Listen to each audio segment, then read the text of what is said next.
soap and water. Aside from the political advertisements, The flu and coronavirus can kill. Let's protect each other. was one of the many infomercials that dominated Jamaica's airwaves in the summer of 2020. From how the general election date was announced, to campaigning and the celebrations thereafter, the 2020 election cycle was anything but ordinary. It was held nearly 6 months after the country went into a tizzy when it recorded its first COVID-19 case. With that came restrictions on how people interacted. I don't really like it. I notice me get up and all these things. I've been preparing from before the virus was confirmed. So mask wearing, hand sanitizing, and social distancing became the new normal. Or was it?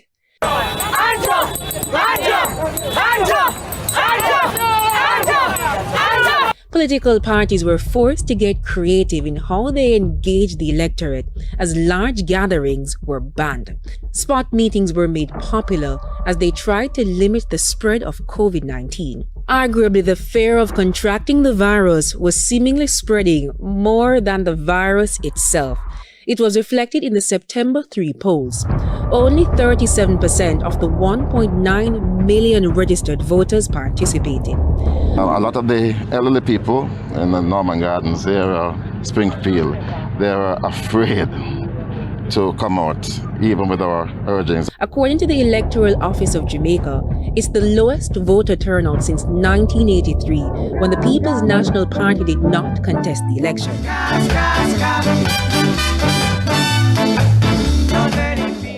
In the end, the Jamaica Labour Party, JLP, secured a massive victory with... There is indeed cause for celebration, but there is also, I would believe, significant cause for consideration. There are many Jamaicans who did not participate. Were you shocked by the results, sir?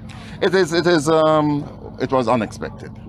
The landslide victory triggered the resignation of then PNP President Dr. Peter Phillips, and then came a contentious leadership race for the helm of the party. Ultimately, Mark Golding emerged the victor. I stand here this evening having been duly elected the 6th president of our great movement, the People's National Party. Fast forward to 2025, and the JLP is looking for a repeat, or three-peat as they call it. The party has never secured 3 consecutive terms. Meanwhile, the PNP wants to make its own history as they try to return to office since Prime Minister Portia Simpson Miller. And so, when the 2025 general election is called, which party will form the next government? But of course, we'll have to wait and see. Now, the 2020 election wasn't the only time a political party dominated the polls in such a massive way. Take a look at this. In 1976, when the constituencies were increased to 60, the PNP won 47 seats to the JLP's 13. In 1980, the JLP took 51 seats while the PNP won 9. In 1993, the PNP secured 52 seats compared to the JLP's 8. And in 1983, the December 15 elections saw the JLP winning all 60 constituencies after the PNP boycotted the general elections. Of note, voter turnout was a mere 28.94%. Stevie and Winter for On the Campaign Trail. As we mentioned earlier, the JLP and the PNP have been hosting political rallies all over the country. One of the major talking points has been the rural school bus program. These buses that they're bringing in, these are not pre-owned vehicles. These are retired old buses. Many are over 10 to 15-year-old with hundreds of thousands of miles on the clock. I'm going to introduce a rural transportation support for up to 20,000 children initially, and we will grow it over time as resources improve. Right now it's only $7,500 get that benefit on the path. A subsidy of $2,500 a week so them can get to school and get home comfortable. Peter Bunting talking about how the bus them gonna kill off. And hear him. I would never allow, I wouldn't put my picnic them on that bus. It's picnic them no riding at them the same thing. They are chauffeur driven in air-conditioned vehicles. What they take with for? They take us a bunch of idiots. It's time for a break. We'll be right back.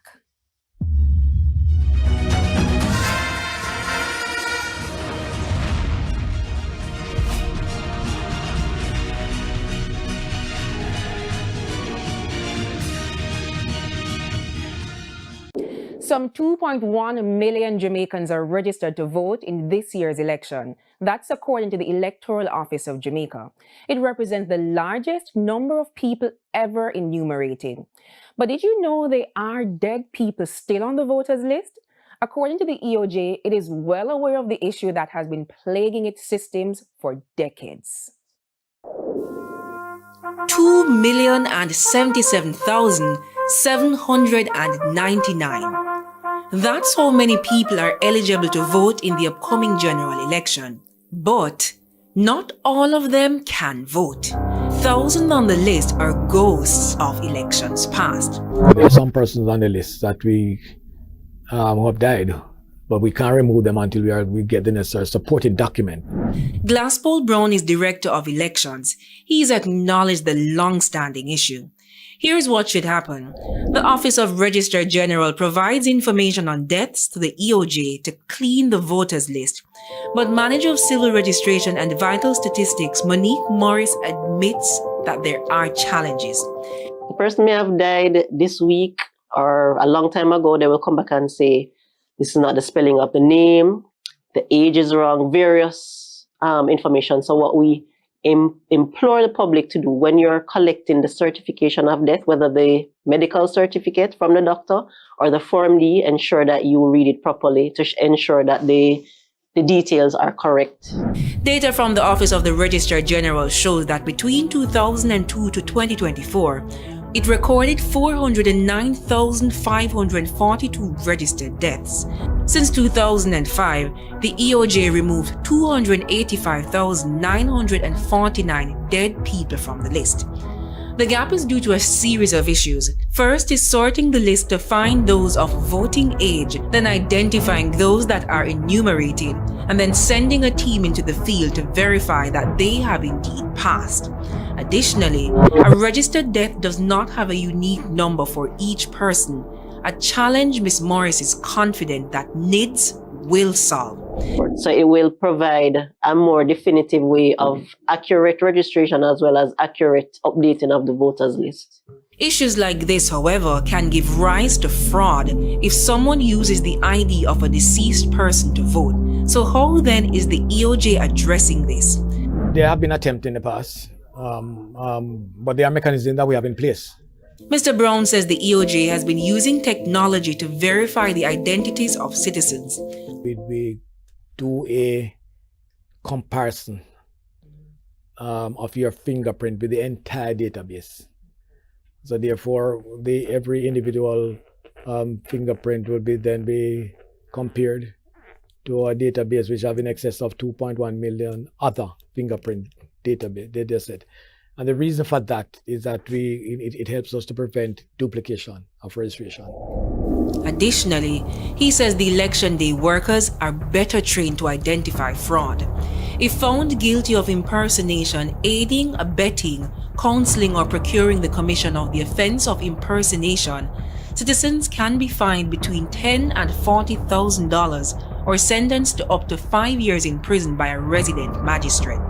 If found guilty in a circuit court, the fines are between $50,000 and $250,000 or at least 5 years in prison.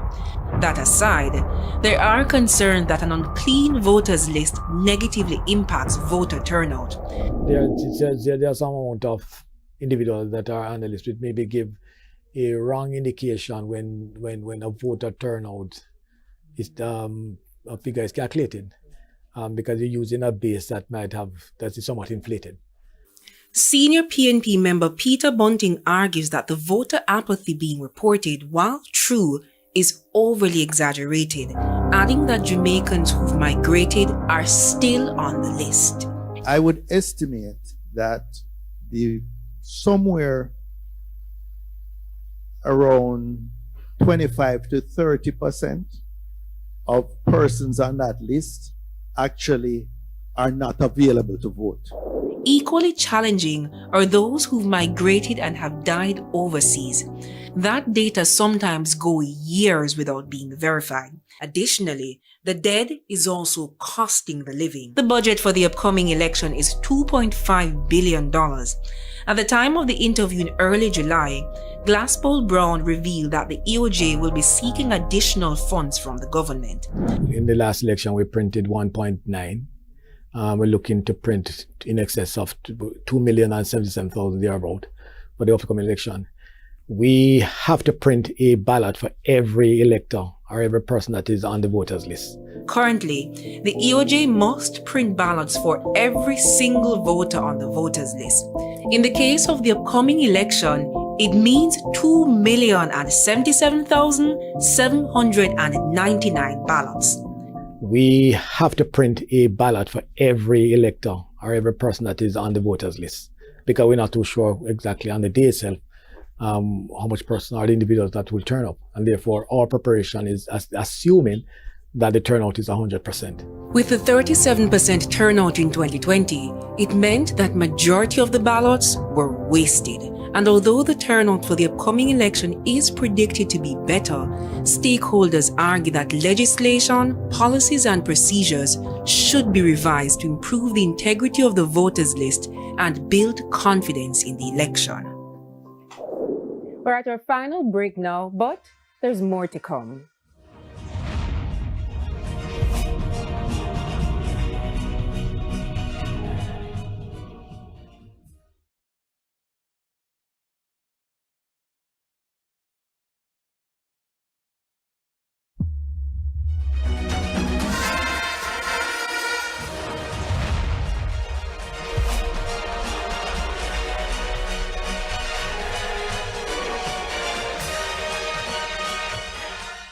Welcome back to On the Campaign Trail. For months now, candidates have been going door to door trying to make a case for your vote. But we turn our spotlight on a dark undercurrent in our democracy, a practice as old as politics itself, vote buying. Here's Ramardo Lyons. Voter turnout in general elections in Jamaica has been on a steady decline over the years. 2011, 53.2%, 2016, 48.4%, 2020, 37.8%. In 2020, both the government and the opposition agreed that the public needed to be addressed on the importance of voting. We must, in this term, institute a strong program of civic education in our streets. I believe each political organization has to take it on as something that we separately consider. But is there a link between the dwindling number of Jamaicans inking their fingers, exercising their constitutional right, and the growing reports of politicians resorting to buying votes? I put the question to political analyst Damian Gordon. The promises of politicians can no longer sway them to vote. And even candidates with good ideas may not be sufficient to sway them to vote because they've reached a level of disinterestedness, which means that increasingly, in order to get some of them to vote, you have to provide some form of incentive. The fact that politicians are willing to comply, Mr. Gordon argues, is a sign of failure. The fact that you buy my vote, it does not mean that I am engaged. It doesn't mean that I'm enthusiastic. It doesn't mean that I hold you in a regard. I'm just thinking about the immediate and the direct material benefit of voting. So that does not address the broader issue of apathy. In an opinion piece in The Gleaner in 2020, social anthropologist Dr. Herbert Gale said 3 variables influence vote selling: economics, apathy, and age. He added that Jamaicans who expressed both parties were bad were more than twice likely to sell their votes than traditional voters. Labour rights help me. I keep my fish fry the 28th of this month because I want to put on my upstairs and then buy my 3 bag of chicken and then me a vote for. So what if the PNP had bought you the same thing? I'm just gone over to PNP. I'm not ask price. And better party sales. If PNP come right now, I'm buying 4 bag of chicken. That's my thing there. Some some older Jamaicans say their integrity comes first. If a politician were to approach you right now, offer you money to vote for him, would you do it? My response would be hell no, sir. Because at the end of the day, we all should keep in consideration that we need to have a society built on honesty, integrity. Not amount of money. I would not switch. No, I don't sell votes. I don't want to sell my vote. On the flip side, Daniel Archer, Principal Director of the National Integrity Action, says vote buying isn't limited to giving someone cash in exchange for a vote. Our voting buying is not just to tell you to go and vote, you know. Sometimes the vote buying is to tell you to turn on your yard. Politicians use different strategies, yes? So it's highly unlikely that you're going to see any particular politician making that exchange. They'll often use brokers or persons who are close to them.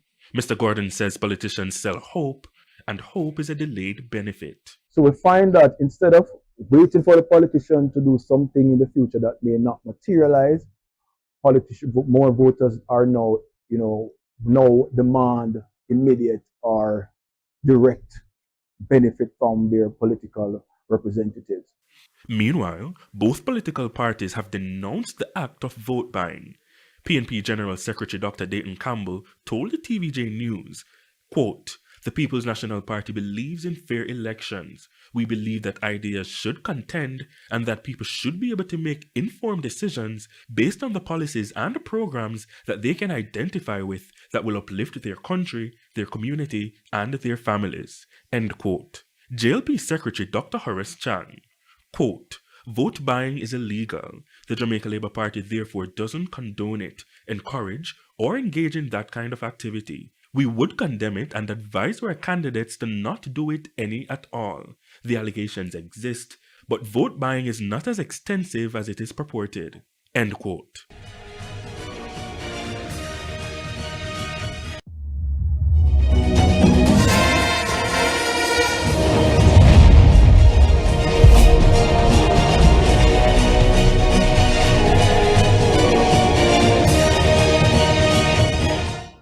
Hi, I'm Jamila Maitland, and welcome to On the Campaign Trail, TVJ's look at all the happenings in the race to Gordon House. In today's show, we speak with pollster Don Anderson. We also examine the role of the political ombudsman, and our constituency profiles continue. So please stay with us. On the Campaign Trail, we'll be right back.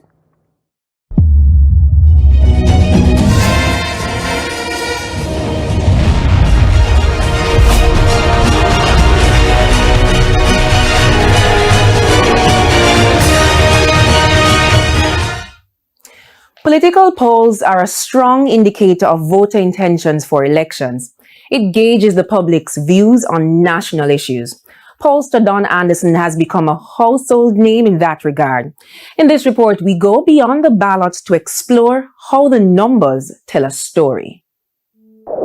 Political polls are used to measure the public's mood on certain issues. The findings, though opinionated, are empirical, which means there is a science behind it. In the latest RGR Gleaner Don Anderson poll, for example, 1,033 people were selected. But how did the pollster arrive at that number? And is it an accurate representation of the rest of the country? Imagine you have a bowl of soup. If I take up a spoonful of that soup, just like that, it will not give me a good representation of how the soup tastes. But when I stir that soup nicely and I take up a spoonful of that soup, I can guarantee you that in that spoonful of soup are the ingredients represented in the proportions in which they are represented in the bowl of soup. That one spoonful, can suffice. But we go to the whole question of margin of error. So we have another spoonful stirred, and what it does to enhance our appreciation of how the rest of the soup tastes. But do you need to drink the whole soup to know what it tastes like? By no means, no. Don Anderson, who heads Market Research Services, has been conducting surveys for decades. His first political poll, however, was in 1988 when he was commissioned by former Prime Minister Edward Seaga. My secretary said, "Mr. Anderson, I got a call from the Prime Minister, Mr. Seaga. He would like to meet you at 2 o'clock this afternoon at Jamaica House. No, I'm growing in. I'd never met a prime minister before. All right. So I'm getting a summons, really you can't tell the prime minister you can't make it, regardless of what you're doing. He took out his little black book, which he was noted for, and he looked at it and he said, "It will please you to know that the data you have is within 1% of what Professor Carlstone has. We would like you to do some political polls for us."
Also remain anonymous. All right. I've never worked for a political party anywhere along the line, right, that has wanted me to change the data to suit them. They know I wouldn't. That's the bottom line. And they don't ask because they know I would never do that. All right, bottom line. I don't need to say any more about that. All right, I've never come under pressure from anybody to say, boy, this don't look so good, never. At the time of our interview in early July, Mr. Anderson revealed that there were no national polls being conducted by his organization. However, it is not unusual to conduct polls even a week before a general election. Poll results released just a day before the 2007 general election predicted that the Jamaica Labour Party would have won. And they did. But that crossing of that line the day before the election was what encouraged me, directed me to call the election for the Jamaica Labour Party because the lines crossed on a Saturday. The last RGR Cleaner Don Anderson poll on party standing showed that 32.6% of respondents said they would vote for the People's National Party, while 29.6% said they would vote for the Jamaica Labour Party. The favorability ratings, however, showed that JLP leader Prime Minister Dr. Andrew Holness had a 7.5% lead over PNP President Mark Golding. The poll has a margin of error of plus or minus 3%. What the eventual numbers are saying is that the number of undecideds is growing. Now, how can that be? And the campaign is intensifying. And so, we asked Mr. Anderson whether he'd call the election this time around. But he says it's too close to call now. To answer your question, we have to do another poll in July. Because take the 2007 history, if we do another one in July, now we expect campaigning to be in earnest. All right? Will you see a further reduction in voter intent? Will people be more uncertain, or will they begin to fall on one side or the other? I don't know, which is why doing another poll by the end of July is probably the best thing. It's time now for a break. We'll be right back with more on the campaign trail.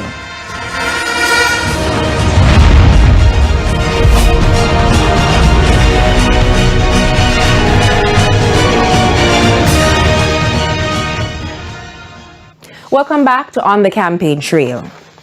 A major issue has been the destruction of political billboards. There have been claims and counterclaims about breaches of the Political Code of Conduct. In this next feature, we examine the role of the political ombudsman. New look, same principles. The response from Registrar of Political Parties LaFron Thompson at the Electoral Commission of Jamaica ECJ when asked about the criticism received from the public about the operations of the Office of the Political Ombudsman. The Political Ombudsman now operates within a different framework. As you know, there are 9 members of the commission, and they speak as one. Ms. Thompson is responsible for overseeing the administrative work of the commissioners who mediate the complaint that supposedly breached the political code of conduct. However, her office is already being forced to defend its operations because of how it receives its mandate. We're not without resources. We're not without the capacity to handle this portfolio that has come to us. The government used its majority in Parliament to pass legislation just 2 weeks before the local government election in February 2024 for the office and its function to be moved from 81 Duke Street to 43 Duke Street, a retrograde step according to former political ombudsman Donna Parchment Brown.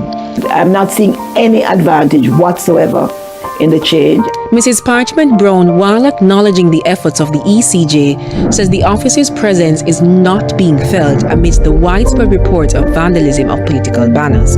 However, I must now state, I can no longer confirm the safety or security of the People's National Party's paraphernalia in St. Thomas Eastern, as their own actions continue to incite tension and provoke unrest.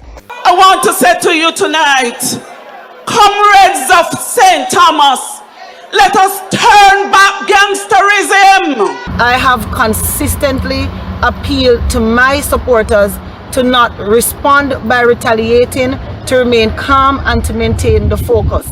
I'm calling on the persons who are purportedly my supporters to desist from doing so.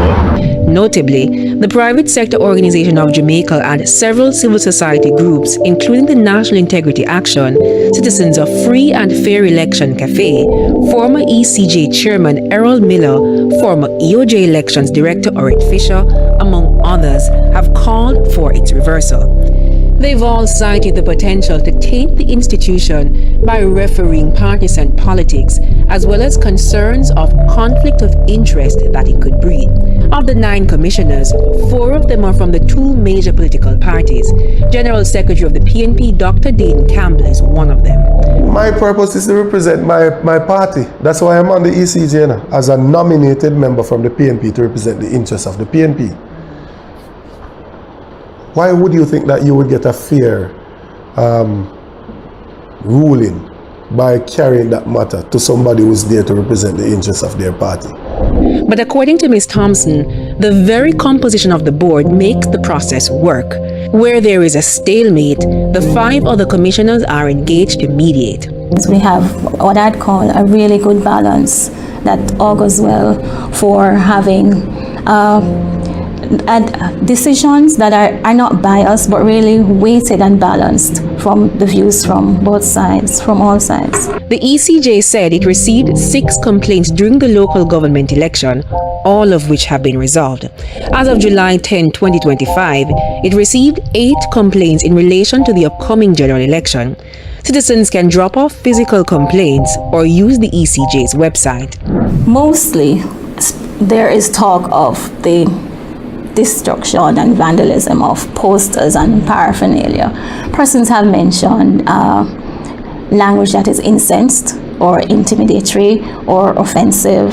You know, those are the general kinds of reports. A recommendation from the Constitutional Reform Committee could see the office being reverted to its original structure. Mrs. Parchment Brown says if accepted, you want somebody agile, you want somebody who is flexible, and you want somebody who is courageous and inquisitive. A recurring concern is the issue of sanctions. The Code of Ethics is what's used to reel in political actors, but even the ECJ is having a challenge with that. Is the Ombudsman's office in essence the toothless tiger? The office relies much on moral suasion than really the ability to impose legal sanctions. Do you think the moral suasion is working? Moral suasion is important. It has an impact in convincing us of common ethics that we hold. And if the voice is heard, invariably it will influence behavior. Well, the courts can sanction, and I love and respect the courts. However, if you're gonna get a ruling out of the courts, you have to be willing to wait weeks, months, or years. If you're in the middle of an election campaign and there is an imminent danger, there's a presenting problem, you want something determined within a day or two. Mrs. Parchment Brown admits that the Political Ombudsman Interim Act should be strengthened. This, she says, could help improve voter awareness while ensuring that political actors adhere to the code of conduct. Utterances on the public platform, if they breach the code, there's an automatic $50,000 fine. Right? So then people know, and you're accountable for it, and it can be put in a fund to be used for some purpose, political education. In the meantime, Ms. Thompson at the ECJ says the office will continue to investigate all reports and rule objectively on the matters. We take our final break now, but there's more when we return.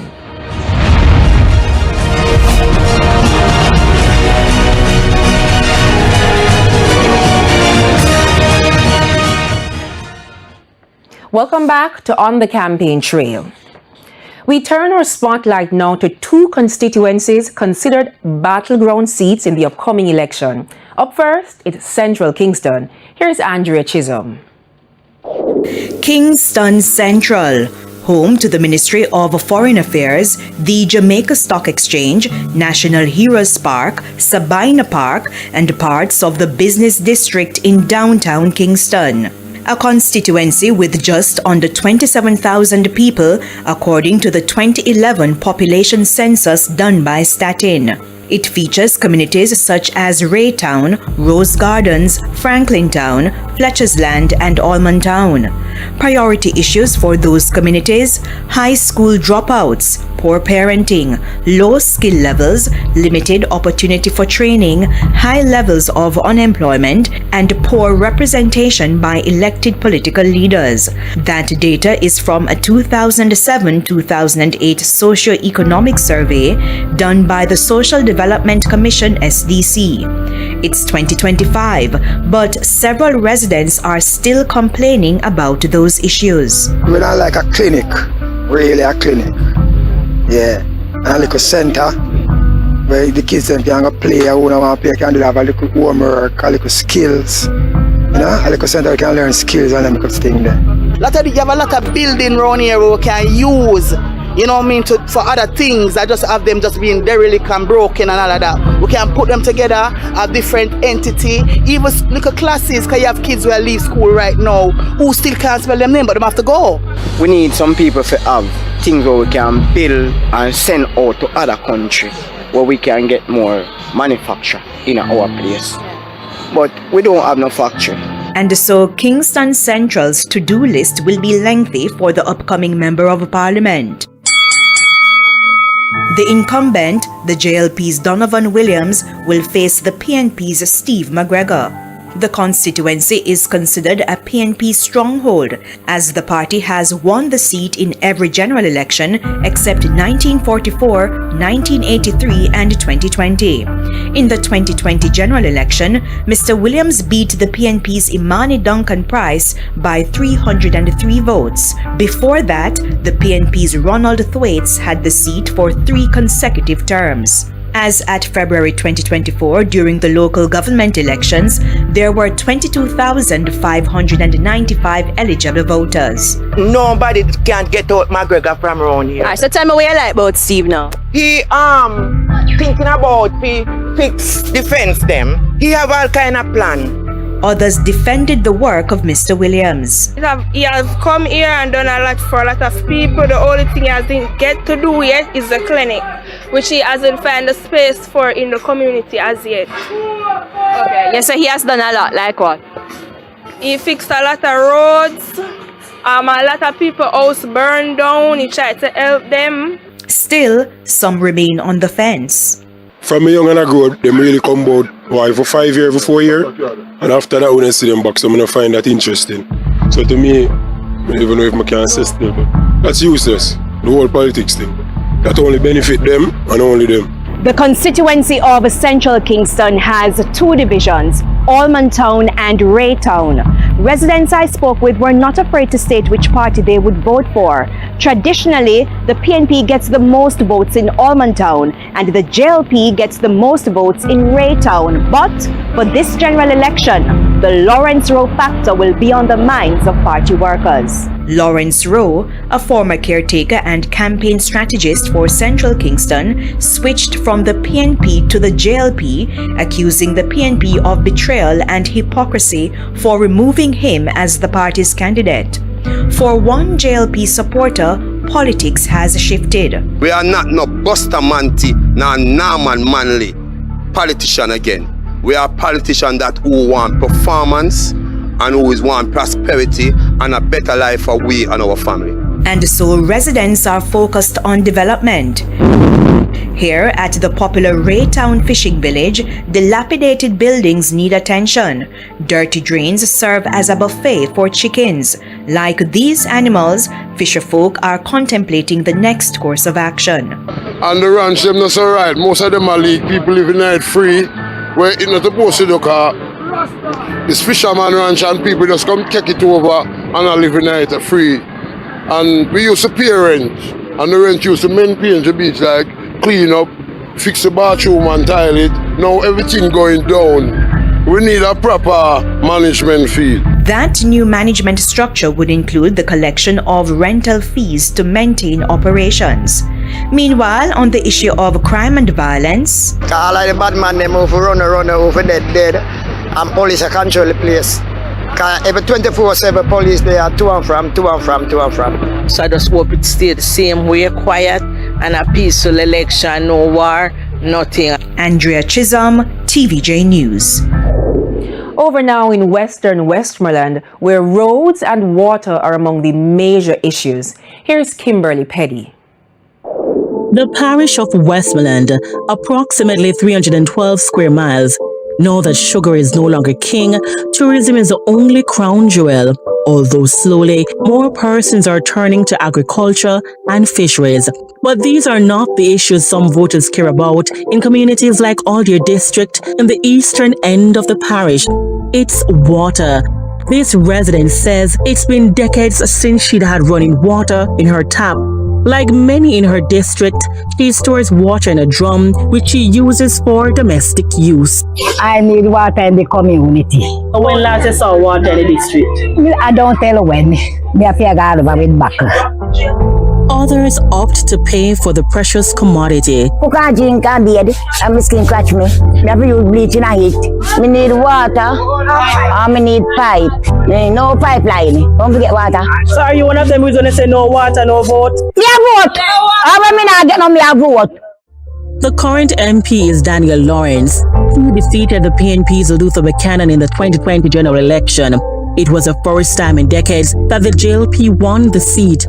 The longest serving MP was former Prime Minister P.J. Patterson, who first won in 1970 when the constituency was then called South East Westmoreland. The PNP's General Secretary Dr. Dayton Campbell will be making an attempt to put the constituency back in the orange column.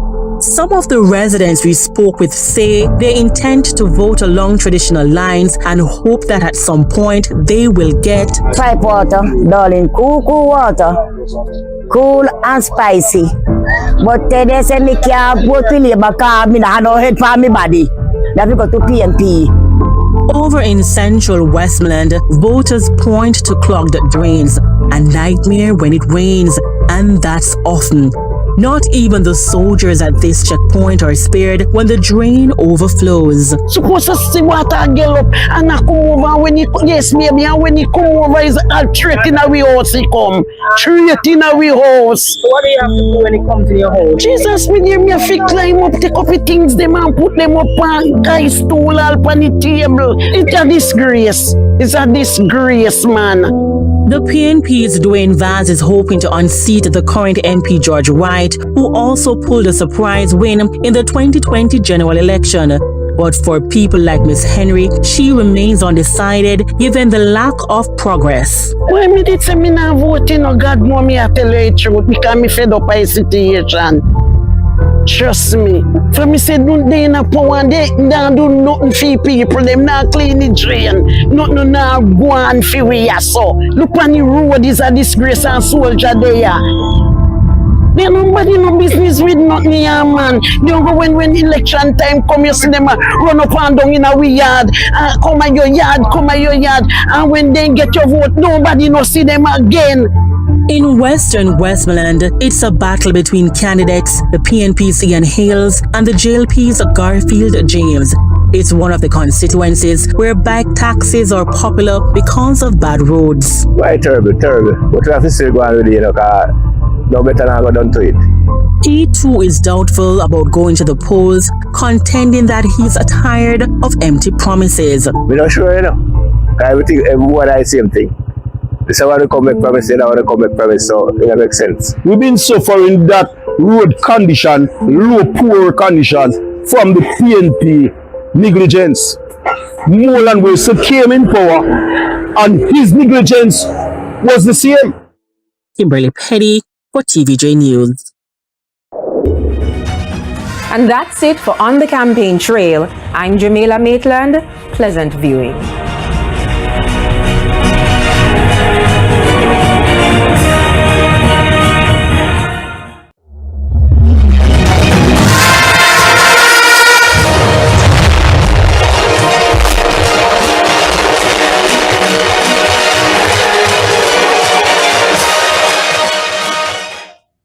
Hello and welcome to On the Campaigns Trail, TVJ's look at all the happenings in the race to Gordon House.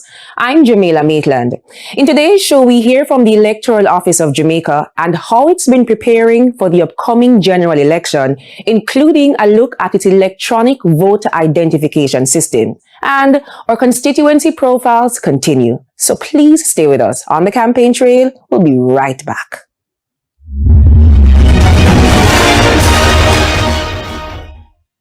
Welcome back to On the Campaign Trail. I'm Jamila Maitland.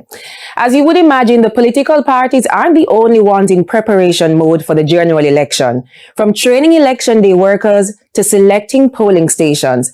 And that's not even the half of it. There's a lot happening behind the scenes, action taking place at the Electoral Office of Jamaica. Like the public, the EOJ's head, Glaspole Brown, says he too is awaiting the date. A stoic director of elections, Glaspole Brown, when jokingly asked about the date of the general election. Mr. Brown, during an exclusive interview with TVJ's On the Campaign Trail, says his only wish is for the election to be held on a Monday. He explained that it gives the EOJ time and flexibility to prepare over the weekend. All the different stationaries that need to be supplied, distribution of all the materials across the 7,000 plus polling stations on election day. All of these stations are in excess of 2,000 locations. So it's a volume of work, and then you have to have that coordination between that 30,000 persons that are a part of the process. Under the law, nomination days 5 days after an election date is announced. Mr. Brown revealed that during this time, the EOJ enters what it calls 24-hour operations. The election can happen anywhere between 16 and 23 days after nomination day. And the norm has been that they would tend to get the minimum amount within 16 days. So we have to plan what we do to get a number of things done within 16 days. Mr. Brown says a large majority of the preparatory work has been done. The remainder can only happen when the election is called. The work then intensifies after nomination day. Of note, the number of polling stations will be increased compared to the local government election in 2024. Mr. Brown says it'll help make the voting process more convenient for the electorate. In the last election we had, that's a local government election, we had 6,726 polling stations. We're looking to increase that in excess of 7,000 and close to an addition of 500 more polling stations will be up and operating on election day. The number of election day workers have also increased to include a new category, polling station assistants. They're expected to check the voters' information before approaching the presiding officer. Additionally, the EOJ will be rolling out a new electronic voter identification system, EVIS. It'll be used in Kingston, St. Andrew, and St. Catherine. We did not use it in the local government election, but we'll be using it for the upcoming election, and those will be concentrated in 7 constituencies. The EOJ says it plans to fully utilize the system in more constituencies in future elections, but it's costly. Globally, countries have been adopting different versions of an electronic voter ID system. Aside from verifying voters, it can also detect voter fraud. The elections director says an electronic vote counting system is also being discussed for future elections. He says the time taken to manually count thousands of votes increases the risk of errors. Additionally, the pressure to produce timely results is tenfold in close constituencies. We asked about the uncertainty surrounding the results of the local government election in 2024.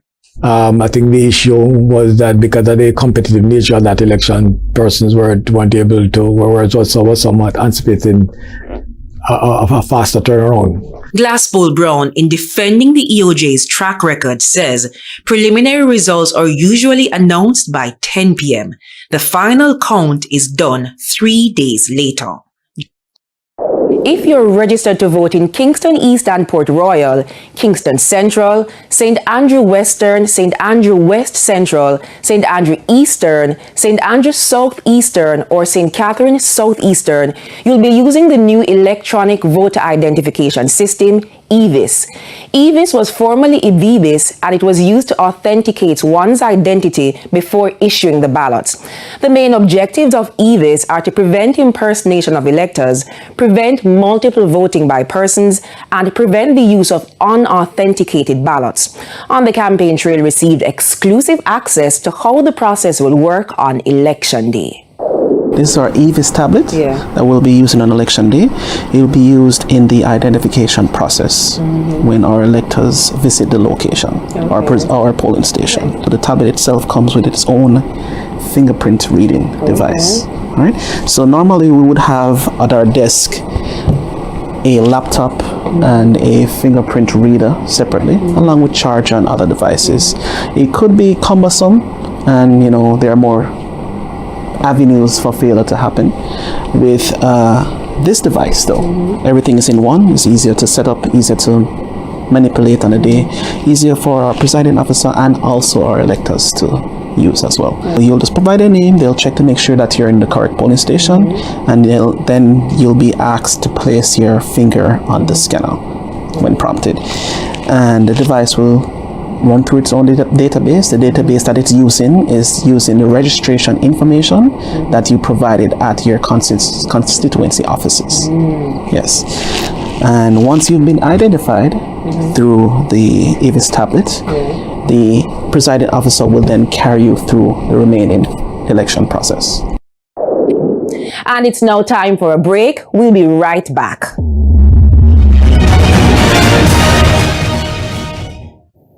Welcome back to On the Campaign Trail. Low voter turnout has been a negative feature of Jamaica's election since the 1990s. More and more citizens are staying away from the polls. But could this be hurting the health of the democracy? This is the focus of our next feature. Important for people to vote. Them not do nothing for me. Them not do nothing at all for me. I don't think it's important, because whether or not I still at work, I still maintain my family. Depends on if they're working on their promises, they promise it. The responses from citizens in the corporate area when asked whether they'd be voting in the upcoming general election. It represents the growing number of Jamaicans who've been exercising their right not to vote. I not vote for none of them because I don't see what them do. None of them no pull my eye. I'm not give none out of the two of them no vote, none of that. According to the Electoral Office of Jamaica, data shows that voter turnout has been trending downwards over the last 30 years. Voter turnout started to gradually decline in 1993 from 67.4% to 61.5% in 2007. In the 2011 election, it dipped to 53.2%. In 2016, 47%, the lowest since independence. 2020 would have shattered that record with a scathing 37% voter turnout. Researcher at the UWI Mona School of Business, Dr. Stephen Johnson, says the country's democracy is at risk. Democracy is about majority rule. And once you go below 50%, is the minority making the decision of the government. Right? And then we went even further. And we went to 37%. And there's a possibility that we could go further. Dr. Johnson, during a presentation of the findings of a study on undecided voters, says they're mostly young people, Gen Zs and millennials, women. They're mainly from rural Jamaica, earn modestly and receive education up to the secondary level. He listed some of the areas of concerns from undecided voters. The greatest support is for the continuation of free hospital care. Importance of the social safety net, which is passed. Then we have the issue of corruption. Then we have the issue of the need for a livable wage. Having access, but this one jumped out at me. Having access to quality teachers. Political commentator Damian Gordon. Up to the 1980s, people voting in large numbers in Jamaica. The turnout in the 1960s and 70s and 80s was high. It started to dwindle from the 1990s onwards because of years of failed expectations, and it has not been fermented in the minds of voters, especially young people, that politicians serve themselves, they don't serve the interests of the public. But could staying away from the poll be a potential danger to democracy? Remember, say we have people who fight for a black man eligible for voting. I remember we couldn't vote one time, a woman them couldn't vote neither, you know, and people fight for that. You understand what I say? So it's very important to vote, because a no vote is a vote for things to remain the same. You understand what I say? So when you vote, your voice, your opinion, the way there. You understand what I say? So the man when I vote, him a vote for him comfortable. Him alright to do the place around. Because Jamaica is a democratic country. If you don't vote, you don't have a stand a chance in the country. You don't have nothing to say in the country, because there's a lot of things going on in the country. And most of the Jamaicans, them not voting. And yet still they're talking. So basically, it better you care about whether JLP or PNP, you have a choice. Mr. Gordon theorized that there are two categories of undecided voters: the disgruntled voters who've been let down by either party, and the informed voters who are more aware of the issues and less inclined to vote out of duty. These are the ones who are interested in your manifestos. They're interested in your policy proposals. They're not interested in handouts and transactional voting. They want real solutions to the issues that they face. Leon, who recently turned 18 years old, says he plans to vote in the next election. They always say that young people always have a lot of ideas, and that sometimes we have a good perspective on how to lead into the future. So I think young people should be voting when they're able to, so they're represented in Parliament. He says there's a common misconception that young people do not want to become involved in the voting process. He argued that voting is not introduced to them until later on in life, and by that time, they're usually uninterested. I don't really know yet. I never really cared about politics and the politics thing, you know?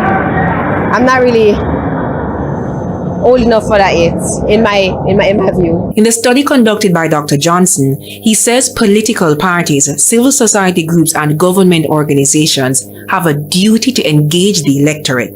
Programs like the Ministry of Education's National Youth Parliament for high school students and the Political Awareness and Respective Initiative PARI by the Office of the Political Ombudsman for students at the tertiary level are two examples.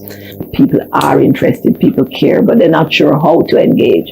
So with CAFE, again, I mean, I'm not saying the Political Ombudsman Commission, but it would have been okay if they don't have funding, to have some funding in the Political Ombudsman Commission that could go to CAFE to help them do the work that they're doing out there. But according to Mr. Gordon, a lecturer with the Department of Government at UWI Mona, there needs to be an intentional shift in how politics is perceived at an appropriate age.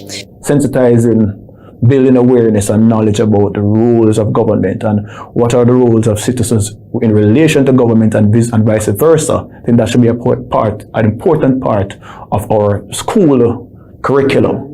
He says with the decades of mistrust in politicians, it could take just as long to rebuild that trust.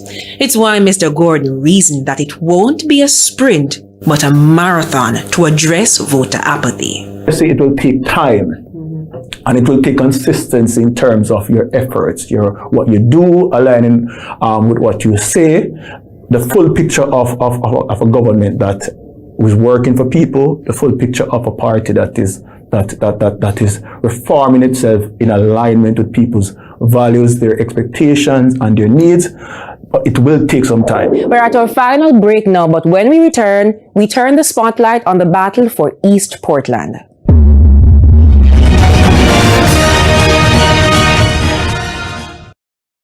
Welcome back to On the Campaign Trail.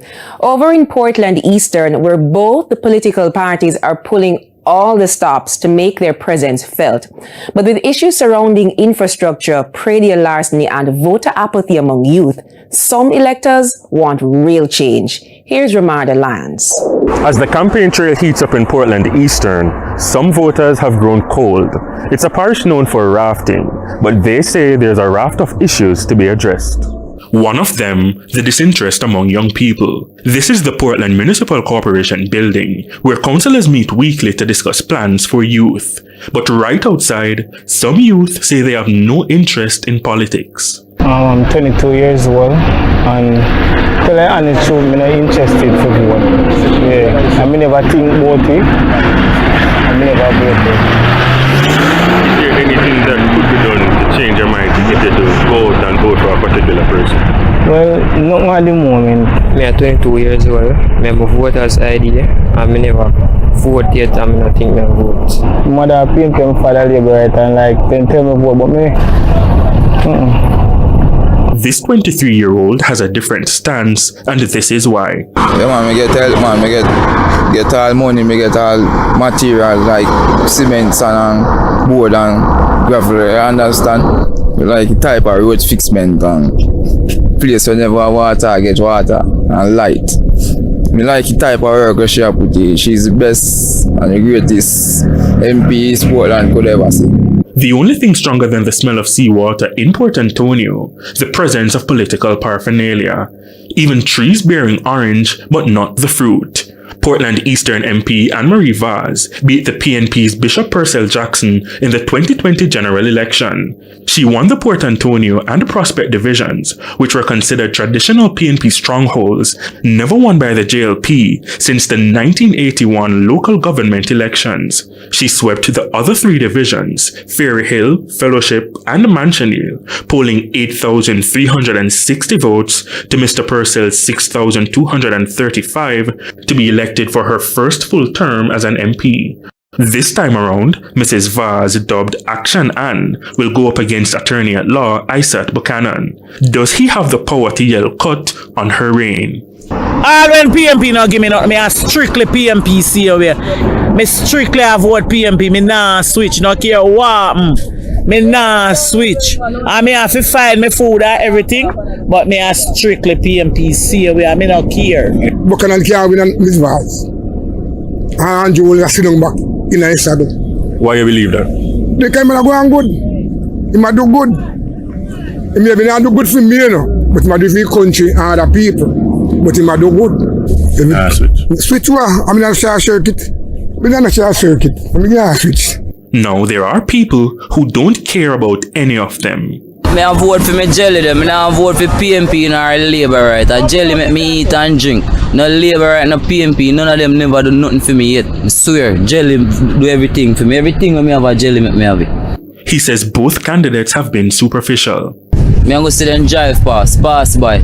Stop and buy jelly a few times. None of them never do nothing for me. Never offer me nothing yet. Others want real problems fixed. One of such, healthcare. Port Antonio Hospital is the focus. The hospital needs some more doctors and more nurses. Well, as an elder, there are times when you need help, and you go to them, they will kind of look down on you and say their remarks and say, boy, you should be here. And they will talk to you, they don't treat you like a human, they treat you like an animal. As Carol Burke walks with his goats, it's a common thought that they could be snatched at any minute. So for livestock farmers like him, predial larceny needs to be addressed. As farmer left out, because at the same time, there's nothing they might do for farmer. One just talk about them, do this, and then after they win a different something. They now fulfill them with them plan. He says when animals are stolen, it's a major setback.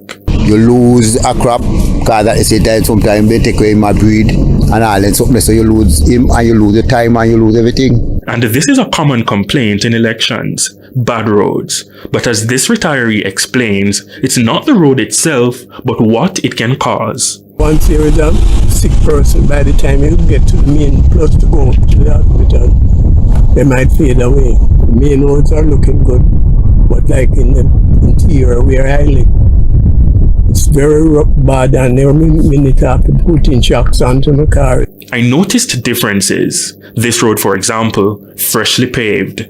Then there's this, rugged, no asphalt atop it.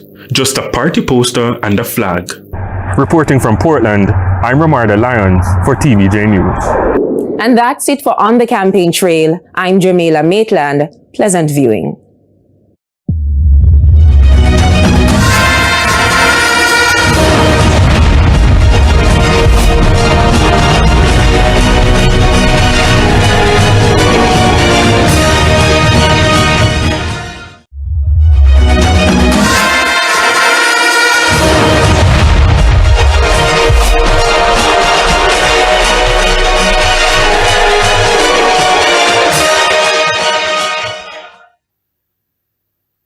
Hello and welcome to On the Campaign Trail, TVJ's look at all the happenings leading up to the highly anticipated general election.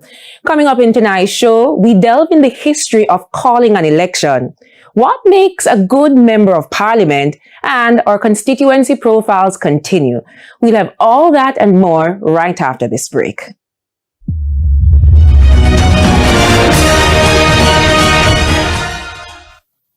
Welcome back to On the Campaign Trail. I'm your host, Jamaica Maitland. Anticipation is building over the Prime Minister, Dr. Andrew Holness, or when he'll announce the date for the general election. But your guess is just as good as mine. Let's take a look at the history of where Prime Ministers have called it. Sunday, January 31, 2016.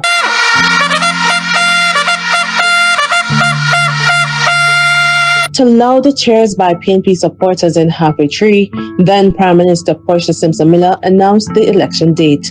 Calling for elections for a long time now. Them get it now, and them gon' get a whipping at the polls, at the polls, at the polls.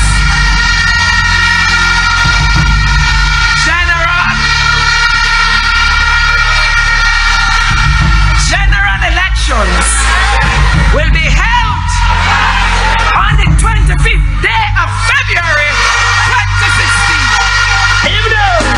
2016. The Jamaica Labour Party won that year, and so in 2020, JLP leader Dr. Andrew Holness got to call it. The election date was announced in Garden House on August 11.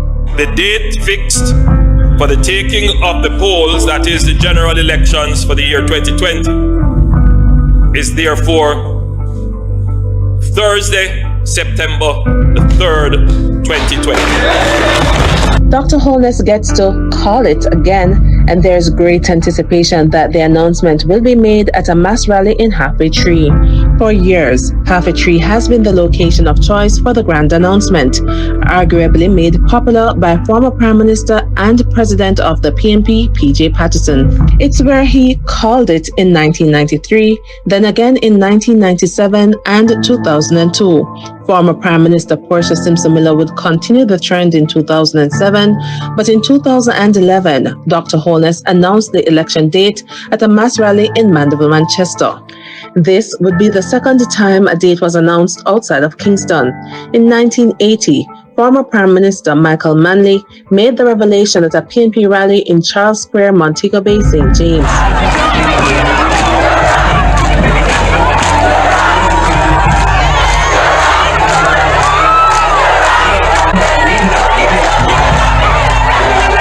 But the PNP would lose the elections that year after being in power from 1972. And in 1980, Edward Siaga became Prime Minister for the first time. Therefore, I, Floydel Augustus Glasspool, Order of the Nation, Commander of the Order of Distinction, Governor General, being a member of the House of Representatives, to be the Prime Minister. In the past, former prime ministers used other means to communicate the date for an election. Back in 1962, for example, Premier Norman Manley announced that Jamaica's first general election under independence would be held on Tuesday, April 10 that year.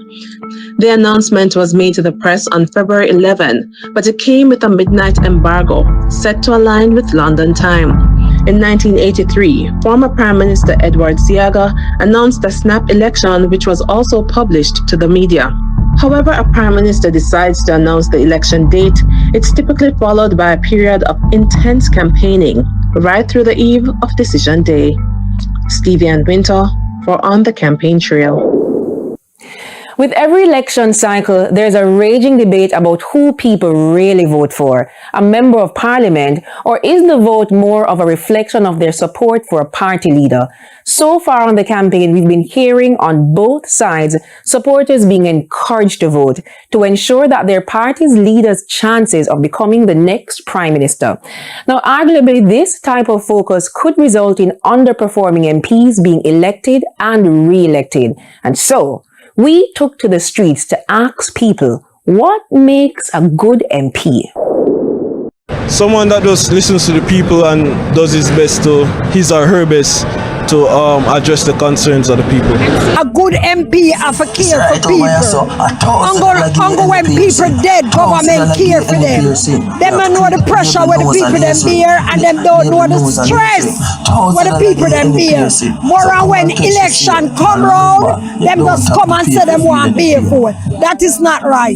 A good MP is somebody who come out, have dialogue with the people, listen to the people them concerned, and bring it forth and represent the people. A lot of the MPs them nowadays, them not have no say in a parliament. The views of Jamaicans when asked what makes a good member of parliament.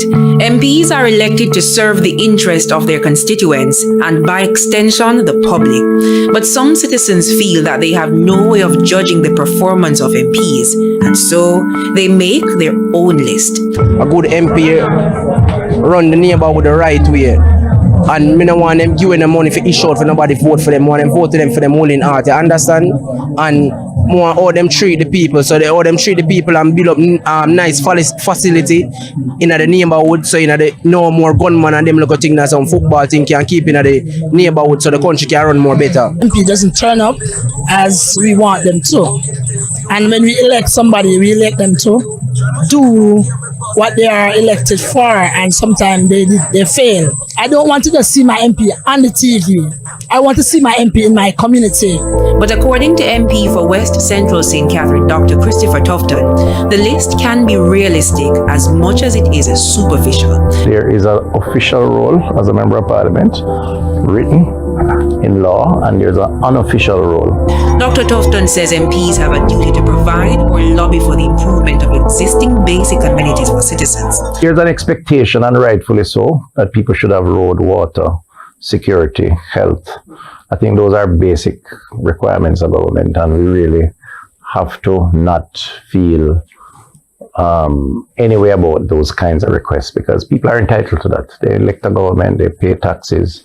So those to me are almost natural. For General Secretary of the People's National Party, Dr. Dayton Campbell, the ability to perform is somewhat hinged on whether your party is in government. If your government is not in place, it's almost impossible to beat. If your seat is one that they're targeting, they're going to sabotage you, so they're going to withhold the resources for you to look bad so that they can win. right? And I don't think that serves the people well. I don't believe so. So I think that sufficient funding should be there, that the elected official should be able to make representation and through the arms of government should be able to implement it. And so the hopes that were campaigned on become empty promises. But for political commentator Damian Gordon, members of parliament continue to fuel what he describes as the God complex.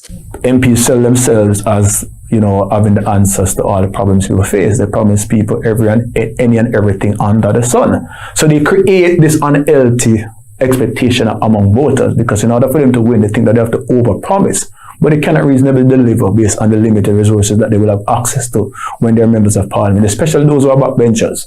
He says the public needs the job description for MPs. Back in May 2023, when the government increased the salaries of politicians by over 100%, and in the case of the Prime Minister, 200%, there was outrage. We want justice! The Prime Minister tabled the job description for parliamentarians a month later. Fast forward to 2025, the document is finalized. It was approved in the lower house in June, but it's not available to the public. But with the upcoming election, the Jamaica Accountability Meter Portal, JAMP, is questioning the rationale. What's more concerning is the absence of an impeachment clause for non-performing MPs. If you don't see your MP since the day he voted you in, that is a wrong I am going to correct. And therefore I'm going to give you an impeachment clause. Yeah. If you find that your MP is not showing up in the house, which is part of the representation, not just in the constituency, and he's only coming 36% of the time, are you not satisfied? That is a wrong I am going to correct. Mr. Prime Minister said, I'm going to give you an impeachment clause. Yes. If you have a member of parliament who has behaved badly, not committed a crime, but is not a behavior that you think is worthy of a parliamentarian, I am going to correct that wrong. I'm going to put you in a position because you are the employer. We are the employees. And he said, if you put me in the office, I will do it in 3 months. 3 months have turned into 9 years. And so the public continues to use a rubric that can either help or hurt the MPs. Time now for a break. On the campaign trail, we'll be right back.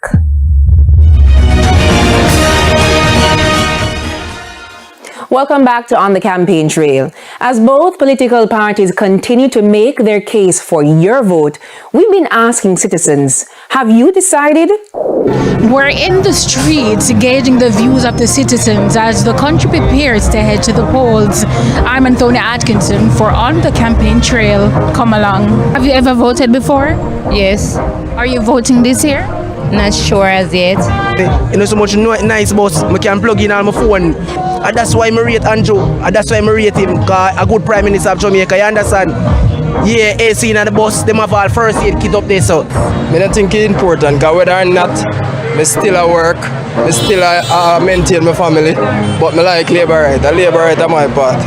PMP to the world, one comrade. Okay. What are some issues that concern you as a citizen? Everything. Bus crisis, financial crisis, housing crisis. A lot. I think voting can fix my issues or the issues that we have, because for years I say voting and I see the issues them fixing, they're getting worse and worse. So bad roads. Sometimes some we even have no water same. We have places where no water is same way. You have places where we have no electricity same way. Hey, comment now, bro. See nobody in that town? Look, why you count too much people are past here, so since today here? Still gas today Friday. We have garbage issue, we have water issue, we have road issues, and we have tax issues. You understand what I say? Because poor people have pay a bag of tax. Some road issues in and around the corporate area, because I do business downtown, and in Portmore there are some roads that needs fixing real bad. In past here already, I don't know if sell. Yeah, look, still a look. That alone will tell you. Some of we out school, we do subjects, we can't go to college, because you know, we can't take out the student loan and all them something that we have to just sit down a yard, we can't get nowhere. I see him wait on. When them election are coming, they come patch up this and patch up this. And them gone, you know, see them again till election. or something happen, you see them show up and them gone. Them not really do nothing. Garbage, summer program, youth center, roads, all those things. The health center, they need drivers like for the ambulance and the other vehicles. So I saw them doing surveys for who wants to drive, like learners and license, and making it available for them to get it. Well, there you have it. I'm Antonia Atkinson for On the Campaign Trail. That's it for On the Campaign Trail. I'm Jamaica Maitland. Pleasant viewing.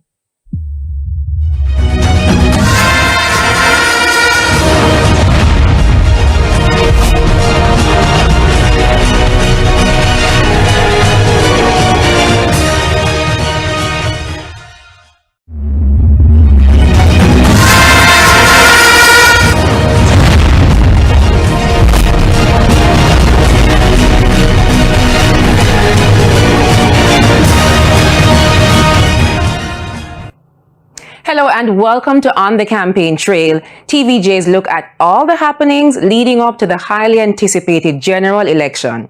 Coming up in tonight's show, Election Day announced. We feature highlights from the JLP's mass meeting in Hanover, St. Andrew. The general secretaries of the two main political parties talk strategies, and later we continue our constituency profiles. We'll have all that and more right after this break.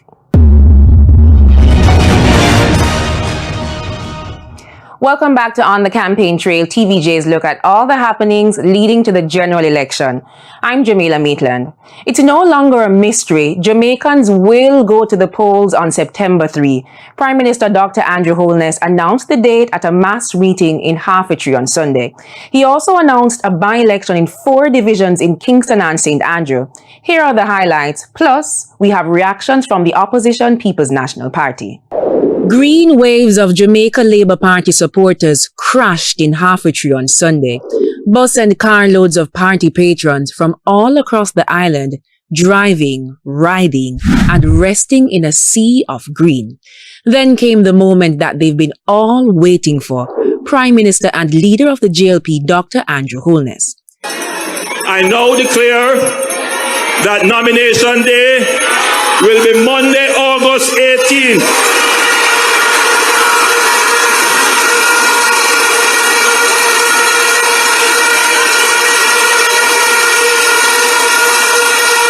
And the general election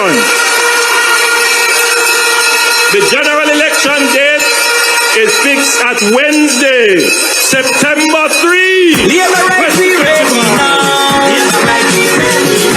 It was seemingly the moment that the scores of People's National Party supporters who gathered at its Old Hope Road headquarters wanted as well. PNP President Mark Golding says there was no surprise.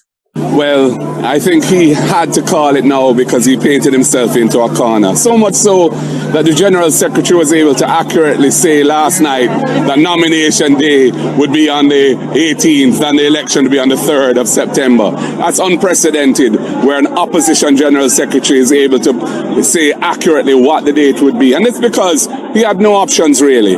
Also not surprising was Dr. Holness's announcement of 4 by-elections for divisions in Kingston and St. Andrew that would happen on the same day as the general election. I also wish to inform you that local government by-elections in the Chancery Hall Division, the Olympic Gardens Division, the Seabright Gardens Division, and the Denham Town Division will be held concurrently with the general election in those constituencies. Labour right, we ready now. Labour right, we ready now. Ring the bell, then every now. A confident Golding says the PNP is ready. So we are very pleased that finally the election is coming and we know the date and we're ready to roll. Our party is united, well organized. We've done a lot of work strengthening the organization of the party. I've been on the road all over the country. The people have taken very well to me and I'm looking forward to running through the tape and forming the next government so we can get the work of the people going. The PNP supporters are also ready. It's not a no-brainer now. It is actually a fact. It is actually that the people want the PNP because we're tired of the JLP. We're tired of suffering and we're tired of no progress. In Sri Lanka, that a long time. We wait too long. Time coming. Of course, I think that the PNP is going to take the next election. Yes, of course. We now work so hard to lose this. I'm elated because the time has come. Young people will get the opportunity to own ownership. Businesses will have 3 years of income taxes being waived, and as such, I'm happy. I know with a health minister like Dr. Dawes, machines will be in the hospitals, and as such, I'm happy. Time come for progress. Time come for change. As for JLP supporters like Ripton Dean, a blind man from St. Andrew North Central. I'm up here to support the Prime Minister to the world. Third term! That's why I'm here, the third term. You think you guys have a chance to win? Of course we're going to win, and we have to win. Miguel Philip, we don't want no more of you. We don't have nothing around there, we don't want no more. But Damian Young, job boss, one job boss for Manchester. Even prior to the election date announcement, the two main political parties have been in full campaign mode. As you hear in this report, they're moving away from traditional means to get their message across. Gone were the days when political campaigning was restricted to rallies, media interviews, and house-to-house visits. During this election cycle, politicians are pulling all the stops to get their message across. Like this first, the PNP's Damian Crawford in one section of the corporate area, Prime Minister and JLP leader Dr. Andrew Holness in another. Mr. Holness was part of a JLP team in Halfway Tree distributing the party's achievement booklet. He also used the opportunity to greet motorists. Not to be outdone, Damian Crawford, who is the PNP standard bearer for Northwest St. Catherine, kept a promise to be a windscreen wiper the following day. His chosen spot was Hope Road, where he also greeted motorists. Political undertones are also everywhere. At the recent staging of the 63rd Grand Gala, for example, the new school buses made an appearance. And speaking of the Grand Gala in the public interest, the two leaders, Prime Minister Dr. Andrew Holness and Opposition Leader Mark Golding, had no choice but to play nice before the crowd. Both have been vocal on the political platform about who would be a better leader. So it was no wonder that after this handshake, neither Dr. Holness nor Mr. Golding was in the mood to have a conversation. It didn't escape us their mode of dress either. Dr. Holness decked in the national colors black, green and gold. Green, the color of the Jamaica Labour Party. It's perhaps why Mr. Golding stuck to wearing yellow and black. In July, J. Ray and Nephew launched its 200th anniversary celebrations. After the traditional cleansing, it was time for speeches. Senior member of the opposition, Anthony Hilton, made this gaffe in his opening statement. I'm here to represent the Prime Minister in a few remarks, but I'm here in multiple capacities. First of all, the Prime Minister sends his regards, his congratulations.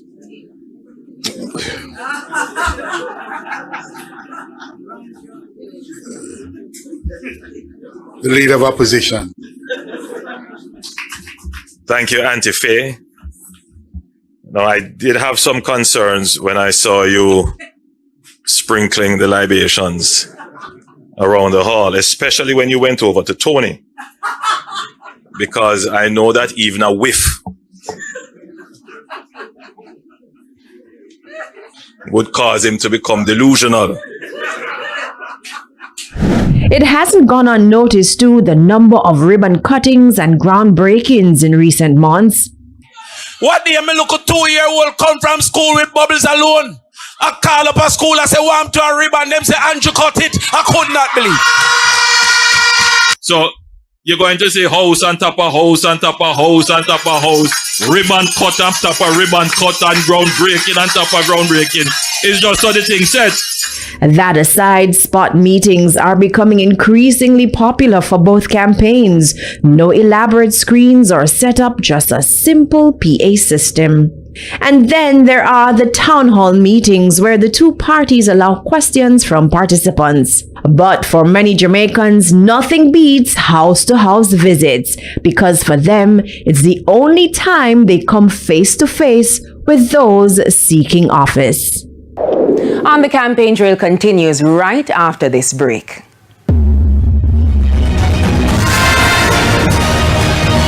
For months, the political parties have been targeting key seats which they believe are critical to winning the election. I recently sat down with the general secretaries of both the JLP and the PNP. The battle lines have been drawn. The two major political parties will face off for 63 seats on September 3. General Secretaries Dr. Horace Chang of the JLP and Dr. Dayton Campbell of the PNP admit it will be a fierce and closely contested election. We are prepared for the election. A political party is almost prepared. It's properly organized every year. You're ready to see a party workers every year. You'll maintain your candidates in every seat. The organization on the ground, I think, is good. I think it's at probably the best point that it has been in a long while. And I expect that we will be able to campaign and win the next election. Describing it as a war of words at times, Dr. Chang says things can get heated. However, he shut down any acts of violence or intimidation. As for Dr. Campbell, and I think the leadership of both parties are mature enough to prevent that. We have no desire to go that route and to exploit any attempt by gangsters to use the cover of politics to re-intervene in the political process. We are a democratic society and all candidates should be able to campaign and campaign freely. We can't try to limit and restrict somebody's ability to campaign. Dr. Chang says the JLP's current majority gives the party a competitive advantage going into the election. However, Dr. Campbell says the PNP has been chipping away at those blocks over the last couple of years. There are some seats that we lost in 2020 that we should not have lost, based on just the number of votes that we have in those constituencies, the support that we have. And then the last time we had an election, which was in February of last year, if you look at those seats, you realize that they would have returned to the column of the PNP. So the General Secretaries revealed that there are about 20 to 22 seats that would usually vote JLP or PNP. The remainder are the battleground constituencies. The campaign activities have been targeting these areas. Those who are linked to PNP, we can't ignore them because we're a national party, but we know it will be a bigger challenge to pull them all over, right? And you see that you can add the numbers, a couple of them might be existing PNP MPs, which are not, having won them in their 13, it's not easy to see those moving away, but there are weaknesses in some, we'll have to exploit them. If you look at the Prime Minister's current road program, it's pretty much taking him to those battleground seats. If you look at the Leader Opposition road program, it's pretty much taking him to the battleground seats as well. So I believe, though, that majority of them, based on our polling, our auditing, our sounding, that we are ahead in majority of them. Neither Dr. Campbell nor Dr. Chang have signaled forfeiting any seat. They did, however, give their own prediction of a seat tally from their internal polling. I can assure the country that we'll win at least 36 seats, but there are at least, give you a number, there's at least another 16 to 17 seats that are, I think, are there. If you want to analyze them, I'd say in a block of them leans towards the Labour Party. Another block leads that when some are pretty straight on the middle. We are in a position that I can safely say I see 40 constituencies that we can win. Now, will we win all of them? That's left to be decided, but there are 40 constituencies that I see that we can clearly win. It's time for another break on the campaign trail. We'll be right back.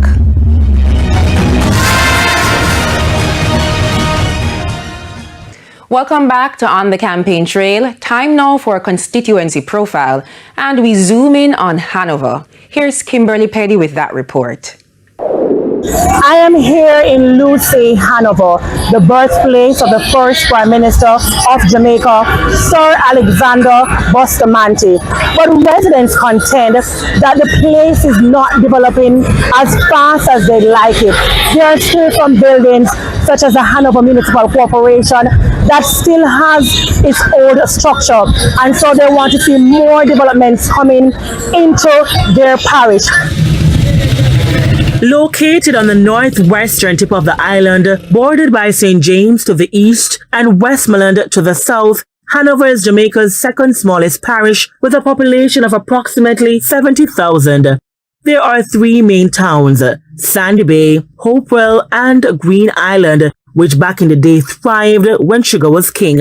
Faith Harvey is a resident of Johnstown in the parish. Instead of developing, we're going backwards then. After high school, I went to Kingston and I came back, but right now nothing is happening. Apart from this, we have the two new hotels there, nothing. We had garment factories earlier on, years gone by. Them closed, nothing. Many have now resorted to the retail market, but there are more buyers than sellers.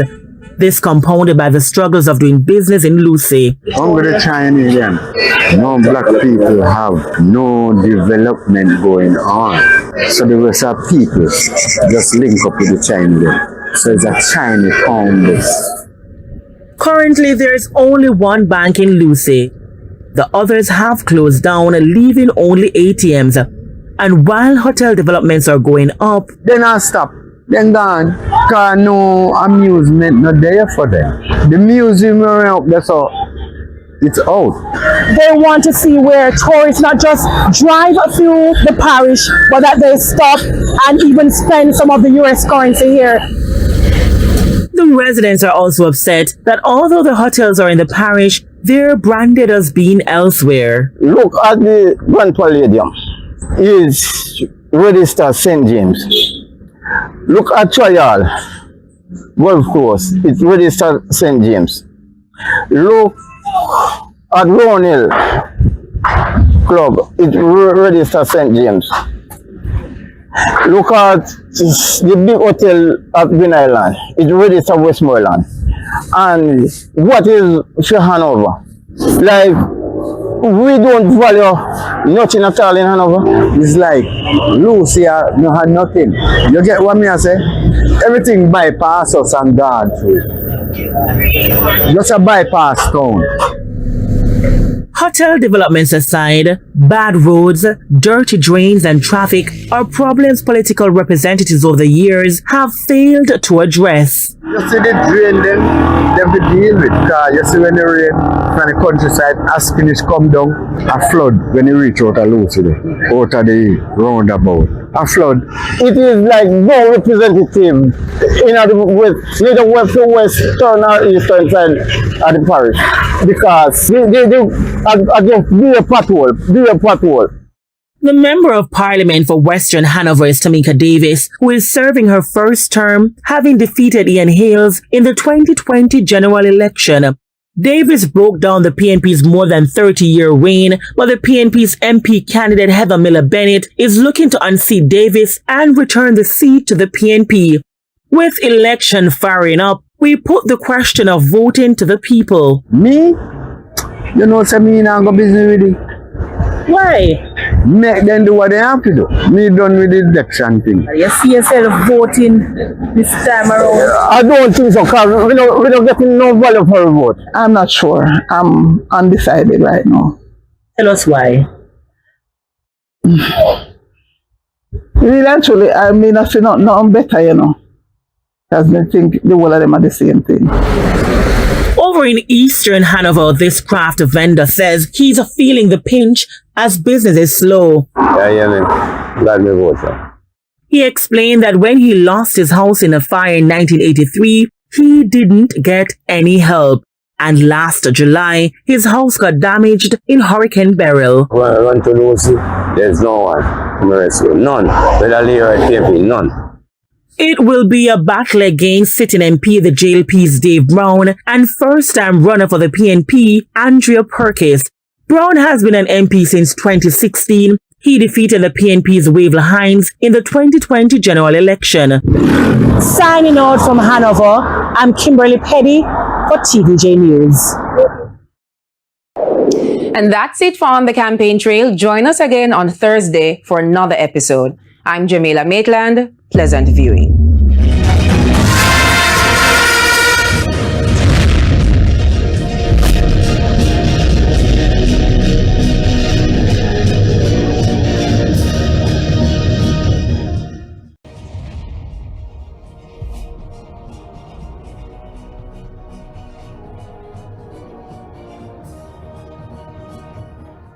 Hi, I'm Jamaica Maitland and welcome to On the Campaign Trail, TVJ's look at all the happenings in the race to Gordon House.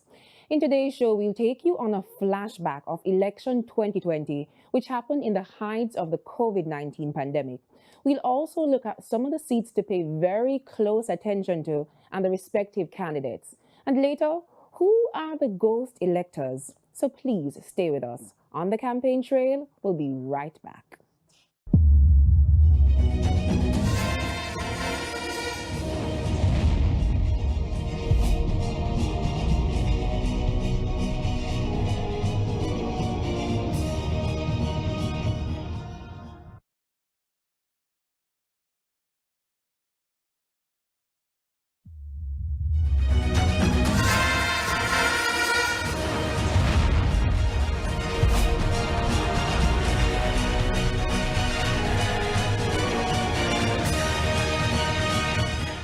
Welcome back to On the Campaign Trail.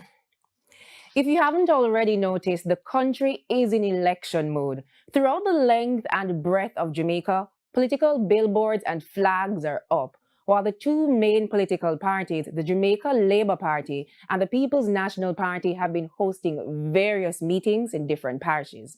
The governing JLP is trying to create history by winning a third consecutive term, while the opposition, the PNP, is hoping to return to power under a new leader since Prime Minister Portia Simpson-Miller.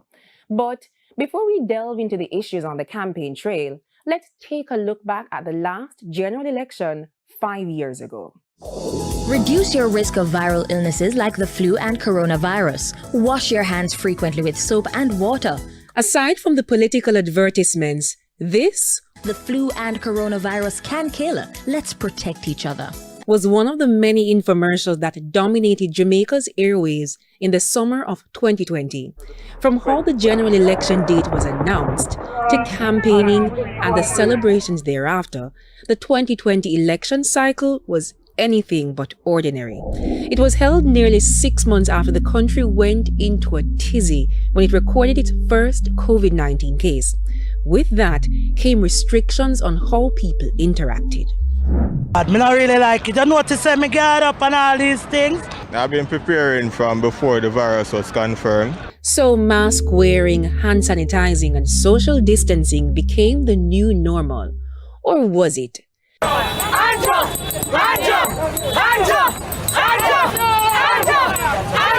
Political parties were forced to get creative in how they engaged the electorate, as large gatherings were banned. Spot meetings were made popular as they tried to limit the spread of COVID-19. Arguably, the fear of contracting the virus was seemingly spreading more than the virus itself. It was reflected in the September 3 polls. Only 37% of the 1.9 million registered voters participated. A lot of the elderly people in the Norman Gardens area, Springfield, they're afraid to come out, even with our urgings. According to the Electoral Office of Jamaica, it's the lowest voter turnout since 1983, when the People's National Party did not contest the election.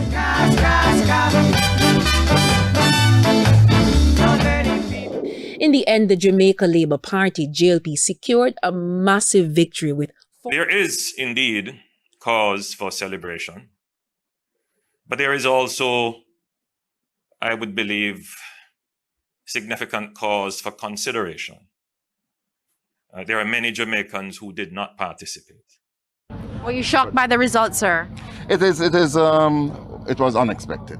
The landslide victory triggered the resignation of then PNP President Dr. Peter Phillips, and then came a contentious leadership race for the helm of the party. Ultimately, Mark Golding emerged the victor.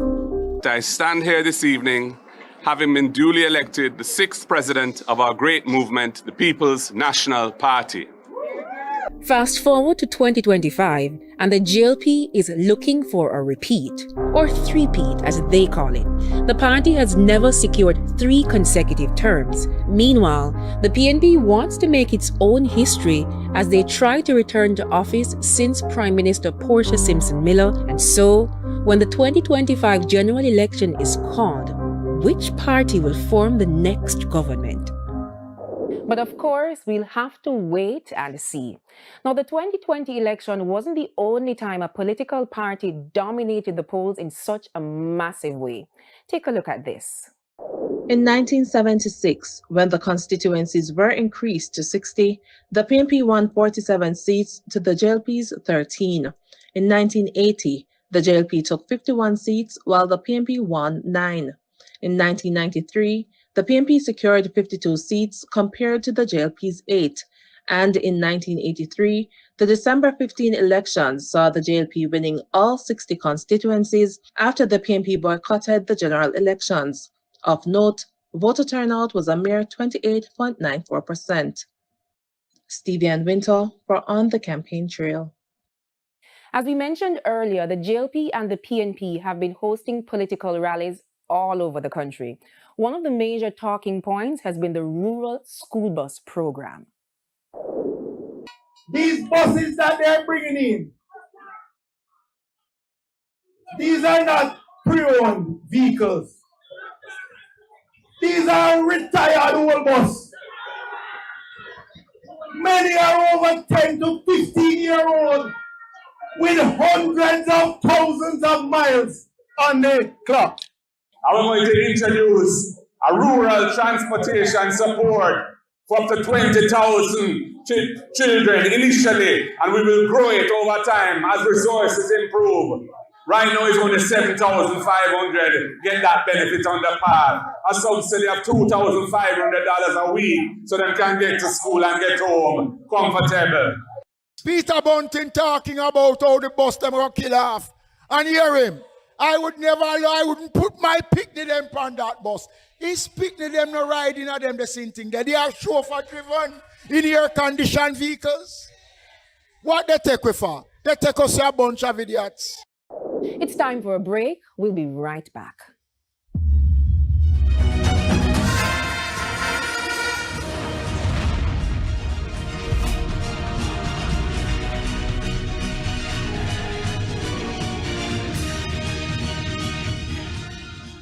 Some 2.1 million Jamaicans are registered to vote in this year's election. That's according to the Electoral Office of Jamaica. It represents the largest number of people ever enumerated. But did you know there are dead people still on the voters list? According to the EOJ, it is well aware of the issue that has been plaguing its systems for decades. 2,077,799. That's how many people are eligible to vote in the upcoming general election. But not all of them can vote. Thousands on the list are ghosts of elections past. There are some persons on the list that we who have died, but we can't remove them until we get the necessary supporting document. Glasspool Brown is Director of Elections. He's acknowledged the long-standing issue. Here's what should happen. The Office of Registrar General provides information on deaths to the EOJ to clean the voters list. But Manager of Civil Registration and Vital Statistics, Monique Morris, admits that there are challenges. The person may have died this week or a long time ago. They will come back and say, this is not the spelling of the name, the age is wrong, various information. So what we implore the public to do when you're collecting the certification of death, whether the medical certificate from the doctor or the Form D, ensure that you read it properly to ensure that the details are correct. Data from the Office of the Registrar General shows that between 2002 to 2024, it recorded 409,542 registered deaths. Since 2005, the EOJ removed 285,949 dead people from the list. The gap is due to a series of issues. First is sorting the list to find those of voting age, then identifying those that are enumerated, and then sending a team into the field to verify that they have indeed passed. Additionally, a registered death does not have a unique number for each person, a challenge Ms. Morris is confident that NIDS will solve. So it will provide a more definitive way of accurate registration as well as accurate updating of the voters list. Issues like this, however, can give rise to fraud if someone uses the ID of a deceased person to vote. So how then is the EOJ addressing this? There have been attempts in the past, but there are mechanisms that we have in place. Mr. Brown says the EOJ has been using technology to verify the identities of citizens. We do a comparison of your fingerprint with the entire database. So therefore, every individual fingerprint will then be compared to a database which have in excess of 2.1 million other fingerprint data set. And the reason for that is that it helps us to prevent duplication of registration. Additionally, he says the election day workers are better trained to identify fraud. If found guilty of impersonation, aiding, abetting, counseling, or procuring the commission of the offense of impersonation, citizens can be fined between $10,000 and $40,000 or sentenced to up to 5 years in prison by a resident magistrate. If found guilty in a circuit court, the fines are between $50,000 and $250,000 or at least 5 years in prison. That aside, there are concerns that an unclean voters list negatively impacts voter turnout. There's some amount of individuals that are on the list which maybe give a wrong indication when a voter turnout is a figure is calculated, because you're using a base that is somewhat inflated. Senior PNP member Peter Bunting argues that the voter apathy being reported, while true, is overly exaggerated, adding that Jamaicans who've migrated are still on the list. I would estimate that somewhere around 25 to 30% of persons on that list actually are not available to vote. Equally challenging are those who've migrated and have died overseas. That data sometimes go years without being verified. Additionally, the dead is also costing the living. The budget for the upcoming election is $2.5 billion. At the time of the interview in early July, Glasspool Brown revealed that the EOJ will be seeking additional funds from the government. In the last election, we printed 1.9. We're looking to print in excess of 2,077,000 thereabout for the upcoming election. We have to print a ballot for every elector or every person that is on the voters list. Currently, the EOJ must print ballots for every single voter on the voters list. In the case of the upcoming election, it means 2,077,799 ballots. We have to print a ballot for every elector or every person that is on the voters list, because we're not too sure exactly on the day itself how much person are the individuals that will turn up, and therefore our preparation is assuming that the turnout is 100%. With the 37% turnout in 2020, it meant that majority of the ballots were wasted. And although the turnout for the upcoming election is predicted to be better, stakeholders argue that legislation, policies, and procedures should be revised to improve the integrity of the voters list and build confidence in the election. We're at our final break now, but there's more to come.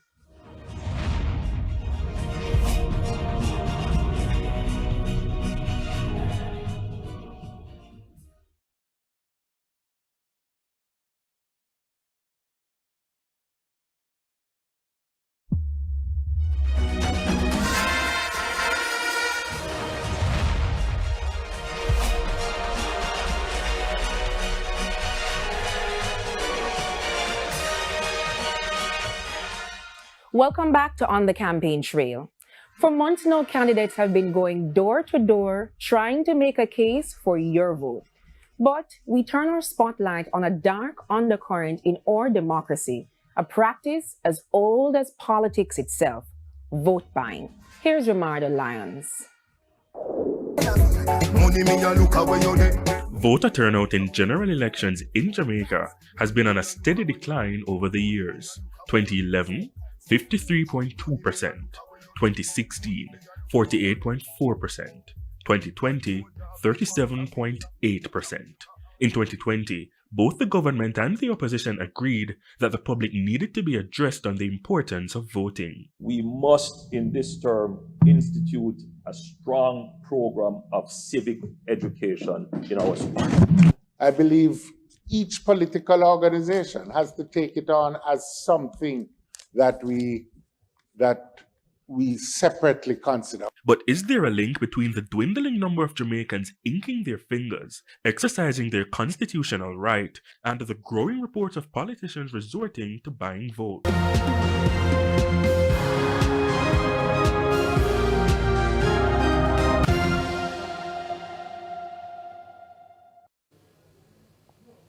Countdown, 30 minutes to the close of polls, Gordon House and Jamaica House on the line. It's Vote 2025. Good afternoon and welcome to this Election Day edition of Primetime News. And a special welcome to our viewers on TVJ International in the Cayman Islands, online at onespotmedia.com and on YouTube. I am Archibald Gordon. We have live coverage across the country, including key battleground constituencies and the headquarters of the major political parties. Long lines still at some polling places, but what was the turnout? We go live to the electoral office. There's also an abbreviated sports package, and how did the weather affect the vote? That's also coming up in this newscast. Back with you after the break.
And welcome back to Primetime News, a special Election Day edition of Primetime News. And a special welcome as well to the folks watching on onespotmedia.com, online at YouTube, and on TVJ International in the Cayman Islands.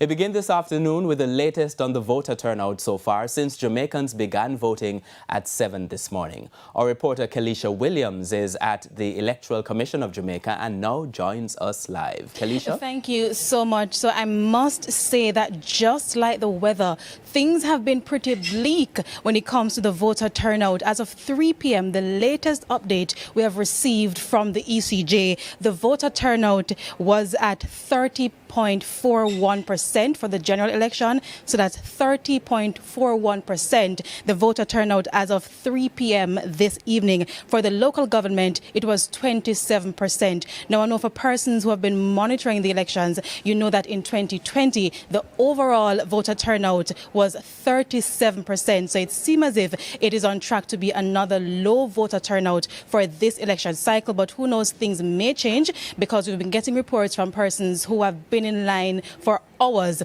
and the ECJ had indicated they were having challenges with the EVIS system in some of the constituencies where they have that system going on. So in some areas too, the EVIS system was temporarily suspended. So I'm assuming that they may be able to clear that backlog if there was a backlog, and we could see some changes to the numbers in terms of the voter turnout. But right now, we're seeing it is 30.41%. And I must say, for this election cycle, we had the most registered voters on the list, over 2.7 million. 2,077,000 Jamaicans were on the voters list for this election cycle, and in 2020 1.9 million electors were on the voters list. Now I must say that I'm going to ask my videographer to just point on the charts beside me or behind me in this instance. As you can see, there are some changes now. When we spoke at 1 o'clock, there were nothing on the charts, but we're seeing the charts now being populated. This one here has the constituency, Kingston Western, and there's another chart further down to my right where we'll have the overall constituency results. So in less than 30 minutes, when the polls close, you will start to see the charts being populated as the voting gets as the counting gets on the way, and we'll be here until a winner is declared. And I must say to our viewers that if you're in the line at 5 p.m., you will still be allowed to vote, although the polls officially close at 5 p.m. If you're in the line before 5 p.m., you will be allowed to vote. So again, to emphasize that as at 3 p.m. today, the voter turnout was 30.41%. So I'm here for the rest of the night, and I'll have more updates as soon as they become available. It's back to you. Thank you, Kalisha. In the meantime, as Kalisha mentioned, throughout the day, there have been reports of long delays at polling stations across the island. Now, we have received reports of persons waiting for hours to cast their ballots. The result frustrated voters, while some opted to leave, others stayed, but they complained bitterly. This has never happened. Everybody cooperate and go in. And I have been here from 7 o'clock this morning, and now it's what, 11 after 11, and I still don't go in. To say that the people are disgruntled would be an understatement. They are really upset. A lot of people have been here for more than 3 hours waiting to go in. I myself have been here close to 2 hours, and I can count on my hand how many persons have gone in. So I am staying in the line. I'm hoping everybody stays in the line because it's important that we exercise our franchise today. However, the problem needs to be addressed. Got here a little after 7. There was no movement. I think because of some new arrangements. But after that, things started to move and everybody cooled down. There was a whole lot of chatting, People were wondering why we have to wait so long and all of that. Now, the EOJ says a number of voter IDs still remain at its offices across the island. The EOJ says the slow voting is due to a number of persons turning up. We have locations without identification. Additionally, 11, that should capture fingerprint and particular data as it relates to not having an ID. and they, of course, they are entitled to their vote. So that is one of our major issues. Now, the Electoral Office of Jamaica, as we reported, Kalisha reported just a moment ago, had to suspend the use of the electronic voter identification and ballot issuing system, EVIS. There were complaints about the prolonged delays in the voting process. The constituencies where EVIS was suspended are Kingston Central, Eastern St. Andrew, West Central St. Andrew, and Southeastern St. Andrew. Meanwhile, the People's National Party says it acknowledges the announcement by the EOJ to discontinue the use of EVIS. The party further states that while the EOJ has indicated that the decision was made due to operational considerations, it is deeply concerned about the lack of timely public communication and a comprehensive justification for the significant change. We go now to Southeast St. Elizabeth, where voting in at least one polling station was marred by an alleged incident involving the PNP candidate Norman Scott. Jermaine Brown reports. Now, the incident took place in the southeast constituency of St. Elizabeth, where the incumbent Franklin Witter is seeking a third successive term, and he's being challenged by the PNP caretaker Norman Scott, who is also the mayor of Spanish Town. Of course, this constituency is considered a battleground seat. Now, this particular incident took place at the B.B. Cook High School, and we caught up with Julie Francis, who was involved in the incident with Mr. Scott, and she gave her account of what took place. I was in my PD. I heard a commotion outside. When I asked what was happening, they told me that Mr. Scott was overstaying his time given on the premises. Each candidate is given 5 minutes in each polling station, which in PD, which would give him 35 minutes on the premises. He was overstaying. I asked them to let him leave peacefully and not create any problems, because we don't want the same thing happen when Mr. Witter's time come around. A police officer was there. He tried to push my father in to the polling station, and I raised my hand to say to them, please be peaceful. As soon as I raised my hand, Mr. Scott hit me in the face. My glasses fell to the ground. When I took it up, it was broken. We also eventually caught up with Mr. Scott later in the afternoon, this at the Red Bank Primary School, and he also gave his account of what took place.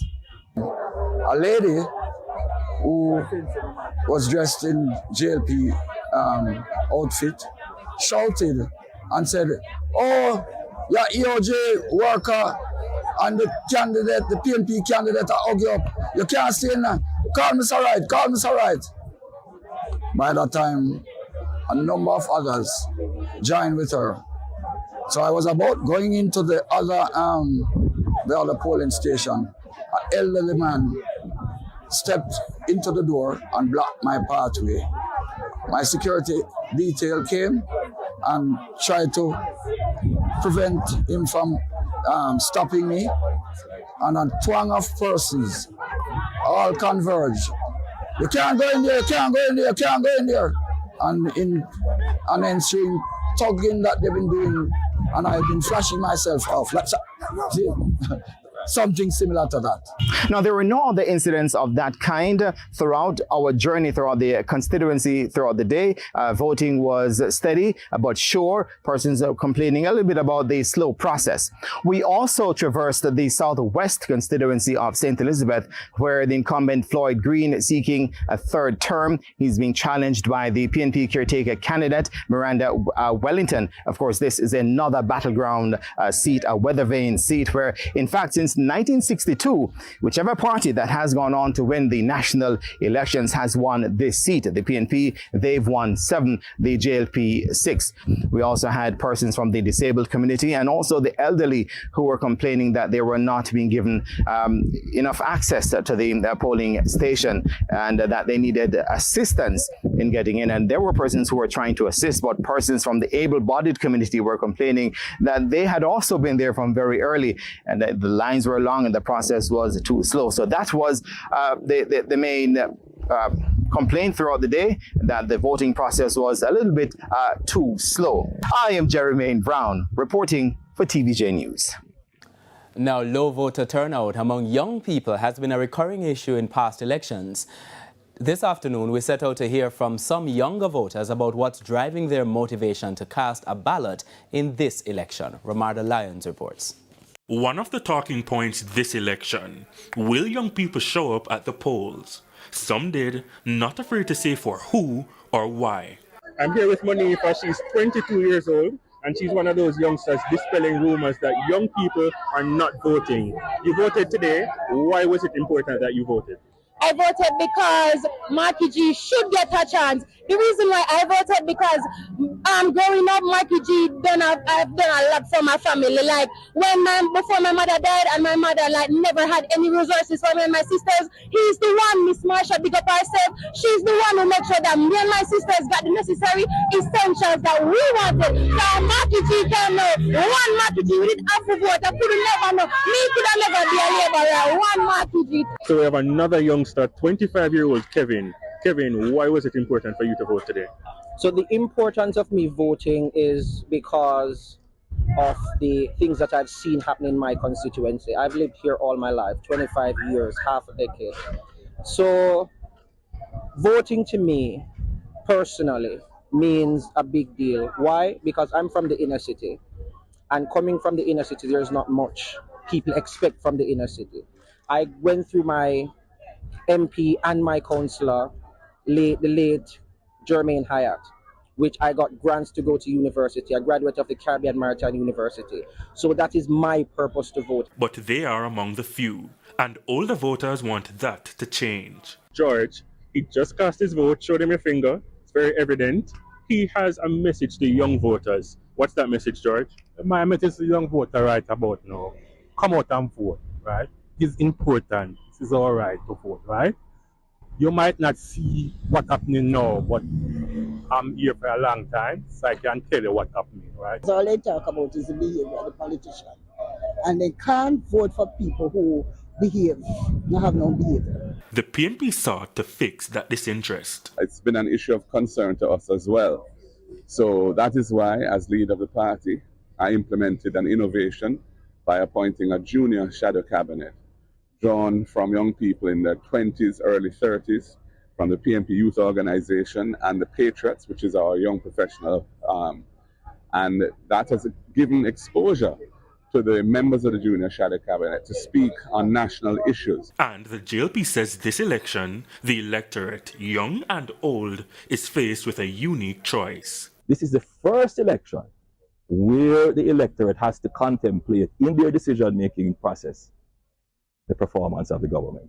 Are you feeling more confident? So which is why we have presented, uncontested, our booklet of 250 solid achievements. Every journalist, everyone who looks at it, okay, we can't contest this. Ramarda Lyons, TVJ News. Still to come this afternoon, the PNP and JLP leaders respond to questions about corruption. We'll be right back.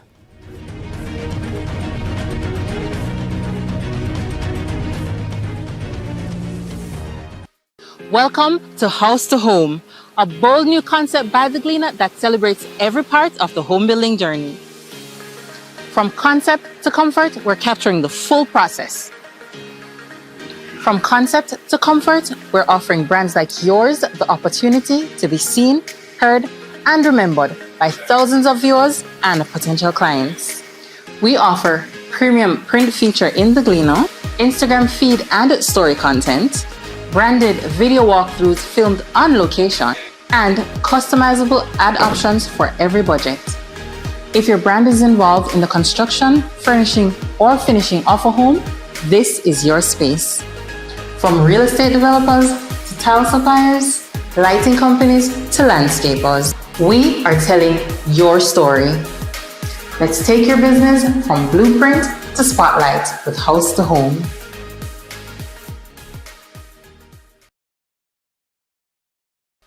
Welcome to House to Home,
Edition of Primetime News.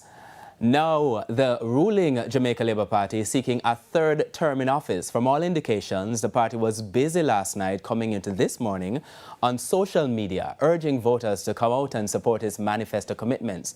However, how comfortable is the JLP at this time with its internal numbers after weeks of telling the country to choose Jamaica? We now go live to the party's headquarters on Belmont Road in St. Andrew, where our reporter Andrea Chisholm is on location. Andrea?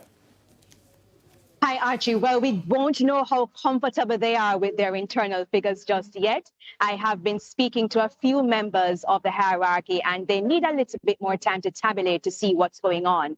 But it's a cloudy afternoon here at the JLP headquarters on Belmont Road, where a handful of JLP supporters have gathered. It's early days yet, so mainly the technical individuals are here setting up for activities later in the evening. And just outside the compound, there are a few vendors waiting to keep individuals refreshed as we go throughout the evening.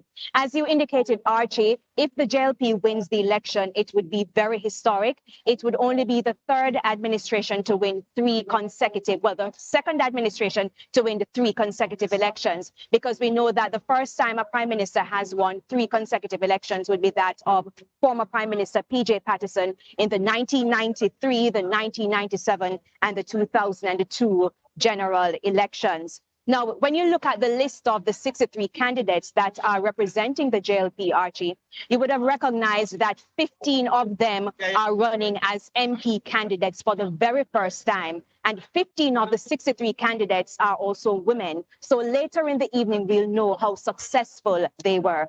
So we'll be here throughout the evening. As we said, it's early days yet. We'll be monitoring the activities to find out if it will be jubilation or dejection here at the JLP headquarters. Reporting from Belmont Road, I am Andrea Chisholm for TVJ News. Thank you very much, Andrea. Now, earlier this afternoon, the Prime Minister, we spoke with the Prime Minister, Dr. Andrew Holness, as well as the opposition leader, Mr. Mark Golding, about corruption perceptions. We start with the response of Dr. Holness.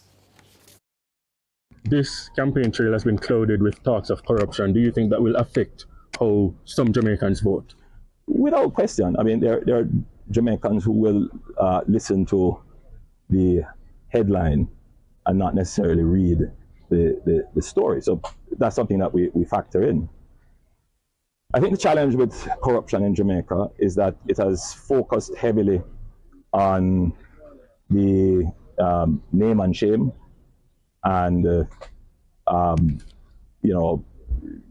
using bureaucracy to try to prevent corruption. Apologies there. We actually spoke to the opposition leader, Mr. Mark Golding, about voter apathy. Here is his response. And in the past 2 elections, we saw voter turnout dwindling. Is that a concern for the People's National Party? Well, we would like to see a high turnout. For one, I think a high turnout favors the opposition party in an election. The polls have indicated an expectation that the turnout this time will be significantly higher than that, and that's also what I'm expecting. And over in southern St. James, our reporter Prince Moore has been monitoring developments there. I think we are going to go to the break before we hear that report from Prince. Yes, we're going to be going to the break. Back with you after these messages.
And it's 5 minutes past 5 o'clock, which means that the polls have officially closed across the country.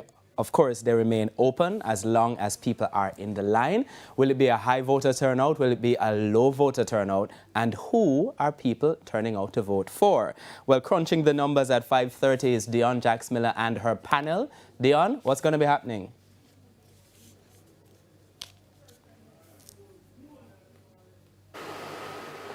The polling stations are closing, the counting will be starting soon, and everybody is excited. Who is going to win this general election? I know you're excited as well. You want to know what we have in store for you with our big results show. Well, behind me you can see our smart board. Wait and see what we're going to do with that. Over here now, I'm going to be with our panel of experts. We'll have all the best analysis for you. We'll break down the results. We have our reporters in the field, PNP headquarters, JLP headquarters, electoral office, other points across the island, bringing you blow-by-blow news as it happens. So, see you at 5:30 for Vote 2025. Thank you, Dion. Now, we heard earlier from the Jamaica Labour Party. Now, the PNP has also been busy carrying their campaign down to the wire. No doubt the party has been crunching its numbers as the polls should be closing. Well, the polls closed just moments ago. So how did things go from the perspective of the PNP? Dwayne Anderson is at the PNP headquarters in St. Andrew, and he joins us live just now. I'm sorry, we had just had a little bit of a technical difficulty with Dwayne Anderson there. We are going to be joining Dwayne Anderson, who is at the PNP headquarters, in a moment. But for the moment, let's head to Southern St. James, where our reporter Prince Moore has been monitoring developments. So we're in the St. James Southern constituency, where it is expected to be a fierce battle between the incumbent Homer Davis and first time of the People's National Party, Nikisha Burchell, as well as Leon Cunningham from the Jamaica Progressive Party. I'm pleased to see a lot of orange-clad people coming out, which is a good sign for us here in South St. James. The boxes seem to be performing to plan. We visited a few polling divisions here. We visited the Springfield Baptist Church, where not much people were in line early this morning. And from all indication, voting was slow there. We also visited the Vaughnsfield Primary and Infant School, where things were a bit different, where we saw steady voting there. And something of note there, we saw mostly the elderly and persons with disabilities waiting to cast their ballots. This seat is a seat to watch because predominantly over the years, this seat has been a People's National Party seat. As a matter of fact, former Member of Parliament Derek Kelly retained the seat from 1989, and he held it until 2016. Of note, though, in 2016, he won that seat by a mere 53 votes, and that was after a magisterial recount. Now, it's between Homer Davis, as I mentioned, and Nikisha Burchell, and all eyes are on this seat. And we head back now to the PNP headquarters, where Dwayne Anderson is monitoring what's happening on the ground. Dwayne, what's happening? Thank you. So I'm at 89 Old Oak Road here in St. Andrew. It is the address for the People's National Party. Now, this particular address has not been the seat, the location of a ruling party since 2011, when the People's National Party last won government and took state control. Of course, that term ended in 2016. But as far as these members here who gathered, these supporters who gathered, they're concerned. As far as they're concerned, this is their time. This is their moment. They've been using the last 9 years to try to wrest back power from the Jamaican Labour Party, and they are confident that they're going to secure victory this evening. But let me just give the time to tell people in TV land about what really happens inside the operations center of a political party on election day. Now, behind me, where me and my cameraman were standing, there's a room no bigger than a bedroom in any house there at your home. Inside that particular room, there are about 40 computers, and manning those 40 computers are about 50 persons. And these persons, they are typing away on their keyboards, they are making calls on their phones, and they're just moving like little robots, obviously trying to get information. How are we looking in this particular seat? What are we doing in that particular seat? How are people voting? And they're just trying to get information. And as soon as they get information, they try to pass it and filter it out to their supporters and members who have gathered here to let them have some sort of confidence that, listen, we're doing well in this particular one. We're not doing so badly in this particular one. But I must tell you that just before you joined me also, the crispest of breeze really blew across this premises. And some wonder if it is an omen of that wind of change is coming through here, or perhaps it could be whispers of more disappointment. We'll be here for about 5 or 6 hours tonight, and we'll get those answers. I must, before I go, throw back to you that a stage has been set up right behind me. Will it be used for a concession speech, or will it be used for a victory speech? Later, we'll find out. It's back to you in studio. And of course, they're getting those calls and making those calls rather to those indoor and outdoor agents that you would have seen representing the two political parties as throughout the day across the country. We're going to be going to a break. Back with you with more news after these messages.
Entertainment Hub, Fame 95 FM. On the World Wide Web, Fame95fm.com. On Instagram, Fame 95 FM 1. On YouTube, Fame 95 FM JA. Facebook and TikTok, Fame 95 FM. You know it's Fame 95. Hey yo, yellow. The rhythm of your life. Keep up with your ultimate entertainment hub.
Good afternoon and welcome back to this Primetime News, this Election Day edition of Primetime News.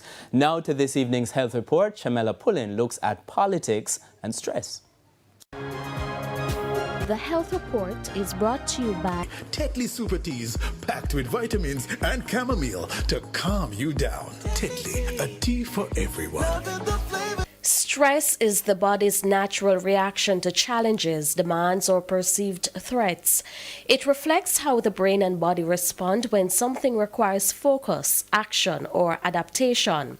This is often evident in the world of politics, where individuals frequently experience high levels of stress. This is due to constant pressure and demanding responsibilities. Campaign is a pressure cooker. Every word that the politicians say, every gesture is scrutinized, and it's elaborated on on television, in the press, and these days on social media and TikTok, etc. So all of this is a tremendous focus on the politician, increasing the stress level. Additionally, uncertainty about outcomes can be a major source of stress. There is also a physical aspect to stress, which can be quite staggering. The travel is endless and they rarely have a moment to themselves. The result is that the stress hormones of the politician become very high, and therefore you have their blood pressure increasing, and there is a constant battle with fatigue and sleep deprivation.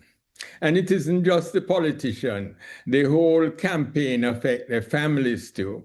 Win, lose, or draw, politicians must find effective ways to manage their stressors.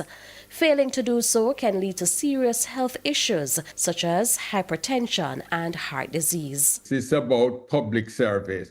So you should recharge your batteries, take time to rest, take time to reconnect with your family, take time to thank all the people that's been around you during the campaign, and then you can repurpose yourself as to how you are going to continue to renew yourself and to go back to public service. But it's always painful. Always prioritize your taking care of yourselves, the support from your families. Politicians are also reminded to take care of their mental health, exercise, eat healthy, and get help from others. With your health report, I'm Shamela Pullen wishing you good health. The Health Report is brought to you by Tetley Super Teas, packed with vitamins and chamomile to calm you down. Tetley, a tea for everyone.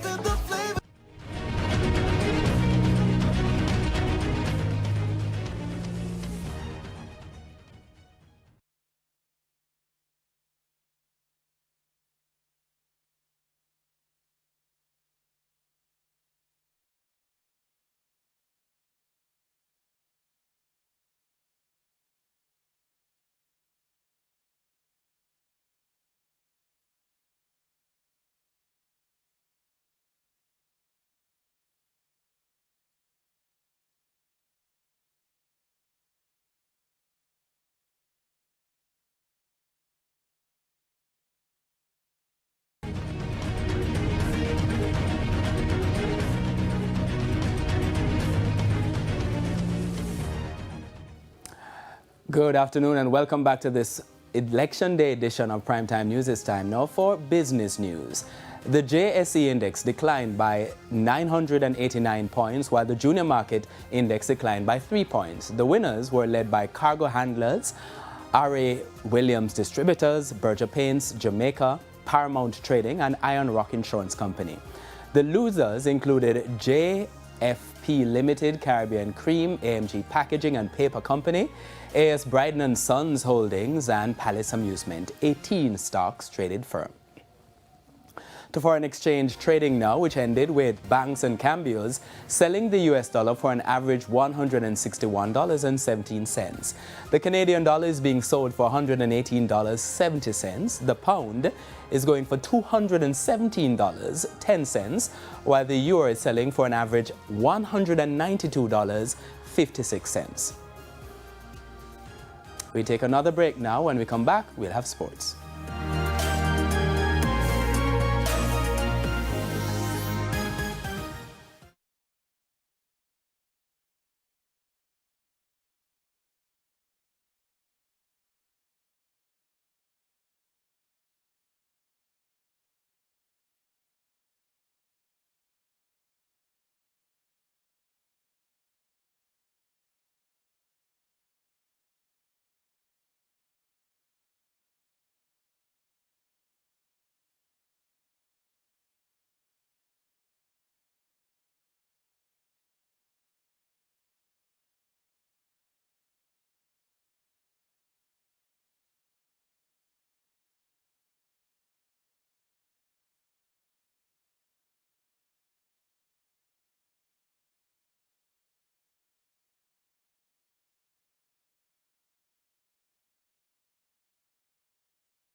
Welcome back. Time now for Primetime Sports.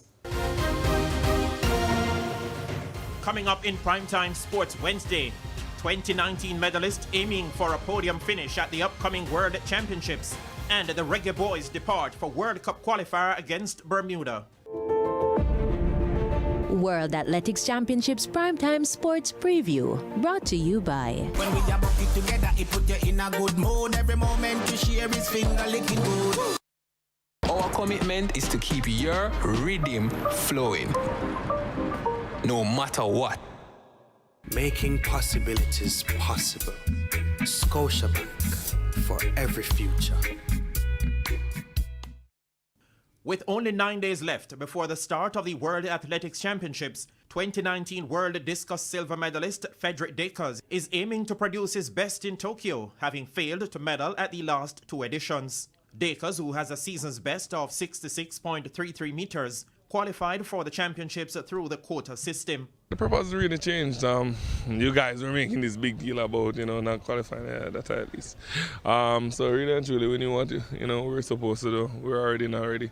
So it was just, to prepare the championships, and that's what we've been doing. We took a step back in terms of the Europe trips and all that because, we wanted to properly get stronger. We saw where we were lacking, as I said, this is a test run to see what was going on. We started it out and, now we're hunting for the big one. Dakers' last throw before the competition was 65.10 meters, done to win gold at the NACAC Championships on August 15.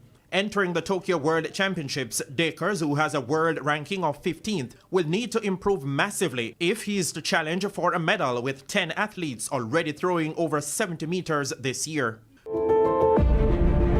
World Athletics Championships Primetime Sports Preview, brought to you by... When we are working together, it put you in a good mood. Every moment you share is finger licking good. Our commitment is to keep your rhythm flowing, no matter what. Making possibilities possible. Scotiabank, for every future. London Olympics 200-meter bronze medalist Warren Weir believes that the half-lap event will continue to see inconsistent performances until better infrastructure is implemented to help youngsters transition from champs to the pro circuit. I said it in Tokyo that we have to find a way to rebuild and to nurture, because we from 2008 to 2012 to 2016, there's a lot of talents coming out at Jamaican senior level, but we had way more coming out at the junior level, and we're yet to nurture the talent of the junior level to help them to come over into senior. And until we actually fix that, we're always going to have a gap between every championship and every time we get a flux of medal. The Reggae Boys are set to depart the island at 6 o'clock this evening ahead of Friday's CONCACAF Final Round World Cup qualifier against Bermuda. Goalkeeper Kemar Foster, who represents Mount Pleasant FA in the Jamaica Premier League, has been added to the squad. The Reggae Boys have never lost to Bermuda in 7 previous encounters, winning their last 4, while the first 3 ended in drawn results. Match time is 5 p.m. Jamaica time at the Bermuda National Stadium.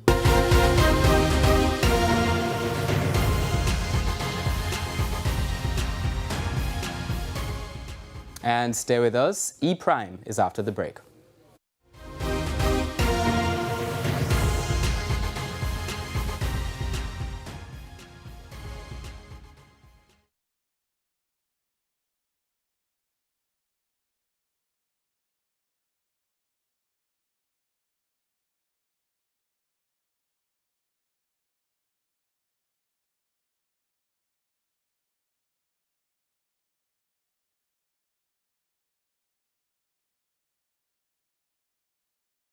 A bold new concept by the Gleaner that celebrates every part of the home building journey. From concept to comfort, we're capturing the full process. From concept to comfort, we're offering brands like yours the opportunity to be seen, heard, and remembered by thousands of viewers and potential clients. We offer premium print feature in the Gleaner, Instagram feed and story content, branded video walkthroughs filmed on location, and customizable ad options for every budget. If your brand is involved in the construction, furnishing, or finishing of a home, this is your space. From real estate developers to tile suppliers, lighting companies to landscapers, we are telling your story. Let's take your business from blueprint to spotlight with House to Home. Welcome to House to Home, a bold new concept by The Gleaner that celebrates every part of the home building journey. From concept to comfort, we're capturing the full process. From concept to comfort, we're offering brands like yours the opportunity to be seen, heard, and remembered by thousands of viewers and potential clients. Fame 95 FM on the World Wide Web, fame95fm.com, on Instagram, Fame 95 FM 1, on YouTube, Fame 95 FM JA, Facebook and TikTok, Fame 95 FM. You know it's Fame 95. Hey yo, yellow. The rhythm of your life. Keep up with your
of the news, sports and production teams. Good afternoon. Dion Jax Miller is next with the results show.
offer premium print feature in the Gleaner, Instagram feed and story content, branded video walkthroughs filmed on location, and customizable ad options for every budget. If your brand is involved in the construction, furnishing, or finishing of a home, this is your space. From real estate developers to tile suppliers, lighting companies to landscapers, we are telling your story. Let's take your business from blueprint to spotlight with House to Home. Welcome to House to Home, a bold new concept by the Gleaner that celebrates every part of the home building journey. Entertainment hub, Fame 95 FM. On the World Wide Web, Fame95fm.com. On Instagram, Fame 95 FM 1. On YouTube, Fame 95 FM JA. Facebook and TikTok, Fame 95 FM. You know it's Fame 95. Hey yo, yellow. The rhythm of your life. Keep up with your ultimate entertainment hub.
Keep up with your ultimate entertainment hub, Fame 95 FM, on the World Wide Web, fame95fm.com, on Instagram, Fame 95 FM 1, on YouTube, Fame 95 FM JA, Facebook and TikTok, Fame 95 FM. You know it's Fame 95. Hey yo, yellow. The rhythm of your life.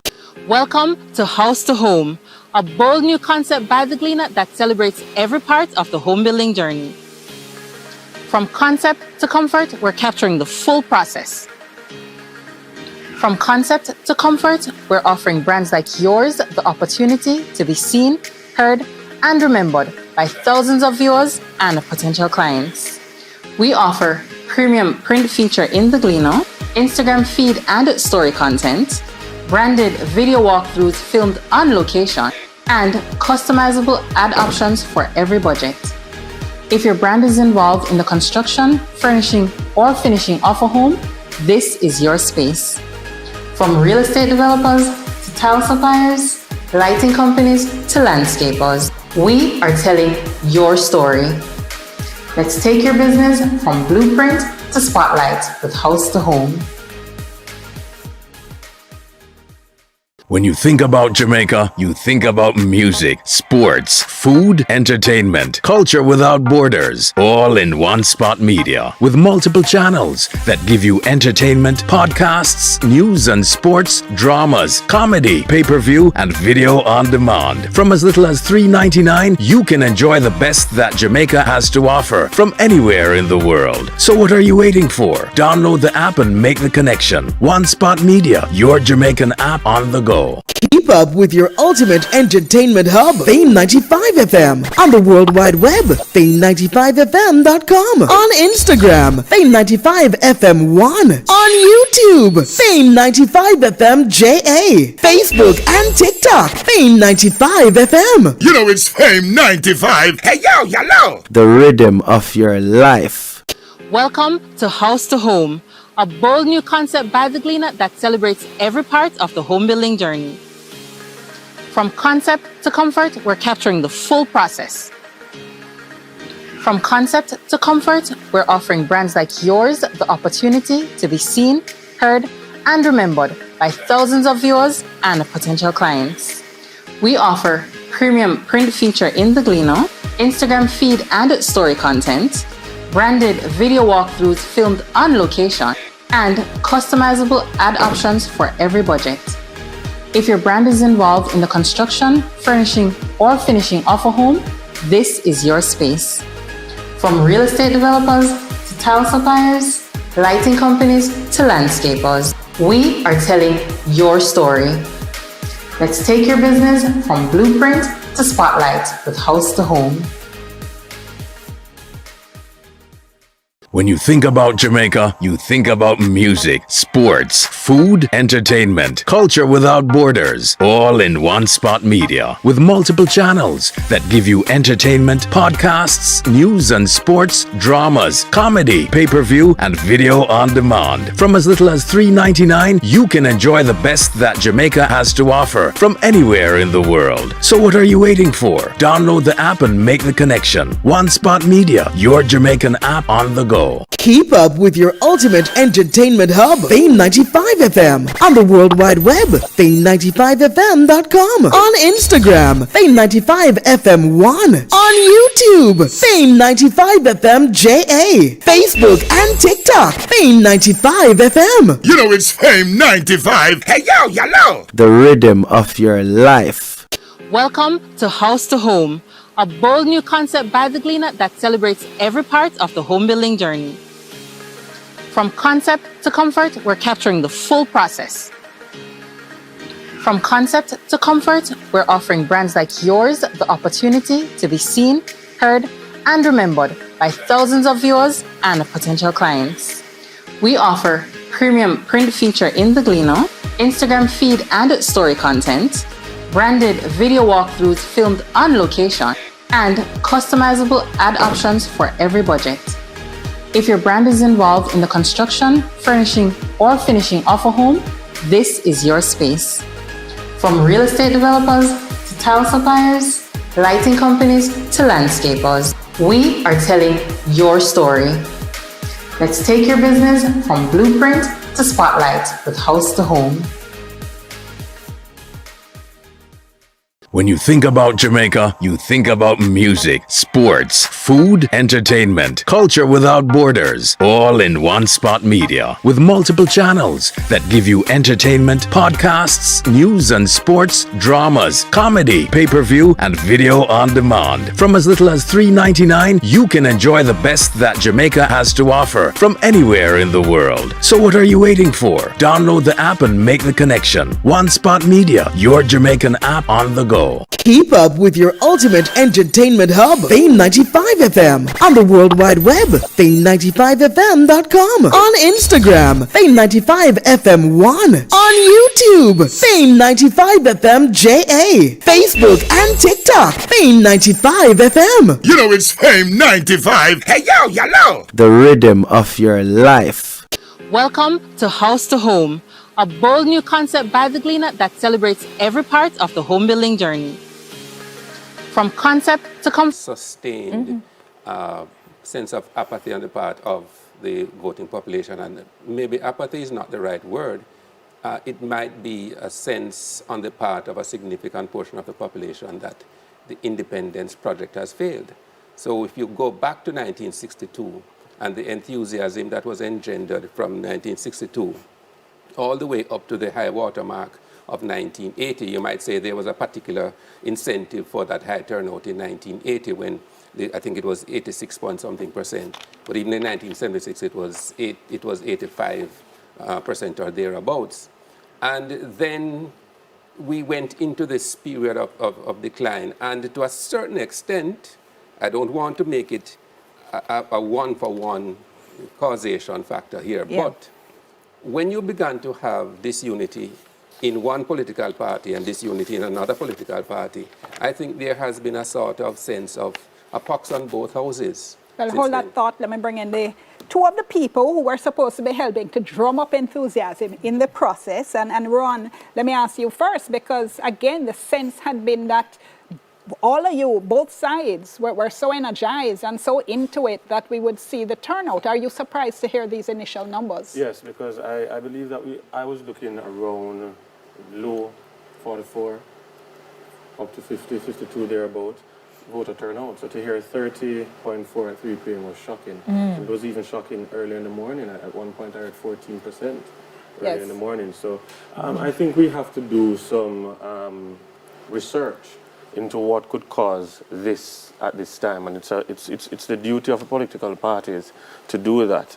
Young Jamaica, we have been trying to engage our young people right across the country on the importance to vote, and I think that is something that we need. That's a discussion that we may need to have across the country with all Jamaicans. The importance, why it is important to vote. I think, though, that our members of parliament and candidates have a role to play as well. I find that on the campaign, oftentimes persons are saying they have not seen their member of parliament, they have not seen their candidate, they have not had that conversation, and so many persons want to have that one-on-one conversation. So we may have to move towards cottage meetings and so forth to try and build that connection with the people. Hold that thought, because I have a question for Clifford on that. But before that, Kalisha is at EOJ and has an update on the voter turnout figure. Kalisha? Thank you so much, Dion. Well, I don't have the exact figures so far for the voter turnout as of 5 p.m. this evening. The latest one I have is still 30.1%. I'm getting some reports of 48% overall, but I cannot confirm it at this time. But it's something I'm still waiting to get some more information from the ECJ. But I'm going to ask my videographer to just come with me, because we're getting, well, we're not able to move right now, but Dion, we're getting some information right now in terms of the the charts behind me, they are being populated with some of the constituencies. So the polls, the numbers are coming in right now. I'm going to pan to my right, and we're seeing St. Elizabeth Northwestern, and we're seeing for the JLP, for the Paul Stevens premises, that's the polling station, 13 to the People's National Party, 40 votes so far, the Independent 0. And then going to the other polling station in that same St. Elizabeth Northwestern constituency, we're seeing at that polling station, Kamar McDonald's premises, 39 votes for the JLP, and for the People's National Party, we're seeing 23. Now, still in that constituency, going to another polling station, the Elvis Watts premises, we're seeing for the JLP 36 votes, to the People's National Party 10 votes. I'm not sure if we can pan down a little further to my right again. We're seeing some candidates in Central Clarendon. That's the JLP's Delroy Williams. We see we're so far, still early days, Dion, just one of 112 boxes counted so far, but we're seeing where the Jamaica Labour Party's Delroy Williams is in the lead, 53 votes, that's 61%, and we're seeing Carla Watts, 34 votes, that's 39%, and 0 votes so far for the JPP candidate in Clarendon Central. So I am still monitoring what's happening, Dion, still checking on that number in terms of the final voter turnout for this evening, and I'll have some more updates for you as soon as possible. Okay, thank you so much, Kalisha. Well, if it reached 48%, that would be bad enough, so bad, eh? But tell me something, Clifford, because one of my criticisms of the two parties has always been, I think you all speak too much to one another at your base, and not enough to the growing percentage of Jamaicans who don't identify with either party. And I'm wondering if that's part of what's happening here. You're reaching out, but you're not reaching the people in the middle. You're reaching the orange people, you're reaching the green people, and the people in the middle feel say, boy, not talk to me. I can agree with that. Yeah, I think that factors in a lot in this whole voter apathy conversation. I think for the PNP specifically, because we're coming from a time of, disunity and many of our base being broken and, just disenfranchised, we had to go through a period of uniting our bases before I guess we can talk to these independent, these undecided, these people who are not politically affiliated, because we have to represent who the party was. I think during this election season, primarily that's what we have been doing, trying to mend our bases before we can talk to those around. But I think it's something that both parties need to work on. And then speaking to people who are not of their own. So I think, yeah, I agree with that. Yeah. In relation to this idea, though, is it, I guess the only time you can really test a system is on election day. So the EOJ kind of is between a rock and a hard place, because it needs to modernize, it wants to bring on these new systems, but then you have a day like today and people start costs, and by I think it was mid-afternoon, they announced that they had suspended it. So, yeah, people are impatient sometimes with change, and if you're accustomed to one way of doing things, or I heard somebody jokingly saying today that the only line some of us are willing, not me, are willing to join and stay for long, is at a particular embassy. Yes. So people will choose where they want to spend a considerable amount of time. And if they are not particularly invested in the electoral process, then they're not going to... No, man, you have donut and chicken line too. Yeah? Yes, yes. But I'll tell you what, let's go to the break and we'll soon come back. Thank you so much for staying with us for our live coverage of the 2025 elections, vote 2025. And, still a little bit slow on some of the results, but we want to share with you. We're starting to see some of the numbers build up. And here we have North Trelawney, still just 2 boxes out of 146. Tova Hamilton of the JLP with 128 votes. Wickham McNeil with 51. Yeah, I think we mentioned that this is one of the seats that if the PNP is going to win tonight, they have to take this back. It's a traditional PNP seat, but there is St. James West Central, 2 boxes of 106. Marlene Malahoo, 4th of the JLP, 76 votes. Andre Horton of the PNP, 61. Clifford Barnett, 1 vote.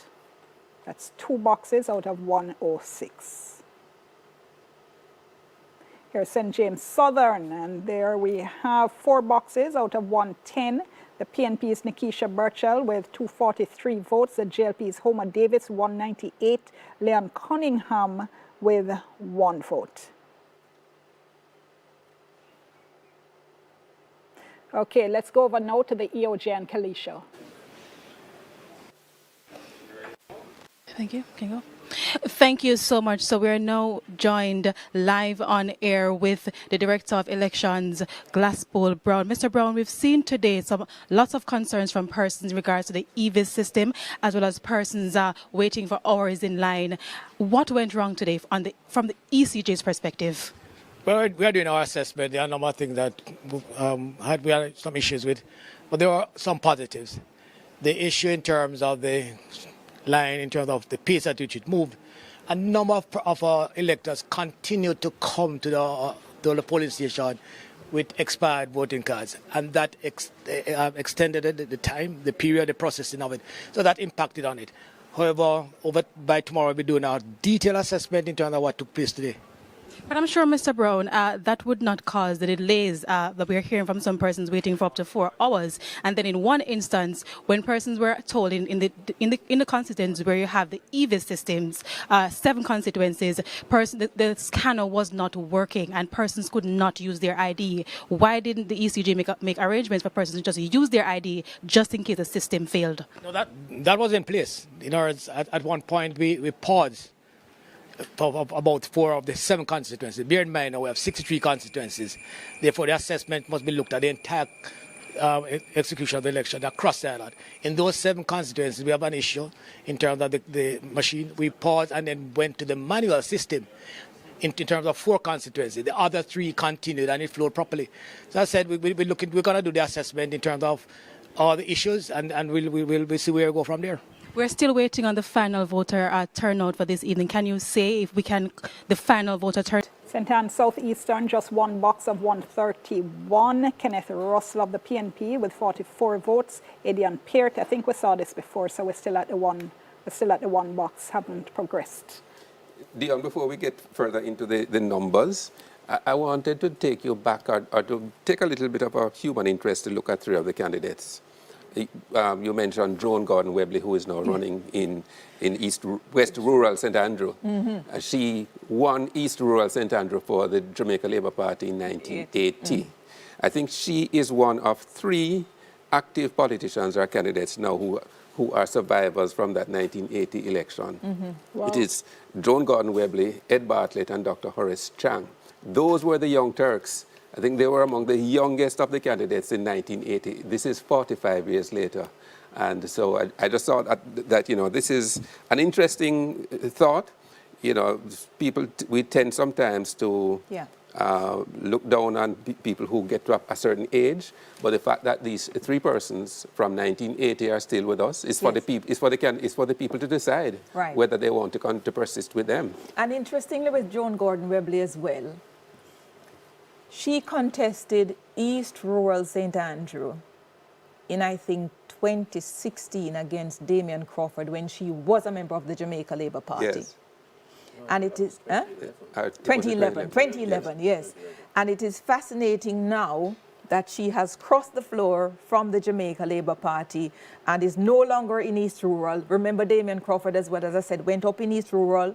Then he moved to Portland Eastern, and now he is in St. Catherine Northwest seeking to take the seat that Hugh Graham had, which is Bobby Pickersgill's old seat. But here's Joan Gordon Webley putting up a fight against Olympian Juliet Cuthbert Flynn, and by the early numbers here, very, very early at this stage, but the PNP seems to be leading in that constituency. I'll pull that away just a another moment. quick point about the history of West Rural. Sorry, hold on, Earl, I think Ron was I just want to point out that she ran in 2011, Joan Gordon Webley, for the Labour Party, lost to Damian Crawford, and she ran in 2016 for the PNP in East Rural St. Andrew, and now she's over in West Rural St. Andrew. Yeah. Did she run 2016 in East Rural, or was it Imani? 2020. Imani was in East Rural in 2016 against and then Joan was here in 2020 against Juliet. Something else that's fascinating about West Rural is that, like Joan Gordon Webley, who is a crossover from the JLP, Dr. Mavis Gilmore and Madame Rose Leon, both of them represented both the PNP and the JLP. That's and both of them ran in West Rural St. Andrew. And in Central Kingston, that rich history you spoke about earlier on, because I think Central Kingston was one of the original 32. Yes. Madame Rose Leon has interest and has represented in Central Kingston as well, which is part of the reason I think the PNP wants to make sure that that seat comes home. But as I mentioned a moment ago, the early numbers for West Rural, I'm seeing 5.7% votes counted so far, JLP 379, PNP through Joan Gordon Webley is now at 483.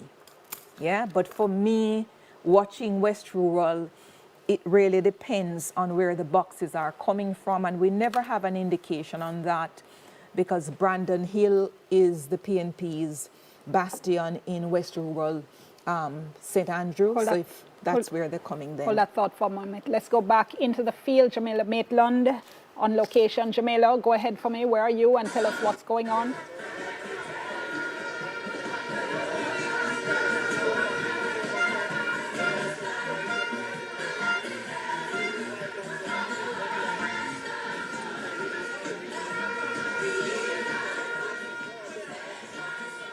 Okay, we'll get back to her in just a moment. St. Catherine North Central, 4 boxes of 108. Neil Powell of the JLP, 176. Natalie Nita Garvey, 165. Clifford, you looked as if you were coming in just now.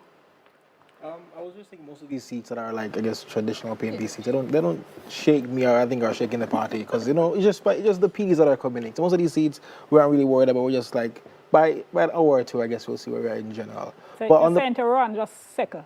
Yeah. But on the point with Joan Gordon Webley, I think she's one of those women or just people in general that has an aptitude to serve no matter where they go. So it doesn't matter if she switched sides, she just wants to serve. Wow, that's you practice that spin. No. I just want to jump in on that as well. The work is being done in the Brandon Hill division. So hold on one sec. This is the West Rural St. Andrew. Joan Gordon Webley, 8 boxes of 140, 483. Juliet Cuthbert Flynn, 379. George Roach, 1 vote, and that's 8 boxes of 140. Go ahead. Yes, so the Brandon Hill division is predominantly, well, the PNP usually gets their numbers out there.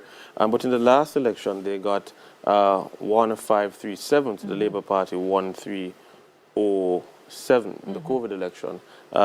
The Labour Party in 2016 got 1451. So you can see that work is being done in that seat and in that division to close that margin that the PNP usually have in the Brandon Hill division. But as you know, Lawrence Tavern, Stony Hill, Red Hills is strong Labour Party territories, and that is what will take us home tonight in West Rural St. Andrew. You won all the 4 divisions in the local government election. Hold on 1 second from everybody. Let's go back to Jamila.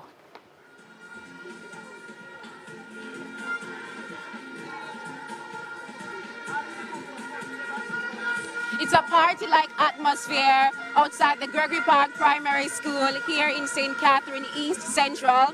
Incumbent, the Alanda Terrelong is going up against the PNP's Raymond Price. We also have an independent candidate here, Casey Radcliffe from the JPP. The Jamaica Labour Party's supporters are seemingly having an early celebration here while the ballots are being counted on the inside. There is a steady but consistent support here from the Jamaica Constabulary Force. Police officers are up ahead. On the other side of this crowd, you'll have the PNP supporters who are underneath their tent as well, taking it easy.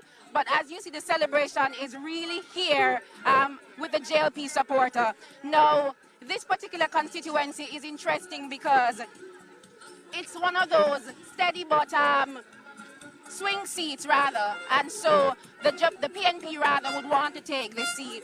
Now, in this division, in this constituency, there are 3 divisions. Southborough, you have Portmore Pines and Gregory Park. In Portmore Pines, that is where the PNP support is large, and that is where they're trying to get more of their supporters to come out to see if they could make a difference. In Gregory Park, however, there's an equal number of PNP and JLP supporters here. As I said, on the other hand, the PNP supporters are there having their own party. We're going to walk through the crowd to get a little bit of the excitement that we're seeing. Lots of music, jubilation in the streets, while the final ballot is being counted on the inside.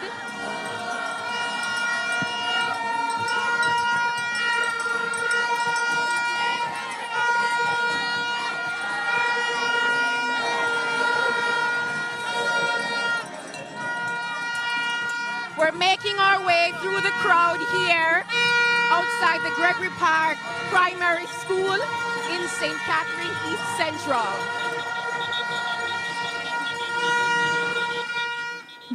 Okay, well, everybody obviously enjoying themselves there. We haven't so far seen any official results coming there.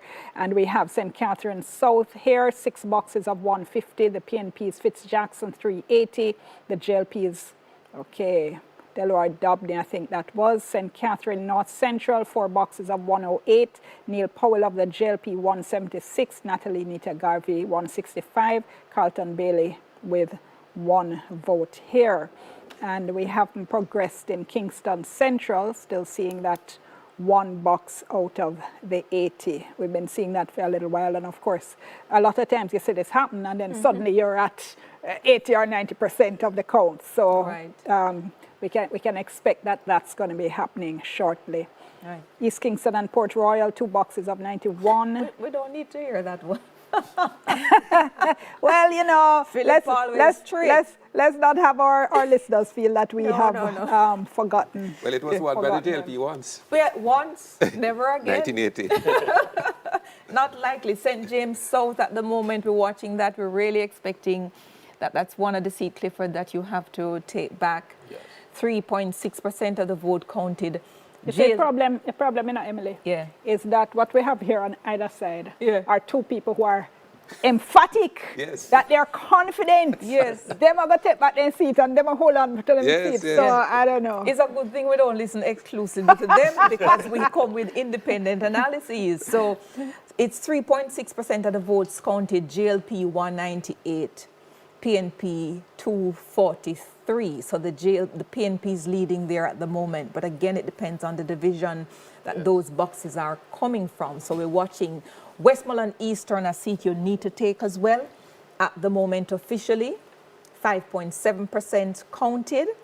And the PNP is leading by 6 votes, 259 to the JLP's 253. That's Dr. Dayton Campbell against Daniel Lawrence in the constituency of former Prime Minister P.J. Patterson. Eastern Portland, 2 boxes of 140. Anne-Marie Vaz, 195. Isaac Buchanan, 103. Tracy and Gillespie Harris, no votes so far. So that's just 2 boxes there out of Portland Eastern. Can I just jump in to say St. James Southern, right? Yes. If you look at the data, in 2016, Labour Party, 6,216. But you notice in the COVID election, would have increased our numbers in that seat, 7,245 votes. So a lot of work has been done in that seat. We expect the Labour Party to have a good showing there this evening. All right. We're going to go to break, but just before that, we asked members of the public how important they think this election is to them. Take a look.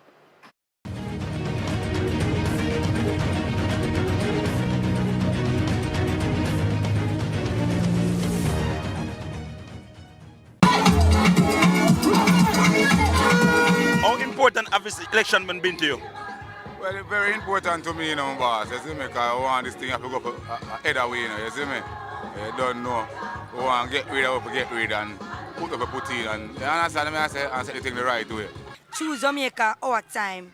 Yeah, Andrew Honest do a lot. I know I'm not going with a plan. Him don't have a plan. Andrew Honest have a whole heap of plan. Whole heap of plan Andrew Honest have. And to do something good to me. I fly from foreign, come to Jamaica just for this.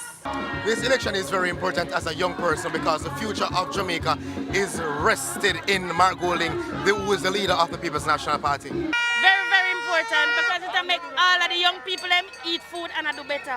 What I mean? And to do a lot for Jamaica.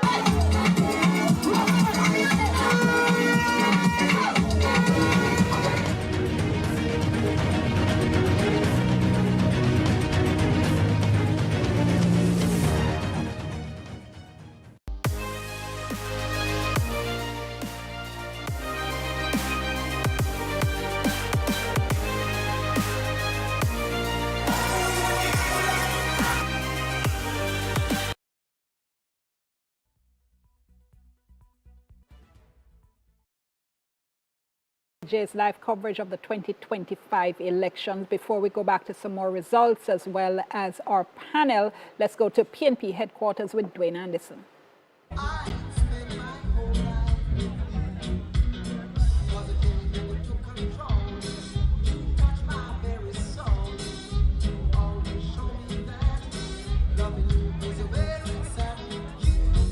Elections, you see the parties' bases, they're out in their numbers. Today, I had to literally go into the garrisons, deep into the garrisons, to see the base and to hear from them. What I saw in a lot of the communities was really the middle income earners, working class, upper middle. Give me a minute, Kimon. Sorry, we're doing a live on TV, so could you just step back and give me a couple minutes, please? Thank you. You can speak to me afterwards. Kimon, you were saying about the middle class voters? Right, we were seeing middle income earners, upper middle income, just lining up, waiting for hours to vote. We didn't see much of the base support, as I said previously. Continue speaking, it's fine. Interestingly, when I spoke to a senior member of the People's National Party, what they said to me was that we have 14 and the goal is to keep that 14, and we're really looking at 21 more minimum to add to that to take us across the line. No, we've been hearing complaints left, right and centre about slow voting, low turning. It's fine, thank you very much. But one particular thing that we must note that here in Jamaica is that employers are required and encouraged to send home their workers a little bit early so they can vote. While coming through Western St. Andrew in particular on Spanish Town Road, we saw this massive build-up of traffic where I'm imagining some voters would have been in that traffic. You were able to find out what was going on. What happened for those 2-3 hours where people were just stuck in traffic? Well, what was happening was that supporters of the Jamaica Labour Party and the People's National Party, I don't want to say clash, but they met. And what I saw was actually a sight for sore eyes, given our history. They were dancing. So the police were working to try and clear the traffic, but not aggressively. They wanted people to interact, but it did cause, a pileup. Thank you. Kimon and I, we're here at the PNP's headquarters, and I'm imagining based on how slow the voting is going, we could be here until around midnight or 1 a.m., but we'll be sure to bring you whatever newsworthy happens. It's back to you in the studio. Dion. Thank you so much, Dwayne. Well, as we were saying earlier, though, a lot of times what you have is this very slow period, and then all of a sudden the results just start pouring in, a tsunami of results a lot of the time. We're not quite at that point yet. So when we look at a lot of the results, so for instance, we're seeing East Portland on the screen there. We've been stuck at this particular result for a little while, just 2 boxes. And here we go. I don't think we've read this before. We have St. Ann Northeastern, 17 boxes of 147, Matthew Samuda of the JLP with 885, Ryan Simpson of the PNP with 686. And Emily, let me ask you to take the next couple of results. Right, so this is Trelawney Northern. 16 of 146 boxes counted. Earl, I think you're in better eyesight than I am at the moment. Yes. Toba Hamilton, 928. Let me hand over the baton properly to you, Earl. Yes. Take the baton, Earl. Toba Hamilton, 928 to Wickham McNeil, 662. So she has 58%, and he has, well, let's move on to Trelawney Southern. 186 for Marissa Dalrymple Philibert, and Paul Patmore of the PNP, 156. That is 5 boxes of 96. And we expect Marissa Dalrymple Philibert to hold that. 7 boxes out of 120 in Manchester Southern. Peter Bunting, 651 to Ian Ives, 439. So that's 59.6 to 40.2%. And the independent Karen Scott, she got 2 votes. Manchester Central, interesting one. Donovan Mitchell of the PNP, 809 votes to Rhoda Crawford of the JLP, 731. 13 of 139 boxes. Manchester North Western, Michael Phillips of the PNP, 220 votes, and Damian Young of the JLP, 167 votes. Tricia Stewart Angus still at 1 vote. So Michael Phillips has 56.7% of the votes to Damian Young, 43%. Trelawney Northern, we're back there, and it's 16 of 146 boxes. Has it moved? Toba Hamilton, 928 to Wickham McNeil, 662, 58% to 42%.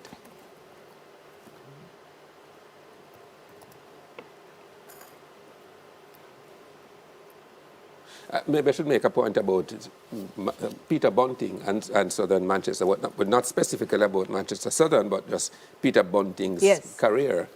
Should he win tonight, he would be one of a very small number of persons, if he's not unique, to have won three different seats in Parliament. Started in Clarendon Southeast, then went to Manchester Central, and now in Manchester South. Let me just throw in a quick apology for my viewers. We haven't been attributing the votes to the Jamaica Progressive Party. Those are the candidates that you're seeing coming up with a symbol of the praying hands behind them. They're actually not independents. They are members of the Jamaica Progressive Party, which fielded a number of candidates in the election. So my apologies to the party and the viewers for that. Yes, sir. So we're now in Westmoreland Eastern, 7 boxes of 123, and you have Dayton Campbell leading, just so, with 259 votes to Daniel Lawrence of the JLP, 253. So that's 49.6% to 48.5%. And, well, St. Elizabeth North Western, Andrew Morris of the JLP, 76%, that is 697 votes to Patricia Scarlett Forrester, 213 votes, that's 23%. And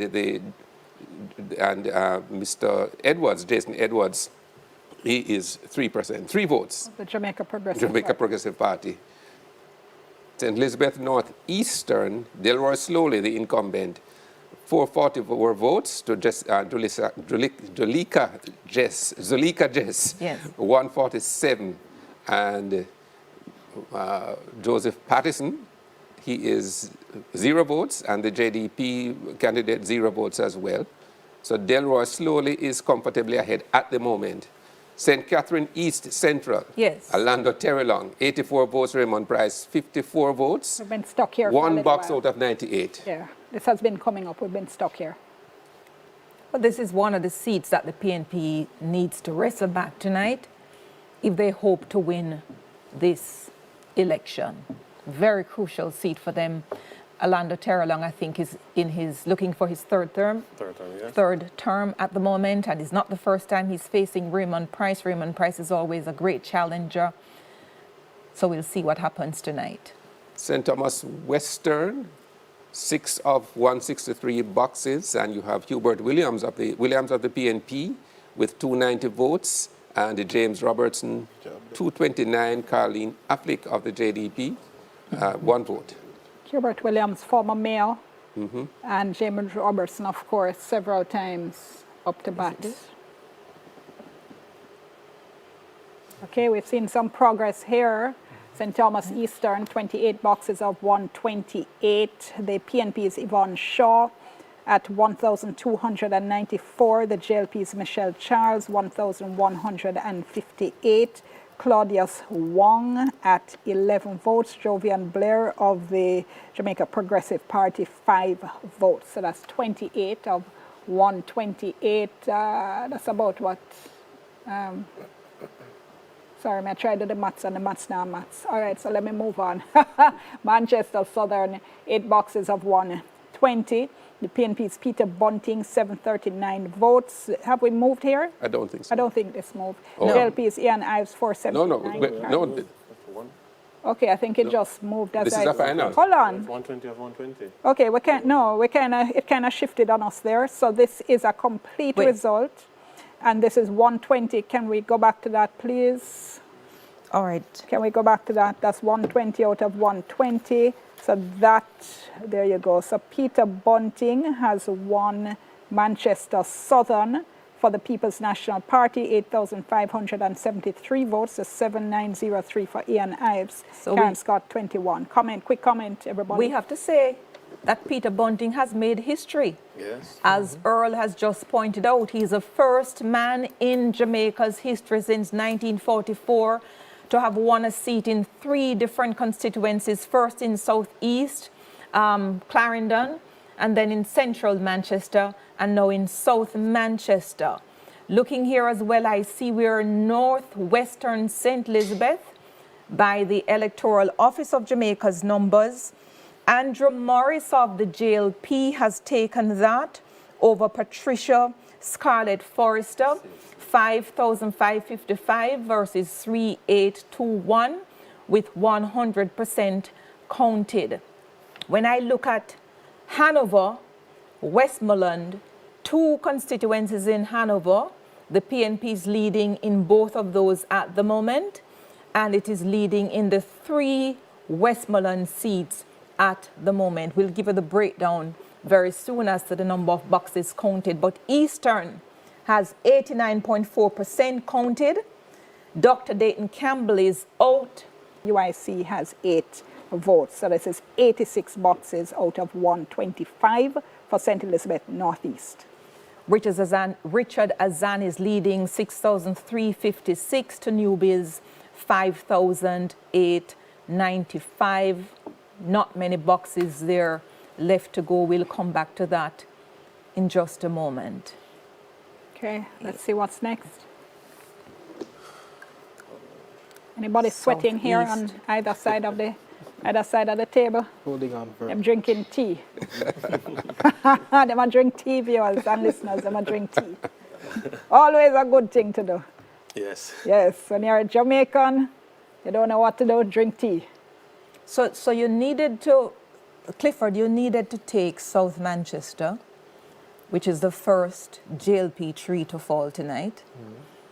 And Peter Bunting has done that. Yes. Yeah, as I said, you're leading in all of Western Jamaica at the moment, and it looks as if for Eastern, that Dr. Dayton Campbell will reclaim that for the People's National Party, but the numbers are a little early in Central and in Western. Yeah, so your thoughts on taking South Manchester? I mean, I think that was already a given for us. We already had as a comfortable take. You know, books, really, truly. I don't think there's anybody that really thought that the JP would have held on to a seat as like South Manchester. I think it's similar with South St. James as well. Well, Eastern St. Andrew, which you needed to take as well, 91% of the votes counted. Favour Williams, 6,490. To Patricia Duncan Sutherland, 5,398. You ready to give that up? 9% of the boxes to be counted, but she's leading by just a shade under 900, 800, 900 thereabouts. So. I think a seat like that is something that goes down to the wire, down to the last count. I think there's possible headways we can make, and probably we will make in that seat. Okay, we're going over to EOJ. Let's go over to EOJ with Kalisha. Thank you so much, Dion. Now, I know you've been providing the latest numbers to our viewers, but we just saw a significant jump in the numbers here at the ECJ. Now, right behind me, I can see some of the constituencies where the counting has been completed. Manchester Southern, one of those constituencies that we have been watching closely. We're now seeing the People's National Party in that constituency 8,573 votes to the Jamaica Labour Party's 7,903 votes. I know this is a lot for our viewers to digest, so I'll not go through every one of them, but now looking at another one where I'm seeing that the counting has been completed. St. Elizabeth Northwestern, we're seeing where the Jamaica Labour Party 5,555 votes and the People's National Party 3,831 votes. Now, I'll get back to that board in a bit in another update, but right now I'm joined with my colleague from the Gleaner, Karen Madden. Karen, thank you so much for joining me. I know today we've been hearing about the concerns about persons being in line for hours. I voted in Southern St. Catherine. I got there around 10:18. I didn't leave until around 10:45. Some people may say it doesn't seem long, but there are only 2 persons in front of me. And what was your experience? My experience is similar to yours, Kalisha. Same constituency. I voted at Belmont Park Primary School. A very busy polling station with probably about 15 PDs. So when I got there just after 7 o'clock, my mantra is early voting. So I got there just after 7 o'clock. When I got there, I joined a line outside the polling station, which was very unusual. Probably about 15 or 17 people in that line. And then we went inside and had to line up again in front of your particular PD. And we were there in the steaming sun. It took about 40 minutes for the process to be completed, and everybody in the line was also saying that, and many experienced voters were saying that, you know, that this is very, very unusual. Okay, thank you so much, Karen. I'm going to go back to the board a bit, and we're seeing the People's National Party is leading in 30 constituencies, and the Jamaica Labour Party leading in 33 constituencies. And as I mentioned earlier, we've seen a significant jump in terms of the progress in each constituency. Moving now to even St. Andrew Southeastern, where 89% of the boxes counted there. We're seeing the People's National Party 4,710 votes to the Jamaica Labour Party 2,827 votes. Going back to another constituency, I'm going down now to, well, St. Andrew Northeastern, where 94% of the boxes have been counted, and the Jamaica Labour Party leading in that constituency, 4,883 votes to the People's National Party's 3,555 votes. Karen, anything, and I know you covered in 2020, are you seeing anything that is really, I know there are some seats we've been watching closely, 12 of which, you know, the Jamaica Labour Party won in 2020 that it hadn't won in years. Was there a particular constituency you were watching closely coming into this election? Yes, certainly. I grew up in East Rural St. Andrew, so that's always a seat that is of interest to me. So I was watching that as you know, among the seats that I was watching. I expected things to be different. You know, I'm not an election expert by any means, but I expected things to be different in a non-COVID times as it was in 2020. Thank you so much, my colleague from the Gleaner, Karen Madden. And Dion, of course, I'll have some more updates for you when you join me in a few, in the next live report. Reporting from the ECJ, I'm Kelisha Williams. It's back to you, Dion, in studio. Thank you so much, Kelisha. And just to repeat what Kelisha just said in terms of the latest seats, what should I say, where they're leaning, JLP leading at this moment in 33, PNP leading in 30. We have up St. Andrew East Rural, but this is from way back when. I suspect the counting has changed significantly here. This is 3 boxes of 137. PNP's, okay, let's go to St. Thomas Western, 26 boxes of 163. The JLP's James Robertson, 1223. The PNP's Hubert Williams, now 1,060, and Carleen Affleck of the Progressive Party with 9 votes. Okay, let's take a break and we'll come back. We'll get some more comment and lots more results. Thank you so much for staying with us for TVJ's live coverage of the 2025 elections, Vote 2025, and we're so happy to have you wherever you are, whichever of our platforms you are listening or viewing this coverage on. Now, I think at this point, though, what we can say is that it's not going to be a landslide for either side, and I have to say I think that's good for the Parliament and good for democracy overall. Okay, here we go again. Earl, let me let you take this. St. Elizabeth Southwest, one of the seats to watch. Floyd Green, the incumbent, is leading with 4,949 votes to Miranda Wellington of the PNP, 4,349. So he has a fairly comfortable lead at the moment in the context of that constituency. St. Elizabeth Southeastern, very close, Norman Scott of the PNP, 1,004 votes. The incumbent Franklin Witter, 991, and Raymond Dobbs of the JPP, he has 11 votes. Westmoreland Central, Dwayne Vaz seems to be headed back to Parliament, 7,547 to the incumbent George Wright, 6,074. Kathleen Greenwood has 31, she's from the JPP, and Don Foote, 29.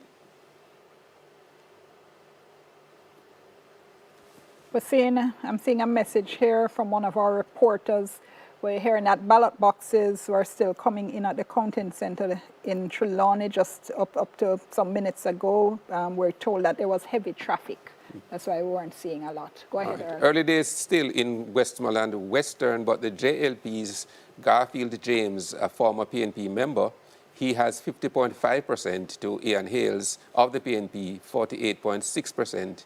And Ian Hales is a former JLP member, so that's quite an interesting. Yes. Gilbert James, 0.7%, 13 votes, and Bertland Madden of the, or Madan of the JPP, 4 votes.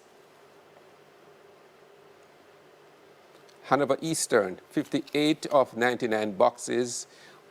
Andrea Perkis of the PNP, 54%, that's 3,334, to Dave Brown, the incumbent of the JLP, 2,789. Craig Eubanks of the JPP, 19 votes, and Jordan Cunningham of the UIC, yes, 9 votes.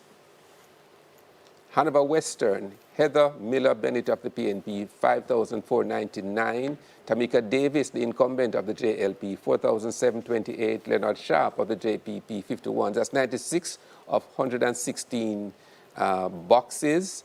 It seems the PNP might be on its way to retaking both Hanover seats. Portland Eastern, 96 boxes of 140. It's looking good for the PNP. Isat Buchanan with 5,636 votes. Anne-Marie Vaz of the JLP, she's the incumbent, 5,224. But there are many boxes to be counted yet. Portland Western, 74 of 104. And Daryl Vaz, the incumbent of the JLP, 4,164, to Doreen Campbell of the PNP, 3,350. Michael Aiken of the JPP, he has 12 votes. And just to call our viewers and listeners' attention, well, call our viewers' attention and let our listeners know, if you look at a little icon at the bottom right-hand side of the screen, that's telling you the number of seats that have been completed and declared. So you're seeing there 11 for the JLP, 9 for the PNP.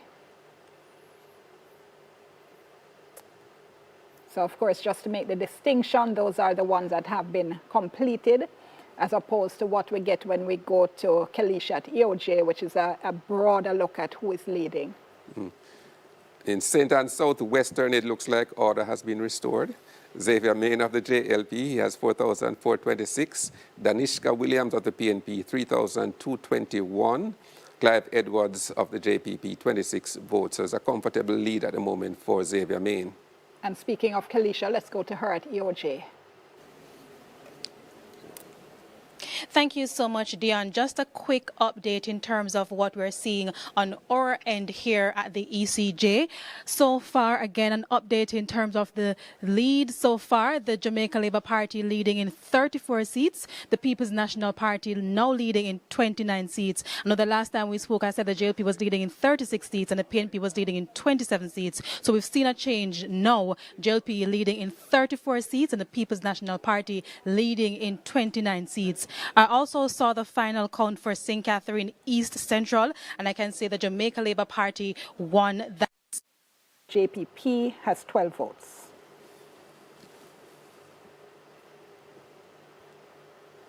St. James West Central, 58 boxes of 106, so they're about halfway there.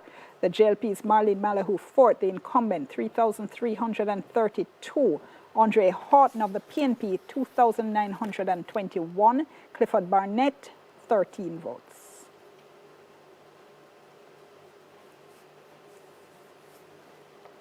St. James East Central, 94 boxes of 117. Ed Bartlett of the JLP, 5,850. Rochelle Reed Knott of the PNP, 3,782.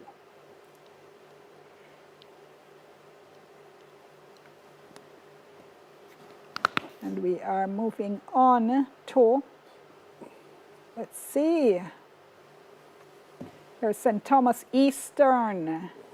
Let's see, this is 105 boxes of 128. The PNP is Yvonne Shaw, 5,982. The JLP is Michelle Charles, the incumbent, 5,595. Claudius Wong has 28 votes. Jovian Blair of the JPP has 20. I think Yvonne Rosemary Shaw used to be a member of the Jamaica Labour Party. I think she actually worked very closely with Dr. Michelle Charles's father, Pernell Charles Sr., for many years. and she was a former mayor in Morant Bay as well, Yes, yeah. right, Yes. Earl? Yes. And so she's putting up a fight, and it seems as if the JLP is going to lose one of the St. Thomas seats. Here's this the other evening. one up there, St. Thomas Yeah. Western, 105 of 163. James Robertson of the JLP, 5,443. The PNP's Hubert Williams, 4,806. Carleen Affleck of the JPP, 35 votes. And St. Catherine Southeastern, this is the one I think you've been saying we hadn't seen. Yeah. This is about, not quite 50% there, 48 boxes of 135. Alfred Dawes of the PNP, 2,716. Robert Miller of the JLP, 2,617. No, go again, 2,615. Casey and Radcliffe of the JPP, 30 votes. I think this is literally the first time we've seen this one all night. My count is a little bit One farther second than for me. this, St. yeah? Catherine Northwestern, 83 boxes of 122. Damian Crawford of the PNP, 4,328. Newton Amos of the JLP, 3,598. Lloyd Smith has 12 votes of the JPP.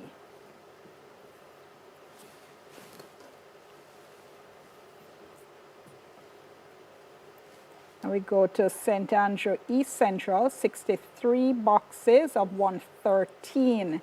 Dennis Gordon of the PNP, 3,301. Davian Vassell of the JLP, 2,774. Princess Ford of the JPP, 57. You are saying this is Peter Phillips' Yes. old constituency. Young candidate, doing well so far, going well.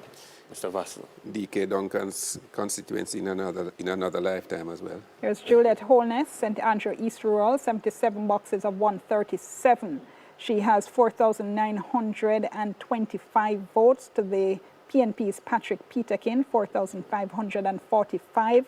Kamisha Hendricks, 29 votes of UIC. Purcell Jackson of the JPP, 23 votes. Speaker of the House.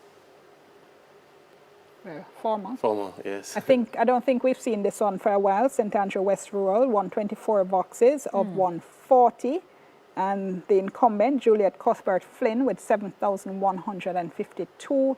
To Joan Gordon Webley of the PNP, 6,213. George Roach of the JPP, 62 votes. And only 16 boxes to go. Yeah. Earl, let me let you take over. Manchester North Eastern, Audrey Marks of the PNP, 56%, 6,472 votes. To Valentin Wint of the PNP, 5,144.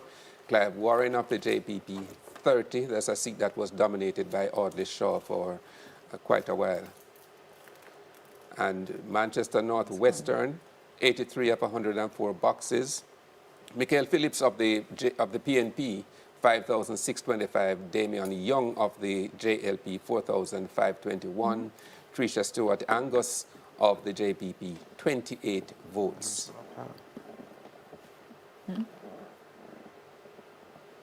St. Elizabeth Southeastern, Norman Scott continues to lead, but is only 17 of 109 boxes. He has 1,004 votes to Franklin Witter, 991. Raymond Dobbs of the JPP, 11 votes.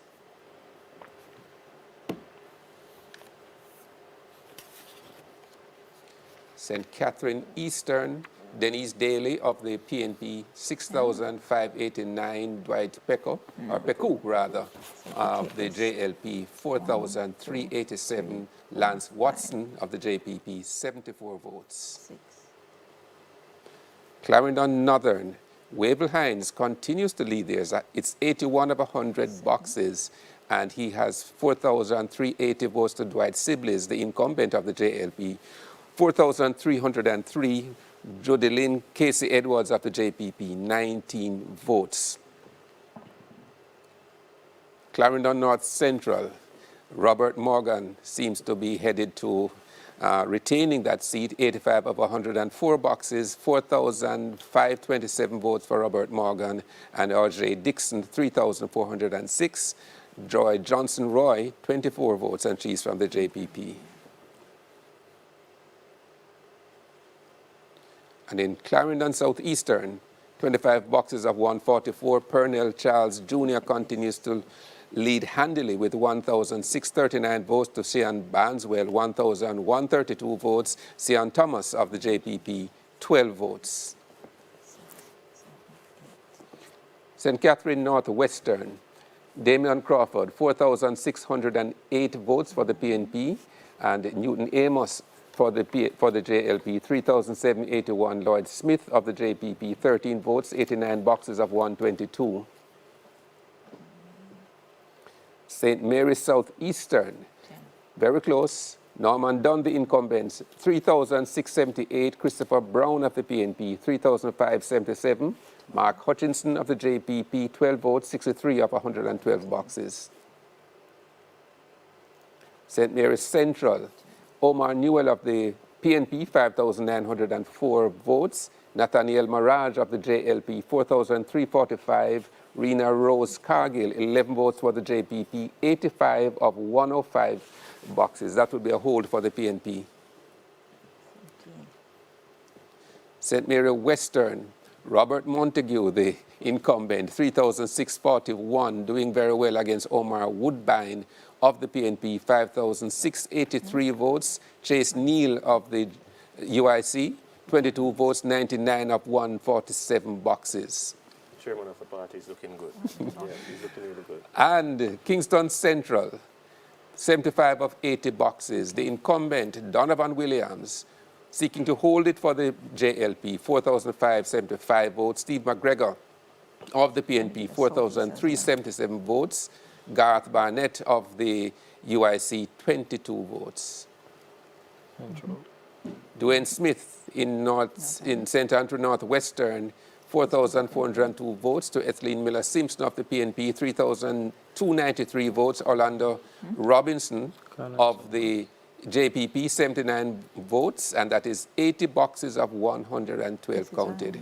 Okay, let's just stick a pin, take a break, and we'll be back with much more results, all the latest, when we come back with our results show, Vote 2025. For TVJ's live coverage of the 2025 elections, Vote 2025. And let's go first of all back to the Electoral Office, the EOJ, with Kalisha for an update.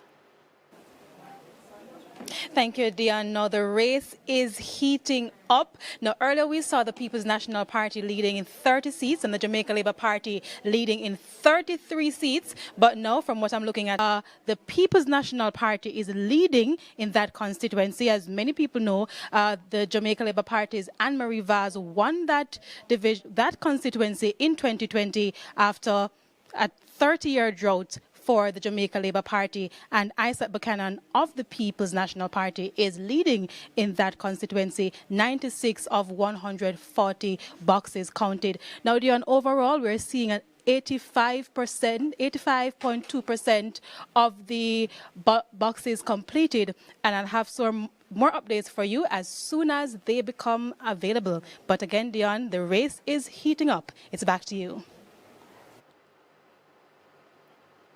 All right, thank you so much, Kalisha, and it certainly is, and you heard Kalisha there saying the numbers are continuing to shift from 3330 to back to 3429, and that East Portland seat. Earl, a quick comment on what we're seeing there. Well, this one would be a bit of a shake-up. Many people expected Anne-Marie Vaz, the incumbent, to hold it fairly easily, but we did see that Isaac Buchanan was mounting a serious challenge. And so, bearing in mind that this has been historically a strong PNP seat, perhaps it should not be surprising that it is this competitive. Yeah, it's a seat the PNP used to win by over 1,000 and then over 2,000 votes. Mm-hmm. So it was really because of Anne-Marie Vaz's ground operation why she was able to win the by-election and to hold on to it in 2020. 2020 was a misnomer. So what we're seeing now is a rebalancing of the scales. I expect at the end of tonight, the entire western belt of the country to go back orange because it was never really a green space. So Westmoreland 3, we see Eastern Westmoreland going to Dayton Campbell by over 1,000, which is how they used to win there. except in 2020 when Luther Buchanan lost by 11. But Central... So sorry to interrupt you, just to say this is another one that's now completed. The PNP's Richard Azan taking Clarendon Northwestern over the JLP's Warren Newby, with Azan having polled 6,989 votes to the JLP's Warren Newby 6,490. Kevin Palmer picked up some votes there. And here is Westmoreland Eastern. This is showing 121 of 123 votes. It's been given now to Dayton Campbell of the PNP, 7,434 votes over Daniel Lawrence's 5,556. Here's Westmoreland Central, 169 of 70. It's given now to Dwayne Vaz of the PNP, back in Parliament with 9,869 over George Wright's 8,326. Kathleen Greenwood with 39 votes and Don Foote with 38. And Westmoreland Western Westmoreland now. This is 108 of 138. Ian Hales of the PNP, 6,454. Garfield James of the JLP, 4,820. Gilbert James, 54. Bertrand Madden of the JPP, 23 votes. St. Anne's Southwestern, 108 boxes of 138. This has Xavier Main, 5,069 votes over Denishka Williams of the PNP, 3,698. Clive Edwards, 28 votes, and that's 73 boxes of 105. And we have St. Anne Northwestern, 73 boxes of 105. Crystal Lee, the incumbent, holding on here at the moment with a lead with 7,346. Gabriella Morris, our first time out, 6,924. That's 10 boxes left to count in this constituency.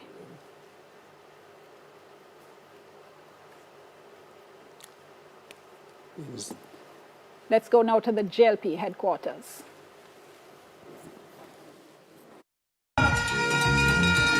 It's turning into a party-like atmosphere here at the JLP headquarters, Dion. As you can see behind me, you will see that a number of JLP supporters are dancing, they're ringing their bells, they're playing one of their favorite anthems on the campaign trail, "The Lord is my shepherd." So that is the mood here at the moment. I'm now joined by another JLP supporter who is also dancing. Hi, good night. What's your name? Newton Harris. Why was it important for you to be here tonight? To celebrate our victory. Where did you vote? I voted in St. Anne Northwestern for Crystal Lee. So how is the trend looking for you based on what you've picked up so far? Well, we always knew it would have been a close race, but we put in the work. Crystal has done phenomenally well in the one term. 2 years stolen by COVID, but she's done phenomenally well in terms of the infrastructure, the services, the roads, the health centers, all of the wonderful things that Crystal has done, the water projects with Matthew, amazing stuff compared to what has gone before. So our constituency really has seen a difference. All right, thank you so much. Sorry? Thank you so much. I know it's difficult to hear me. So that's the scene here at the JLP headquarters, Dion. Maybe I could just get another supporter. Can you talk to me? Hi, good night. Can you hear me? Yes, I can. What's your name? Zachary. Okay, I see you celebrating. You think Yes, you won? I am. Yes, I do. I'm very confident for the JLP. It's not yet too early to declare. Too early, that doesn't really mean much right now because we're confident we put in the work. We have the achievements to prove that we deserve the third term. So Dr. Holness will return as well as our MPs. Thank you so much. Well, that's the mood here at the JLP headquarters, Dion. I'll check in with you a few moments later. Thank you so much for that, Andrea. And yes, we'll continue to check in with you, and some more interesting results have been coming in. In fact, we are now seeing Clarendon Southeastern there with, okay, we moved on to St. Catherine Southwest. Okay, we are going thick and fast, aren't we? So St. Catherine Southwest, Everald Warmington. Here's St. Catherine Southern, Fitzjackson. And St. Catherine Central, Olivia Babsy Grange. So we're kind of moving fast through those. Okay, here we go. St. Elizabeth Southwestern, and as the Senti boy in the room, Earl, you get to do the honors here. Read the next couple for me. Floyd Green of the JLP, he's the incumbent, 9,044. Miranda Wellington of the PNP, 7,650. And the significance of this particular seat is that it always goes to the party that wins nationally. So that may be one of the reasons why there's celebration at JLP headquarters at the moment. Yes. Clarendon Southeastern, Pernell Charles Jr. of the JLP, 1,824. Sian Barnswell of the PNP, 1,284. And Sian Thomas of the JPP, 13 votes. That's 27 boxes of 144. Clarendon Northern, Wavell Hines, the cricketer, 5,623. To Dwight Sibley's of the JLP, 5,407. Judilyn Casey Edwards of the JPP, 24 votes. That's 95 boxes of 104. Of 100, rather. St. Thomas Eastern, 114 of 128 boxes. Yvonne Shaw continues to lead, 6,597. And the incumbent, Michelle Charles of the JLP, 6,188. Claudius Wong is on 31, and Jovian Blair of the JPP, 26. St. Thomas Western, James Robertson, the incumbent, 6,836. Hubert Williams of the PNP, 5,696. And Carleen Affleck of the JPP, 39 votes. That's 125 of 163 votes. Boxes, rather. St. Andrew West Central, the constituency of the Prime Minister, very, very tight. 87 boxes of 105. Paul Buchanan of the PNP is now leading, 4,867 votes to Andrew Holness, 4,762. What you said, Earl? Are you stunned? You don't see one having a sip. Manchester Northeastern. You have Audrey Marks of the JLP performing according to tradition there. 6,589 to Valentin Wint of the PNP, 5,207. And Clive Warren of the JPP has 30 votes. If we could go back to that West Central for a moment. The PNP used to dominate that in the days of Dudley Thompson and David Core and A.J. Nicholson. Yes. Yes. So it's a 1% lead at the moment for Paul Buchanan. If we could go to St. Elizabeth again, let's see what the other weather vane is saying. Southwest St. Elizabeth.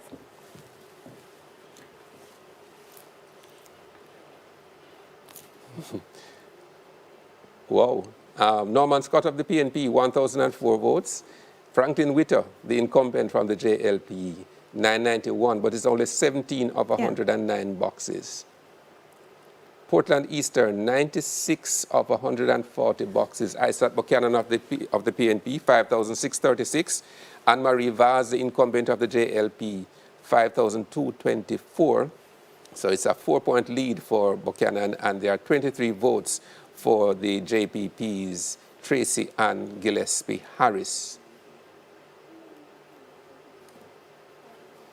I think, Dion, we need to remind the listeners that we call out these figures because we also have listeners on radio. One. Yes. Yes. Trelawney Northern, Tova Hamilton has taken the lead now over Wickham McNeil, 6,826 to McNeil, 6,792, and it's 123 of 146 boxes. So we're seeing the finish line up ahead. And Marissa Dalrymple Philibert has restored order in Trelawney Southern, 1,787 to Paul Patmore, 1,486, that's 26 of 96 boxes though. St. Mary's Southeastern, Norman Dunn, the incumbent, he is being tracked very closely by Christopher Brown. So Norman Dunn has 5,235, Christopher Brown 5,112, and Mark Hutchinson has 20 votes for the JPP. St. Mary Western, Robert Montague continues to dominate there, 7,219 to Omar Woodbine, 6,398, and Chase Neal, 25 votes. And this is another weather vane seat that indicates to the country as well what is likely to happen. Same for Southwest St. Elizabeth and the other one you mentioned a moment before. So we will see how Mr. Woodbine fares. And in St. Andrew East Central, Dennis Gordon of the PNP, he's now doing very well, 6,425 to Davion Vassell of the JLP, 3,949, and Princess Ford of the JPP, 82. 106 boxes of 113. Okay, here's St. Andrew West Rural. This is 136 boxes out of 140. Juliet Cuthbert Flynn of the JLP, 7,909 votes. The PNP's Joan Gordon Webley, 6,994.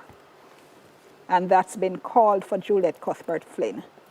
St. Andrew Northwestern, 101 of 112 boxes. Dwayne Smith of the JLP, 5,648. Ethne Miller Simpson, 4,124. Orlando Robinson of the JPP, 106.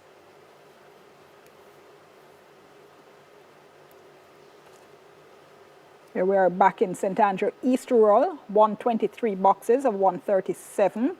Juliet Holness, 8,445. Patrick Peterkin, 7,487.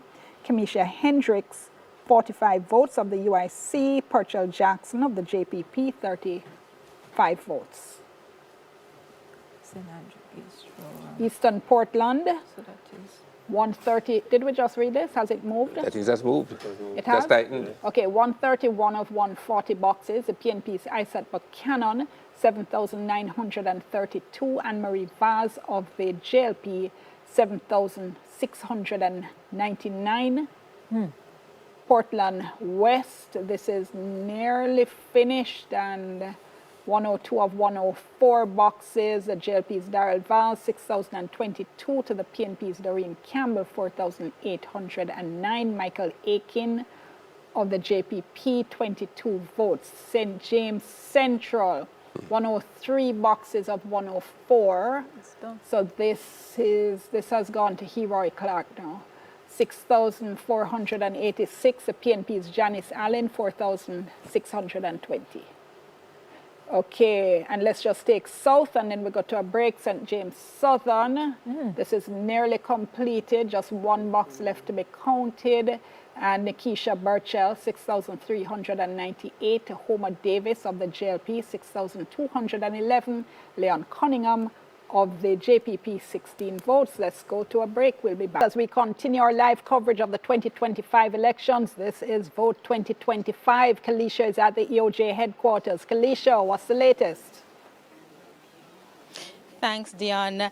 So far, 96% of all boxes counted, and we're seeing the Jamaica Labour Party still maintaining the lead. 34 seats for the Jamaica Labour Party so far, to the People's National Party, 29. Going over back to our chart here, looking at the Prime Minister's seat, that's St. Andrew West Central, we're still seeing where the People's National Party's candidate is maintaining the lead in that constituency. 87 of 105 boxes to go, so we are still not there as yet, Dion, so things could change in that constituency. Going over now to St. Andrew West Rural, where the Jamaica Labour Party's candidate, the incumbent Juliet Cuthbert Flynn, she is still leading in that constituency, 8,290 votes to the People's National Party's candidate, Joan Gordon Webley. She is at 7,157 votes so far, 138 of 140 boxes right there. Now moving further to my right, well, we have some of the declared seats on top in terms of the Westmoreland Eastern, where the People's National Party won that seat. Going down now to Manchester Central, where just one box to go, and the Jamaica Labour Party is maintaining that lead in Manchester Central. Going over now to Portland Eastern, and all the boxes have been completed, and the People's National Party's candidate Isaac Buchanan has won that constituency. Now, Dion will be providing some more updates shortly because we're almost, as I said, almost there. 96% of the boxes counted. It's back to you. Thank you so much, Kelisha, and really, really interesting here what it is we're seeing. And let me check in with our politicals and see how they're doing. Clifford, 746. St. Elizabeth Southeastern, 94 out of 109. Franklin Witt of the JLP, 8,000. Okay, I think 8,220. And Norman Scott of the PNP, 6,176. Raymond Dobbs of the JPP, 39 votes. St. Andrew East Rural, 129 of 137. Juliet Holness, 8,617. Patrick Peterkin, 7,865. Kamisha Hendricks has 46 votes, and Purcell Jackson, 38. Purcell, I think. St. James West Central, here we go. Haven't seen this for a bit. 80 boxes of 106. The JLP is Marlene Malahoo Fort, 4,704. Andre Horton of the PNP, 4,122. Clifford Barnett, 15 votes.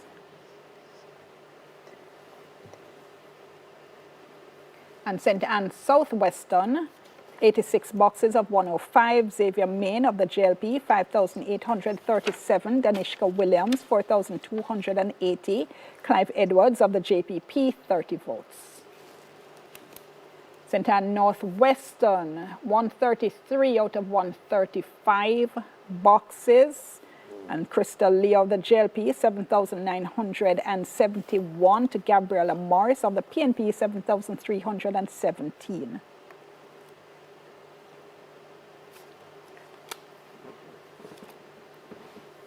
Oh. St. Mary's Southeastern. One box left here, and Norman Dunn of the JLP, 5,006. Let's start over. Norman Dunn of the JLP, 6,592. Christopher Brown of the PNP, 6,575. Mark Hutchinson, 26. And that may be the seat I was thinking of in terms of the third candidate. Perhaps his vote making the difference. We don't know which way it might have gone, but, but it raises that possibility. Central Kingston as well, because the independent in Central Kingston got 23. Yes. And there's a difference between Steve McGregor and Donovan Williams of 12. Trelawney Southern, 26 boxes of 96. Marissa, I feel like we've been stuck here. Marissa Dalrymple Philibert, 1,787. Paul Patmore of the PNP, 1,486. But if we could just pause on the counting, on the numbers a little bit, because, you know, coming into this particular election, what I had and what I've been sharing throughout the night with Clifford are the seats that the PNP had to take back to win the election. Southeast on the screen now is a weather vane seat. It has voted for the winning party for the last 5 elections, and it has given the nod in this instance to Franklin Witter retaining Southeast. I suspect a similar thing is happening in Southwest, which is the other weather vane seat where Floyd Green there is challenged by Miranda Wellington. And I expect the same out of Western St. Mary. We see the results here for Southwest with some boxes to go where Xavier Main is leading Danishka.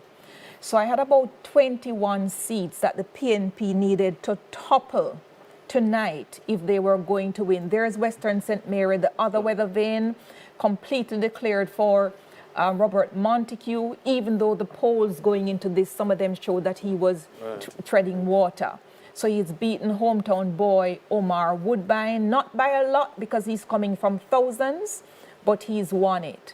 Yes. So against the 21 that I think the PNP needed to take, so far they have taken only 14.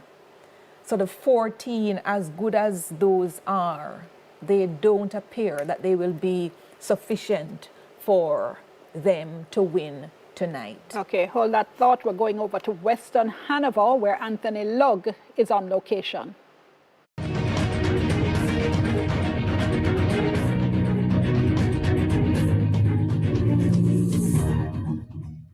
Thank you so much. So I'm just outside the Watson Taylor Park here in Western Hanover, where the counting is still going on over here. I'm now joined by a PNP supporter who is outside here, and she's extremely excited. Talk to me about how you're feeling right now. I'm feeling extremely happy at this time because I know that Western Hanover is going back to the People's National Party. And I know that one by one that Damien Crawford said they are going great.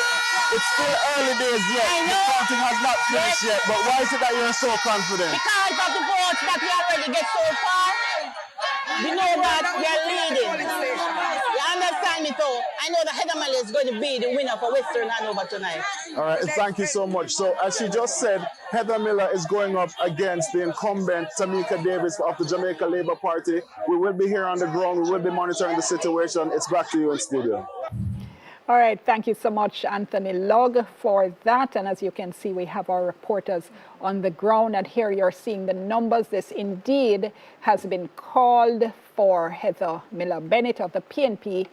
Let me see, there's one box left, but the numbers here, 6,969 votes to Tamika Davis's 5,859. Leonard Sharp of the JPP picking up 54 votes. And we're back with West Central. Has this moved? This hasn't moved. This is the Prime Minister's constituency, listeners and viewers, and we've been seeing this result for a little while, so we're, of course, monitoring closely to see where it's going and what's happening here. That's St. Andrew West Central. Just to remind our viewers that we are on radio as well, which is why you hear us reading a lot of the results. This is Clarendon Southeast, 140 boxes of 144. Pernell Charles Jr., 9,207 votes to Sian Barneswell, 7,770. Called no for Pernell Charles officially. Had it been called before? Yes. Yeah? Okay. Okay. And by the So way, I think which one I haven't seen for a while is that other St. Elizabeth seat with slowly. that's Northeast. Yeah, slowly. Yes. slowly Zuleika won that. We haven't seen it come Didn't up. Zuleika take that? Was it declared? I think so. Well, Zuleika it hasn't just- come up for ages. You could declare. By the way, it's 99% particularly of the important votes are because of what has happened with the telecom services. Many people are actually listening on radio. Right. So it's very important that they get these results. Yeah. Here we go. This was with one box left to go, 124 boxes of 125. Zuleika Jess of the PNP, 8,283. So this indeed has been declared for Jess of the PNP over Delroy Slowly of the Jamaica Labour Party, who at this point had polled 7,693. And Myrie of the JPP picked up 20, and Joseph Pattison of the UIC picked up 11 votes. This is a long-standing PNP seat. This is really just a rebalancing of everything with the anomaly of 2020. This is Kern Spencer, Raymond Price, and then Evan Redmond. This used to be a very strong PNP seat, so no surprises there. Roger Clark's old seat as well. I would say, though, that I think one of the things we have seen is, I mean, the rebalancing you're speaking of, sure, but at the same time, also an indication that the voters can't be taken for granted. No. Look at Northern Trelawney, for instance, where we're seeing this. Has this been declared yet? Okay, Tova Hamilton, 8,062 votes. Wickham McNeil of the PNP, 7,788. So I take your point, Emily, but I also think that we are seeing a new generation of voters, and that seats that previously had been thought safe. I mean, Central Kingston is not going to be in anybody's safe column going forward. Declared now for Tova Hamilton, so Wickham McNeil, having traveled across Western Jamaica, wasn't successful in terms of getting back into Gordon House via Trelawney Northern. And again, this was a PNP seat. This, my point, exactly. This is a big victory for the Labour Party. Big victory there, I agree. For Tova Hamilton. She won in 2020 and she's back. She's going back to Parliament, hard-working member of Parliament. I'm very happy for her, just as I'm happy for Rhoda Crawford and many other persons. Okay, we in fact have Nakinsky Robinson, who is in Trelawney Northern. Let's go to her.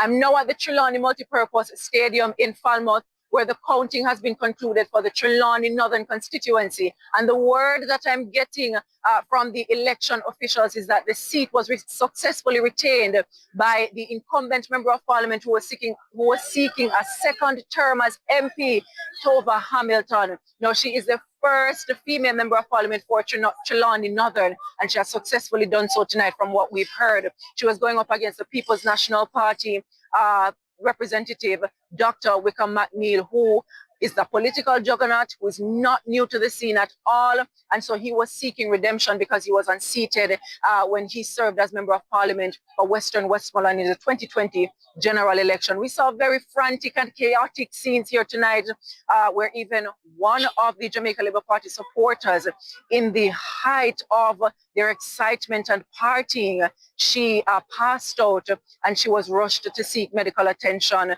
We've not gotten any word as to her state right now, but we're hoping that she is recovering well.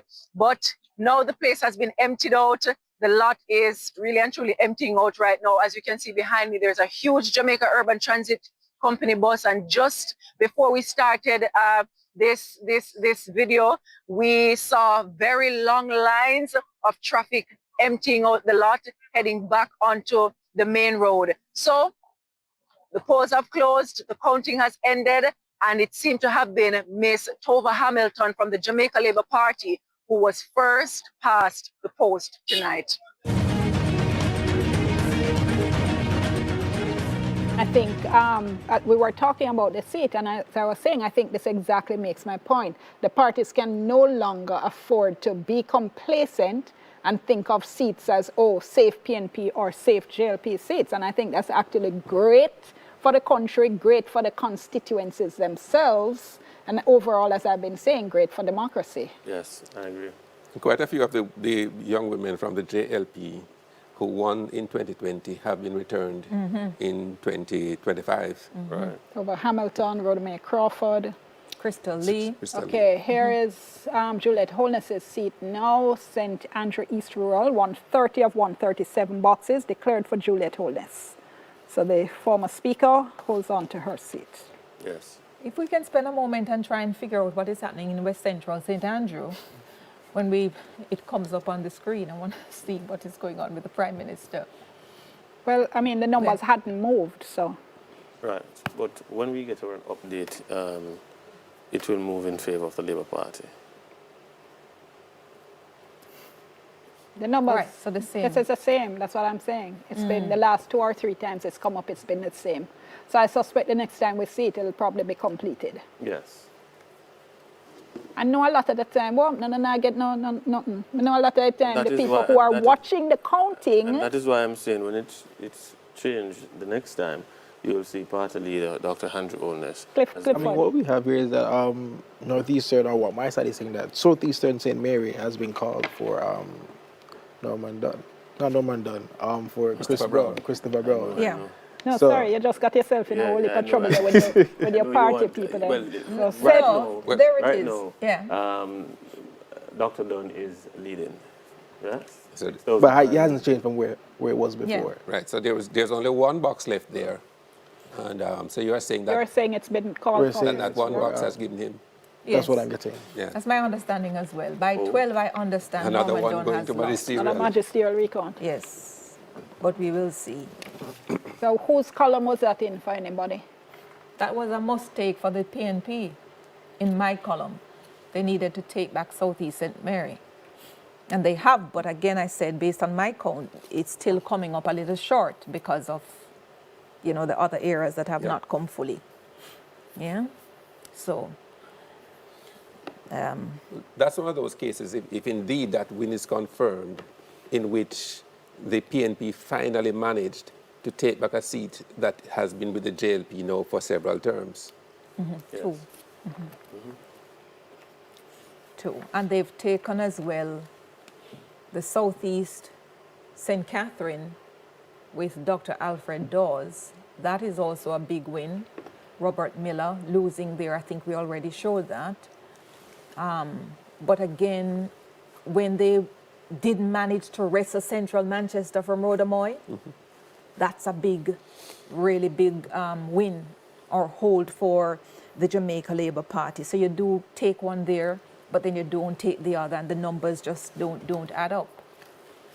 Yeah. Marlene Malahoo Fort as well in West Central St. James. I think you were hoping to take that one. Yes. You may come up just a little short with that one, even though it's not yet officially completed in terms of counting, but we shall see.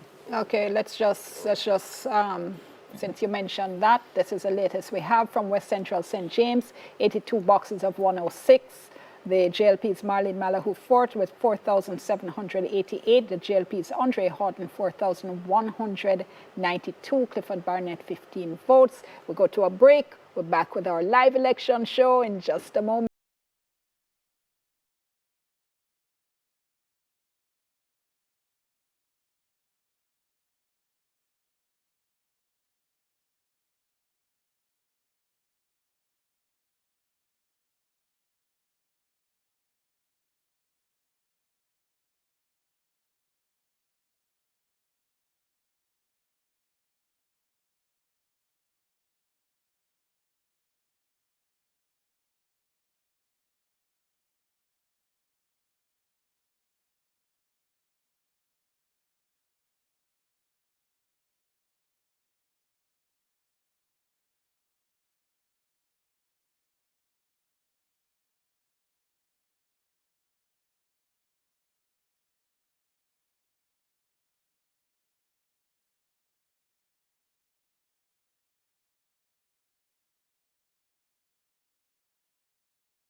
Thank you so much for staying with us. You're watching TVJ's live coverage of the 2025 general elections in Jamaica. So let's just take a moment and bring you up to date with everything that's been going on. I'm your host, Dion Jackson Miller, and with me, Earl Moxham and Emily Shields from the RJR Gleaner Communications Group. Also with us, we have Ron Walsh. He is from Young Jamaica, an affiliate of the Jamaica Labour Party. Clifford James with us as well.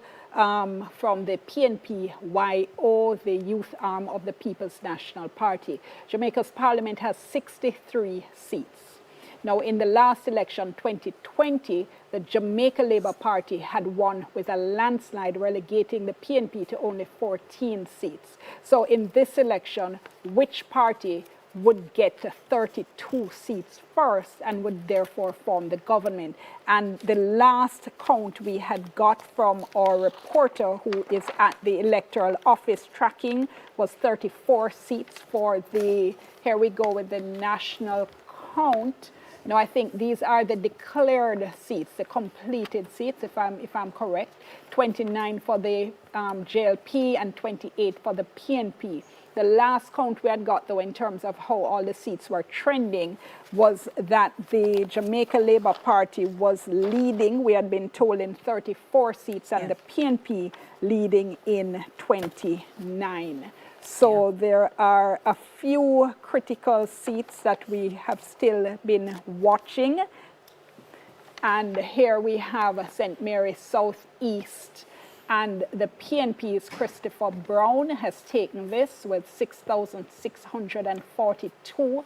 He has defeated the incumbent Jamaica Labour Party's Norman Dunn, 6,631. And that is an 11-vote difference. Yeah. Got it right that time. Well, pause on that because just I one think second. Mark Hutchinson of the JPP polled 26 votes.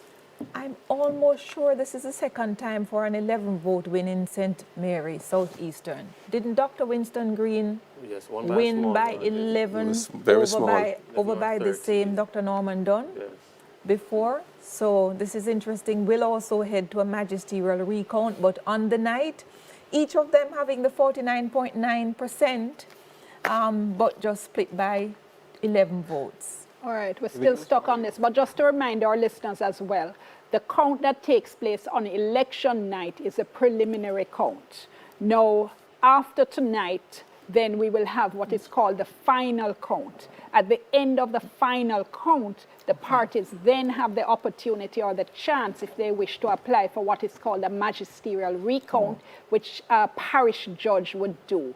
Normally you do that when you have a very, very small margin, and I was saying a little bit earlier on in the evening, a margin of 200 votes or 100 might sound like a very small margin, but you're not going to get that overturned in a magisterial recount. That is when now the parties are going to scrutinize, and the judge would scrutinize every single ballot, and you start to get arguing over where this X was marked and if this ballot was invalid and if this one was discarded and should not have been discarded. So there is a process that is going to be put in train as soon as tonight's preliminary counts are over.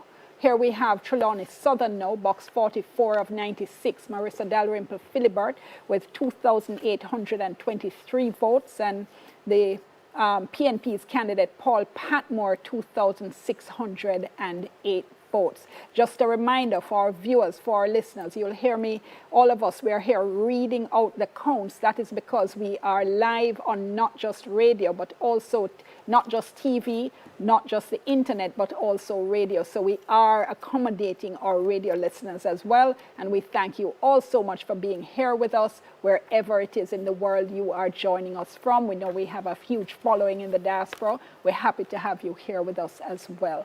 So that one, that still looks like only about 50% gone there. And I know we had heard that Paul Patmore was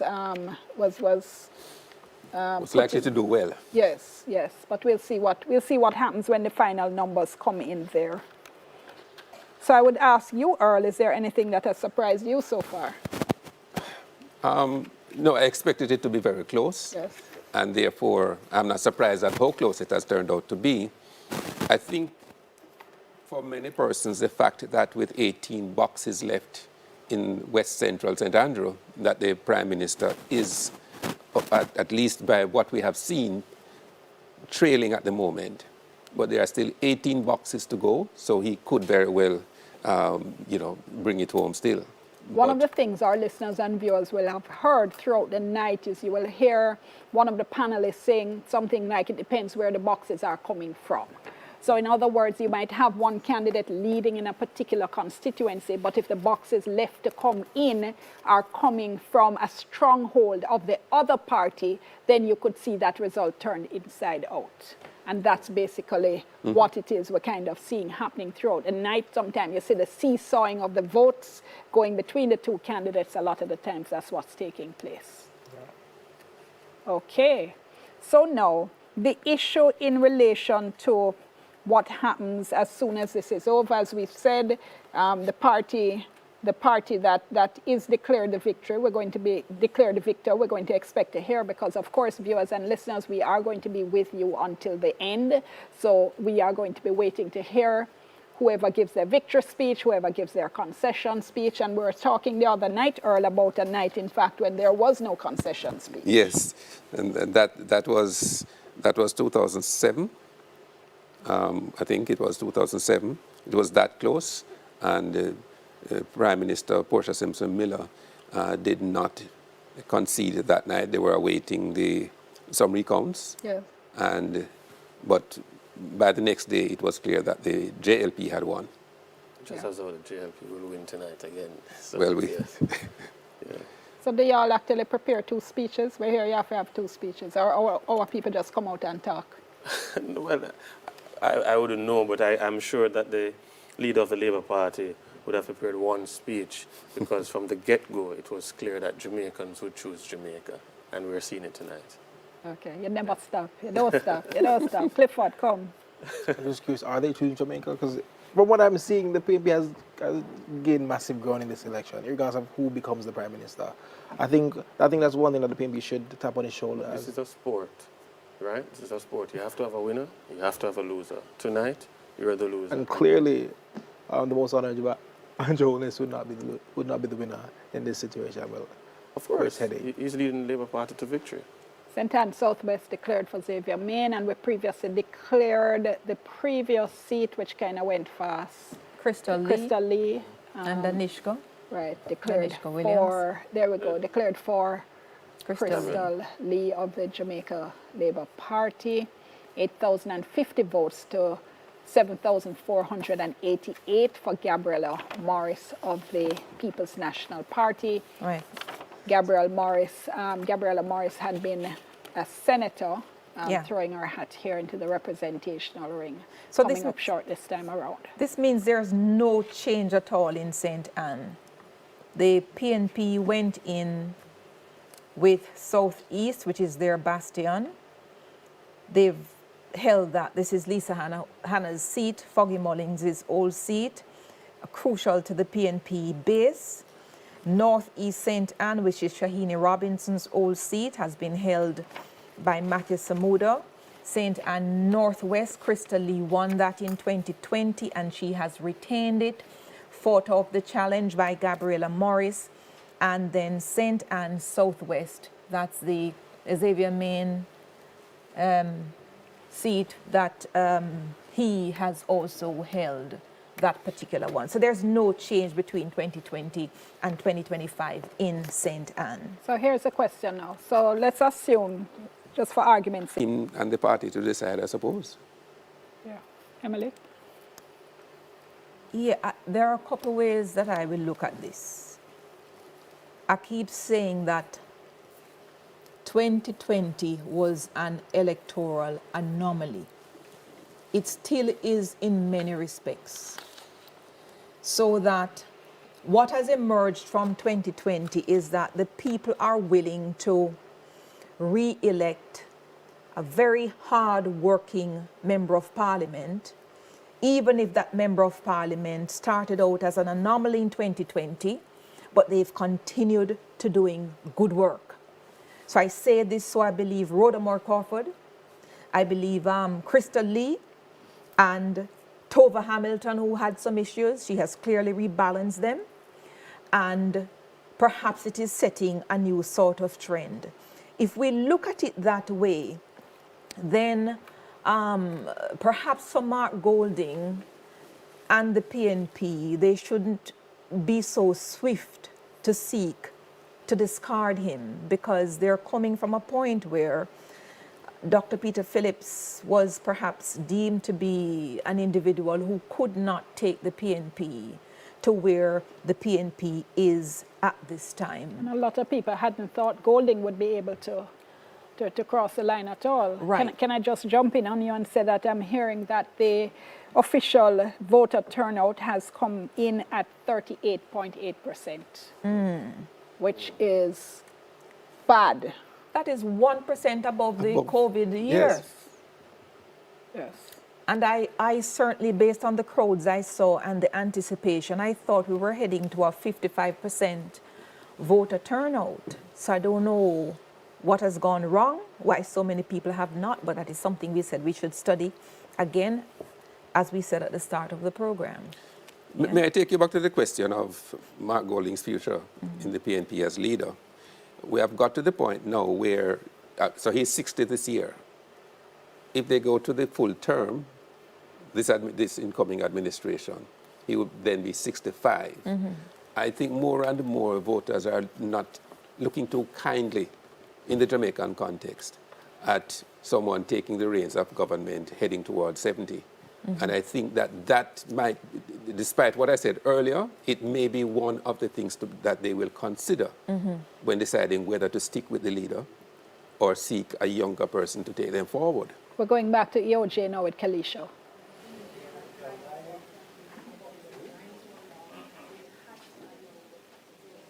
Thank you so much, Dion. So we're almost there. 99% of all the boxes counted. And what I'm seeing behind me, the latest figure, just refreshed, the People's National Party leading in 30 constituencies, the Jamaica Labour Party leading in 33. Now, I'm going to tell you the areas where we're still waiting on all the boxes to be completed. St. Andrew West Central, 83%. The People's National Party leading in that area.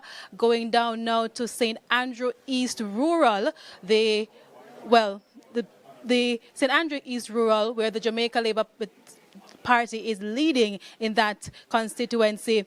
Trelawney Southern, 78% of all boxes counted, and the Jamaica Labour Party is leading in that constituency. Moving over now to Clarendon Northern, 97% of all the boxes counted, and we're seeing where the Jamaica Labour Party, is trailing in that constituency in Clarendon Northern.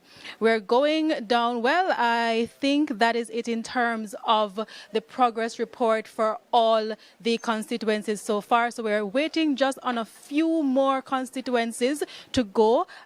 We're seeing where Trelawney Southern, that's the one where we're having only 70%, just over 70% of all the boxes counted in that constituency as well, Dion. So, we're seeing another change, Dion. I tell you, the things can change quite quickly here at the ECJ. I'm seeing now where the Jamaica Labour Party is leading in 34 constituencies, and the People's National Party is leading in 29 constituencies. And as I said, we're almost at the finish line. It's back to you. Thank you so much, Kalisha. Great work that you have been doing for us throughout the night. And as you're saying, they just about an inch there from the finish line. So the whole issue now, in terms of the extremely close seats, I think it's 2 we've seen. Yes, 2 so far. Yeah. The Central Kingston and the Southeast St. Mary, which is, I mean, there have been elections where we've seen quite a few more that have been very, very close. But we were talking there about the voter turnout because, again, this suggests that neither party is exciting the electorate beyond your narrow base. If we can't even get to 4 out of 10 registered voters deciding to come out to vote. So I'm not sure where that leaves us or where we're going with this project we call democracy. By the way, despite all that has been said tonight about the individual performances of MPs, one wonders what impact the last-minute promises in terms of various forms of tax relief, etc., might have had on the votes in some of these constituencies where, you know, somebody's decision to go, for example, for the promise of minimum wage increase, or go for the pension, or go for the 3.5. Because one of the things I've been saying, in fact, is that the polling numbers that we had been getting, when I looked at the dates that the posters were in the field, so many things happened after that. So it wasn't tracking with those. Yeah, in terms of debates, in terms of the announcement, in terms of the, you know, even the manifestos in some cases being released and what was happening. So I always felt that those poll numbers weren't going to give us a really indicative sense, but as Don said, his polls had indicated that we were going to see a close election, and indeed we've seen that. Yeah. And I think there's been a lot of attempts to try and discredit the RGR Gleaner Dunn Anderson polls, and I think what we're seeing here from this election is that they were tracking. Yeah, well, it was always going to be a close election in my view. And I think the context is so important. This is the first time ever that a Jamaica Labour Party government is facing the possibility of a third term in office. And on top of that, all of the challenges... Hold on, Emily. Here's an update. 93 boxes of 105 in the Prime Minister's constituency. He's now ahead here.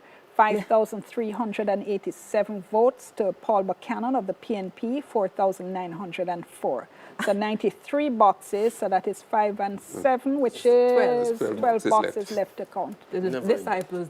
Never in doubt. No, I can visualize Desmond McKenzie wiping the Prime Minister's face with the change in the set, because that must have been a moment. Paul Buchanan did say he's going to unseat Andrew Holness, and he has come pretty close, but things are changing.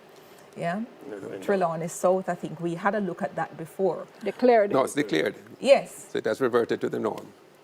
That in was terms expected. of expectations. That is Marissa Dalrymple Philibert. She walked out the parliament, she resigned, she went back, she won the seat in a by-election. They call her Mama down there for good reasons, Mama D. And she's back. She has delivered once again. But I'm saying the context of this election is that it's an historical first for the JLP. And there is a third term syndrome.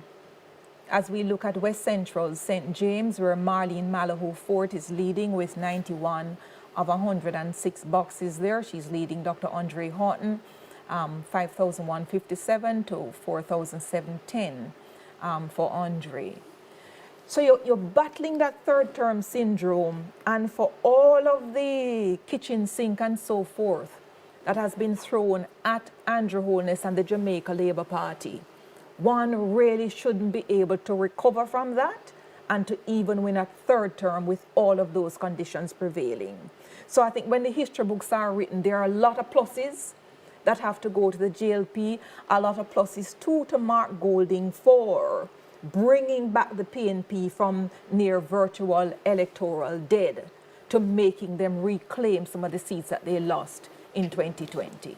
I think we're seeing live pictures here of the JLP headquarters. Yes. So we're waiting to go back to the headquarters and to hear what's happening. Of course, as soon as the various leaders are ready to speak, we'll have that live for you as well.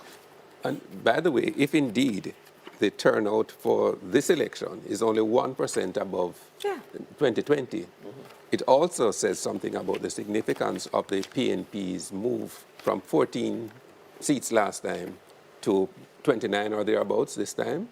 It would seem, therefore, that the PNP has recovered a significant portion of the vote. Because when you looked at the numbers, you know, between 2016 and 2020, yes, the voting was down and people were saying COVID and so on. But when you looked at the actual numbers, the PNP had lost 127,000 voters. The JLP had lost only about 28,000. Yeah. And as I mentioned, there were some constituencies in which the JLP actually managed to increase its vote count. Is this the same number or it gone up? No, it has gone up. 97 votes, 97 boxes here out of 105. Andrew Holness of the JLP, 5,989. Paul Buchanan, of the PNP, 4,923. Right. And I think a story will have to be told as well about this comeuppance with the 3rd of September. Because it was the 3rd of September 2007. Yes. 3rd of September 16? 16, yes. 2020? 2020 rather. 2020. And now the 3rd of September 2025, which is the first. Mind we get ourselves into a cycle where every 3rd of September is probably talking fixed election day, but it will be the 3/3 of September for the first third term for the JLP. Just to say this seat has now been declared for Prime Minister Andrew. As expected, as expected. You did say that. Very good run, Mr. Buchanan.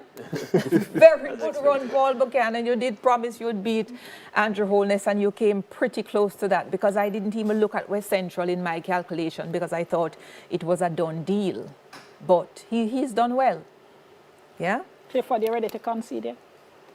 There has to be a point. I think regardless of who becomes the Prime Minister, who walks into Gordon House as government, the PNP has done amazing tonight in many different ways, coming from where we were at with 14, with our broken base, the part that was in ruins. I think Mark Golding and Dayton Campbell has done well in bringing back the party and has represented what the PNP is to the Jamaican people, and has sold the PNP to many people as well. Because as I said before, the whole country in general has signaled that they want some sort of change, whether it is from the MP level or whether it's from the national level. They want to see some sort of change. But still with only 38% of the vote. There are various accounts for that, like the mishap with today and the growing trend of voter apathy. But in general, people want to see some level of change. I think what the Jamaican people want is to continue with the Labour Party. When you look at what has happened since 2016 until now. Sorry, hold on. The voter turnout doesn't support that, you know. Because what you have is, do the maths, 62% of registered voters who never came out at all. Right? So that's 3 out of 4 registered voters came out. 6 out of 10 didn't come out. Now, when I did the math in 2020, when we had about the same voter turnout, when you actually looked at how many people had voted for the party in power, which is a JLP, it was actually only 20% of registered voters. So because the voter turnout is so low, you're essentially a minority government in terms of support from the voting public as a whole. So it's one thing to say, yes, we won, but surely it must be sobering. So that's why I'm taking issue with you saying this is what the people wanted, because in fact it's a minority who have put you into power. I know it's winner takes all and first past the post. I agree, but at the same time it is the persons who come out to vote. Yes, so what we have... No, stop right there. That's the point, you know. Listen to what you just said. The persons who came out to vote, most people didn't. So what that means is that those most people didn't want either of you. So what does that say about how you relate to them and how you relate to the country? And that's where I'm going to. I think that is what we have to do as political parties. You know, we have to engage. We have to find new strategies to engage the Jamaican people. And that is something that we, as political parties in the country, will have to start to look at, because it cannot continue at 37. I think it was about 37 point something last election, and now it's at 38. We don't have the COVID excuse again. 37.85. In 1993, I believe it was 60%, thereabout. So it 60.28, yes. 60.28. So, but in all fairness, Rowan, I don't know what can be done to get people out.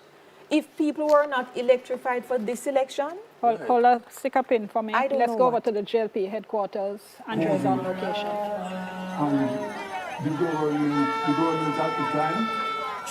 Thank you very much, Dion. The mood here at the JLP headquarters shifted a bit earlier when they saw the numbers of Paul Padmore in the Prime Minister's constituency when he was leading a bit. So the numbers shifted a bit. I'm going to speak to this supporter. When you saw the numbers shifted for the Prime Minister's constituency, what was going through your mind?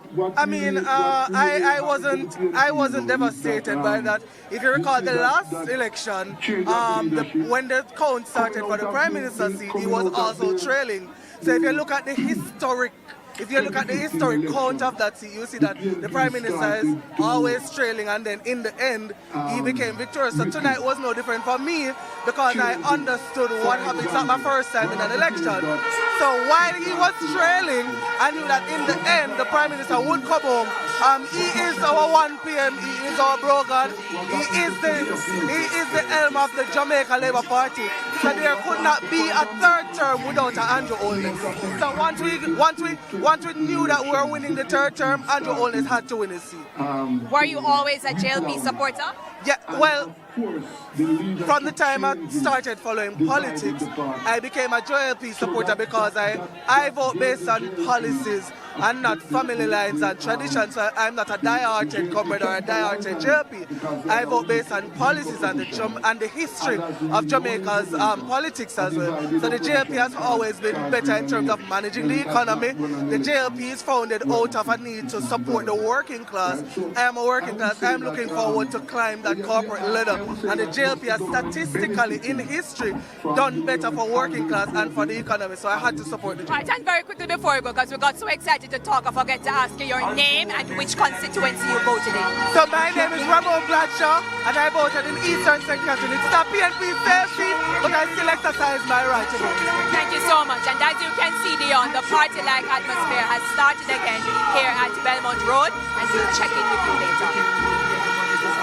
Thank you so much, Andrew. So let me just go back to the voter turnout issue and give our listeners and our viewers a sense of where we're coming from. Just to remind you, you're watching TVJ's live coverage of the 2025 general election. I'm Dion Jackson Miller. Thank you all so much for staying with us across the platforms, on radio, on TV, on YouTube, on onespotmedia.com. Those of you here at home and those of you abroad, we are happy to have had you, and we hope you continue to us. We're taking you right till the end of tonight. All right, so if we just look at the later years, because we know, earlier and all kind of things that go on. So if we look at from 96, let's choose 97, that was a 65% voter turnout, right? 2002, we were down to 59%. 2007 was 61. 2011, we're at 53%.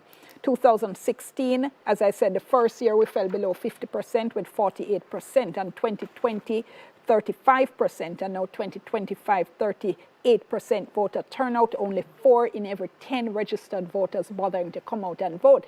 Emily was saying something before we paused, saying she's not sure what else we can do. But Emily, my view has always been, I have never thought that the two major parties have seriously tried to attract anybody other than their base. When you even look at the campaigning, what is the campaigning? It's under the point, orange and green and make noise on the campaign trail. It's fun to watch. It really is. But for people who are not inclined to join in the carnival and the singing of the songs and whatever, and want serious engagement. What's that? Carnival of the absurd. For people who are not looking for that, I have not seen either party making any serious attempt to pull in everybody else. But let me try and respond to it. I don't know the answer to all of that, but the numbers can't be quoted in a vacuum. When we were at 1997 with 65.22%, there was 1.1 million voters on the list. In 2002 with 59.4, there was 1.3 million. In 2007 with 61.4, there was 1.336 million. For whatever reason, in 2016, we jumped to 1.8 million people on this voters list. 1.8 million in a population of approximately 3 million. And in September 2020, we're at 1.9. This election, we're at 2.07. Where so much people come from on the list when we have 3 million people in Jamaica? Is the list completely clean of dead people? And are there dead people on the list who can't make it? And so the voter turnout will never be larger than it is because we have a ballooning list for hundreds of thousands of people that we need to double check. I don't understand it. And the reason I'm asking this question tonight is because I have been watching elections since 1980. This is the first election I'm seeing such fervor and energy. Every man and them dog. every animal in the house energized. Hold the man and the dog for me. Let's just go to the break. I'm told the updated voter turnout figure, 39.33%. 39.33%, and we're back right after this. 1, 2, 3, 4, 5, 6, 7, 8, 9, 10, 11, 12, 13.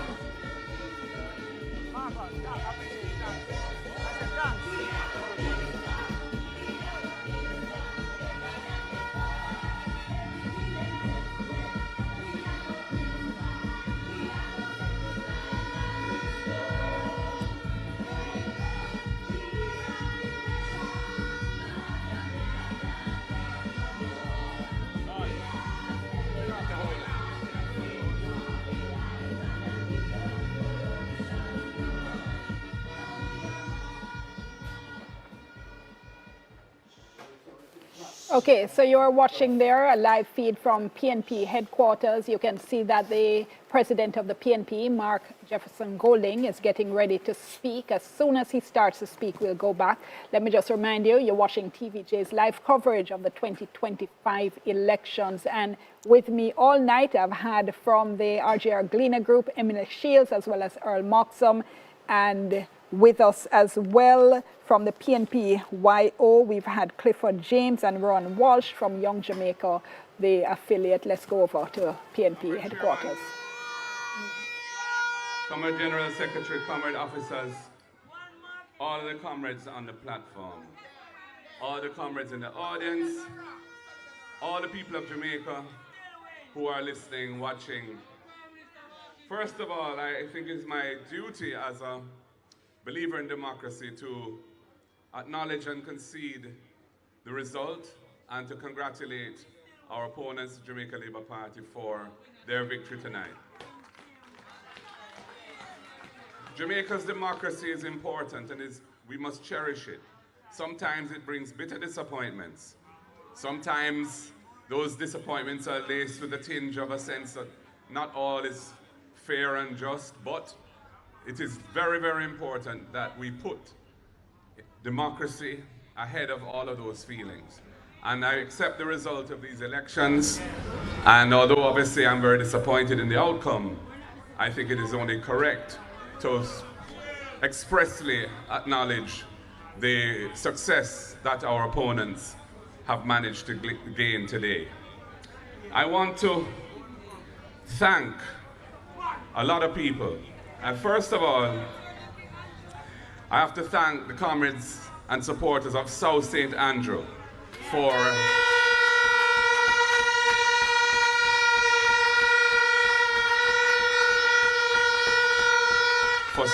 standing with me, for coming out today in their numbers, and for giving us a decisive victory in the constituency which I have the honor to serve. I also want to thank our campaign team, led by our campaign director, our General Secretary, Dayton Campbell, Dr. Dayton Campbell.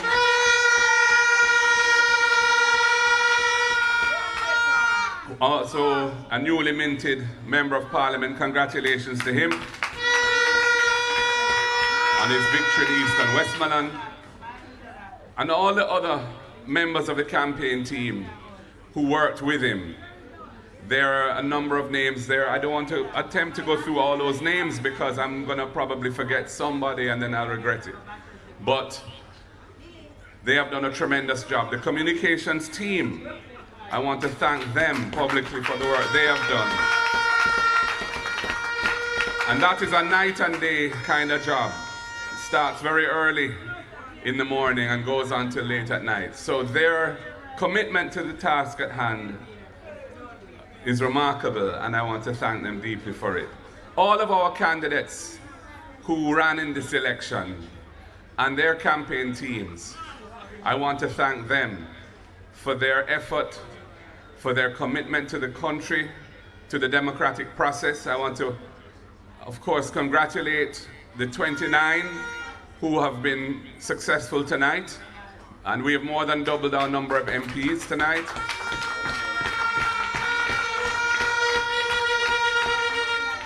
And for those who were not first and didn't, they still committed themselves extremely well.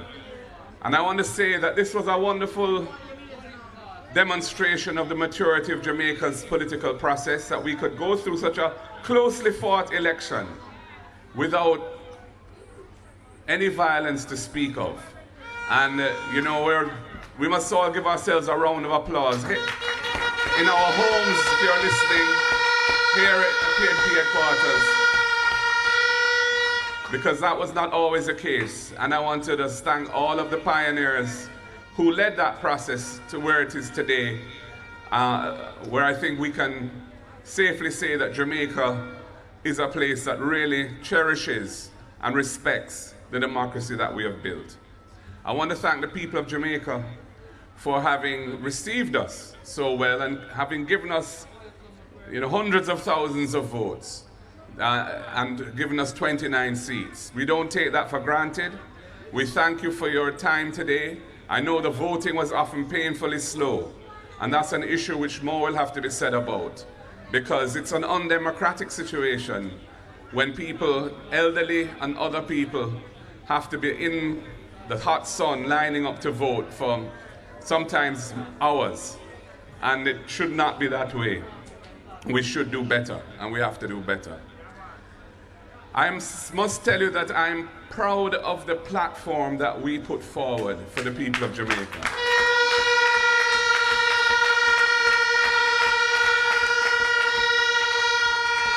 It was a truly progressive platform, a platform that offered a radical reform to the land tenure issues that have plagued this country for centuries. A radical platform that would have enhanced the standard of living and quality of life of those working families that are struggling to survive now by giving them significantly lower tax burdens on their income. Progressive in a social justice sense as well, around issues such as beach reform, contract work, and other things which really need to be addressed because there are injustices in our society which cannot be tolerated and should be modified and rejected in their current form. So I just want to thank all of the team that came together and developed those ideas and put them forward boldly and without reticence. And I think that for many Jamaicans, they saw the benefits and the power that that platform and those ideas and proposals would have delivered. So ladies and gentlemen, for us it's a difficult night. This is not an easy speech to make. One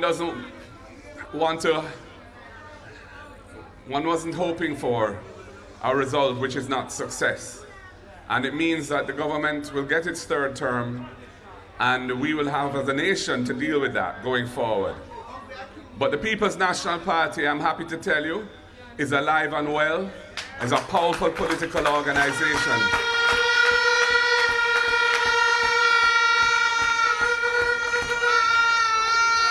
And has embraced modernity in its methods, and has definitely, I think, over the last few years, come a long way towards being a competitive political force in Jamaica.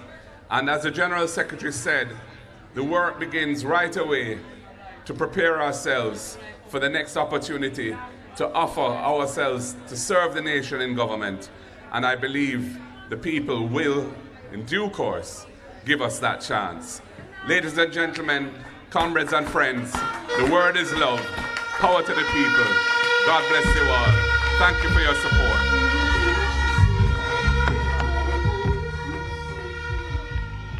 Listening there to the president of the People's National Party, Mark Golding, giving his concession speech. The final seat count, 34 seats to the Jamaica Labour Party, 29. I'm sorry, let me rephrase that in case I mislead anyone. Just to remind everybody that what has been done tonight is a preliminary count. So the seat count at the end of the preliminary count is 34 for the Jamaica Labour Party, 29 for the People's National Party. The final count is going to take place, and then we're expecting, certainly in at least those two constituencies in which we saw razor-thin margins of about 11 and 12 votes. We are expecting those to go to magisterial recount, and then we'll see what happens after that. We are seeing on screen the Prime Minister at JLP headquarters, seeing there a jubilant Desmond McKenzie on the mic as well, seeing Delroy Chuck, and we will be handing over to the JLP headquarters soon as well. Babsy Grange, and you can... Horace Chang. Horace Chang, I saw Kamina Johnson Smith there as well. Yeah. And yeah. And we're witnessing for the first time in contested elections a Jamaica Labour Party government that is having a third term. They had 2 terms between 1980 and 1983 was uncontested, and they faced the possibility of a third term in 1989, but 83 being uncontested. This is the first contested third consecutive term that they have won, and this says something about the organization as well, with all of the challenges that this particular man had, and all that he was made to answer for, some of which will continue after this election, and no doubt intensify because of the increased numbers on the opposition benches in the House of Parliament. So it does promise to be an interesting parliamentary year. There's something else very interesting to the Andrew Holness story. In addition to getting a third successive term as Prime Minister, he also had that very small term from October 23, 2011 to 29th of December. Actually to the 5th of January when he handed off to Portia Simpson Miller. Just to remind our listeners and viewers, what Earl is referring to there is the fact that Bruce Golding, former Prime Minister, stepped down as Prime Minister. Andrew Holness was elected Prime Minister by his colleagues in Parliament. By agreement, yes. Yes, I was trying to find the right word. Thank you so much, Emily. By his colleagues in Parliament, and on that occasion, he gave in to the call from the People's National Party to call an early election, which he lost. But he certainly, in the meantime, regrouped. Yeah. And you could see his political growth during that time in opposition. And had he not survived that challenge in 2013, he would have gone into obscurity. That's where I was getting to, because, you know, leader... Sorry, challenge, remember? Challenge, internal challenge from Audley Shaw. Yes. Leader got the party just after the Mr. Golding stepped aside, and of course there was some chaos inside the political movement. He navigated those difficult times, but not only that, he has really structured and organized this political party into a modern political party. 2013, challenge for leadership. 2016, won the election. 2020, massive landslide victory, right? 2025, again, Andrew Holness has led the Jamaica Labour Party to yet another election. Okay, I know Clifford, we need to bring in Clifford, but before that, let me go back to Janella to show us what Gordon House will now be looking like. Thank you so much, Dion. Well, when we started this broadcast, in fact, leading up to today's election, it was 49-14, but after the ballots have been counted, it is 34-29. Now, will Gordon House continue to look like this after the magisterial recount? Well, we will just have to wait and see, Dion. Until then, it's back to you. Thank you so much, Janella. As we've been saying, one thing is for sure, we're seeing a much more balanced parliament and likely to be all the better for it. Clifford, your comment on listening to Mark Golding there. I think though we may have lost, I think a lot should be credited to him and Dayton Campbell.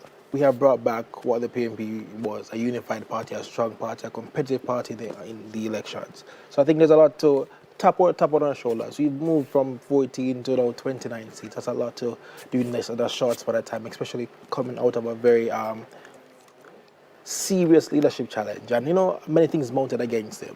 I mean, especially in multiple seats where we have past members who are going against current PNP challenges in these seats as well. So I think there's a lot to be glad for as a comrade myself. But there's a lot of work to be done, but I don't think we're in a bad position now. We may not have formed the government, but I think we're in a good place.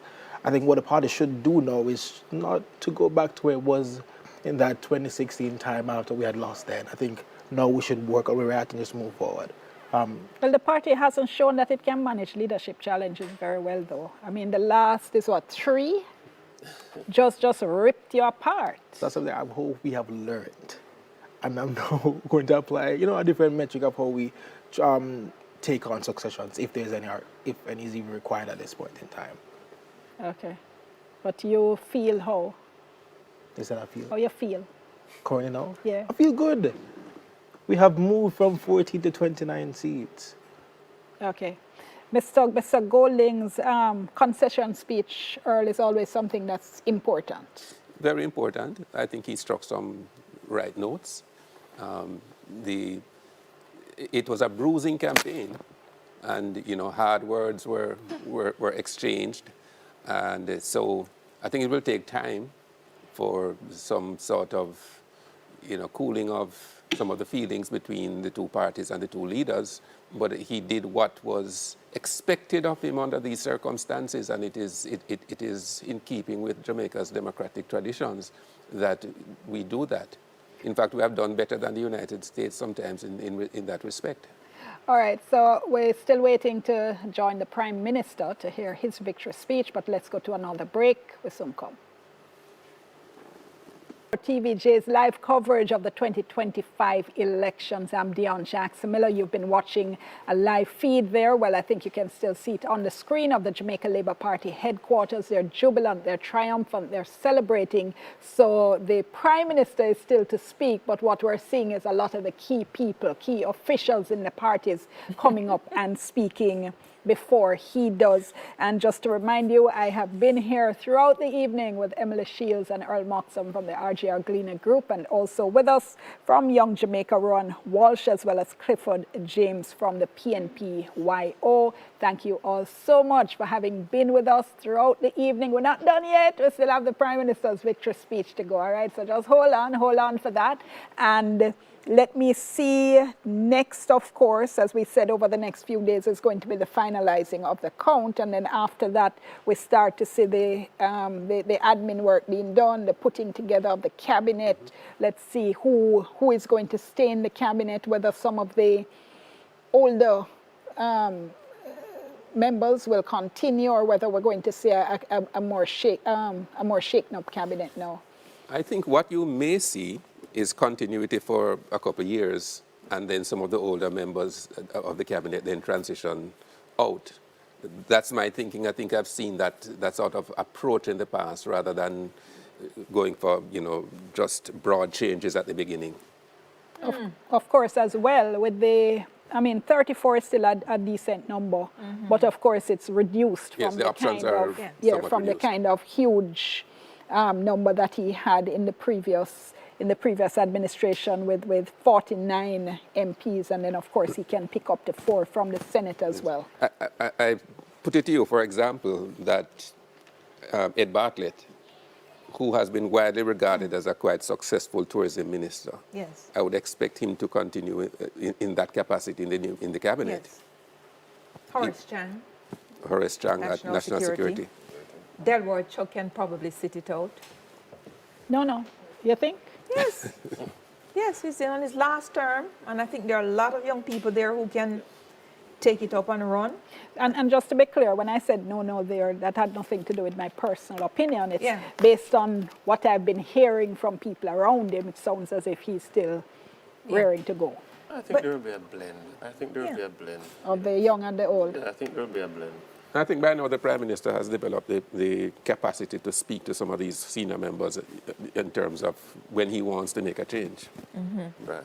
Somebody had said to me that they never thought he would have been able to successfully move Nigel Clark into that former Derek Smith constituency without, a huge fallout, and he did manage. So he clearly has the political chops, absolutely. Not only that, I think Andrew Holness has really stamped his mark on the Jamaica Labour Party. He's fully in charge of this party at the moment. And I suppose, too, he is able to sort of recant or take back a view he held. So, for example, in North Central, St. Andrew, in Casamuda's old constituency, where they appear to have endorsed Christian Tavares Finson to be the candidate there. And there was a bit of furore on the ground. And Delano Seavright was, the entire process was recalled and Seavright put in. So he has his hand on the wheel, but he's not unprepared to step back and to redo if there is some sort of disruption. And he now has Delano Seavright there who is able to do a lot, continuing with Ed Bartlett in the Ministry of Tourism Ministry and so forth. As I said, for me, Delroy Chuck has been good at justice because he's brought a lot in terms of lobbying for the judiciary and the budget. But there are some younger people now. He's on his 7th term and final term. We need to be looking at a new breed of young people in a JLP cabinet who can look at putting up a good fight for the next election. At the same time, we're going to be looking to see who Golding puts in his shadow cabinet. He now has more choices in terms of people who will be in the lower house and who will therefore be able to speak in the lower house. So for instance, what we had over the past few months was an Alfred Dawes who was not sitting in Parliament, but was a spokesperson on health. You know, so Dawes has now won his seat, so we'll certainly be hearing him on the floor of the Parliament. Tell me what you're expecting, Clifford. I mean, I expect the shadow cabinet to remain similar to how it is right now, but I think just have greater impact on the policy instead of like just having somebody outside who's not in Parliament talking. They're in Parliament, they can go toe-to-toe with the government counterpart. As, for example, the Security Minister, if Peter Bunting wins as opposition spokesperson on security, he has that ability now to speak directly to Horace Chang and give his point of view. So I think we're at a better vantage point in voicing our concerns, and I think to the Jamaican people, also to the Parliament, to try and have some change. Because what we saw a lot in the last Parliament was that Mark Golding had to take an awful lot onto himself. Yes. He was speaking on almost every issue in the lower house. Let me say, there's one thing that worries me about this, the closeness of the election. I'd really like to see us get on with constitutional reform. And part of me has been of the view that is only a landslide, one way or the next, that would cause us to move on that. How though? Because we had a landslide last time and we got nowhere. No, that's the point. Because the 14 in the House became so loud that it nearly drowned out the 49. They were so loud and the fever were always building to an election. Let alone now, when we have a slim majority in the lower house, I don't know how we can get on with any constitutional reform if the gridlock remains and is fortified, if the opposition continues to be of the view that they want the movement from the monarchy to be twinned with the CCJ. And I fear we will not move in the next 5 years if positions don't soften, and perhaps the numbers won't allow positions to soften. But strange in that regard, because when the PNP had a landslide majority, it didn't get the cooperation from the JLP in opposition either. Which is when? From the 90s going forward. Remember, the constitutional reform process was very much alive. Then we had it was a big thing. All right, stick up in. And listeners and viewers, this issue of constitutional reform, some of the major changes that would have to be made in the Constitution require the support of both the opposition and the government. Both would have to vote together. The government would need the opposition support right now, certainly in the lower house as well as in the upper house. What we've seen over the past, how much years, is the two sides unable to agree. Most recently, the most recent attempt at constitutional reform, the government wanted to remove the monarch as our head of state as well as to create a republic. The opposition's position was that if you're removing the monarch, they also wanted to remove the Privy Council as Jamaica's final court. I'm less optimistic than you, MLA. I've gone on record as saying I don't think it's happening anytime soon, constitutional reform, and I'm going to go further and say now that the Prime Minister has reiterated, because I know he said it before, he has reiterated that his belief is that we need a Jamaican court as our final court of appeal. We are going absolutely nowhere. No, but I don't think that's all the Prime Minister said.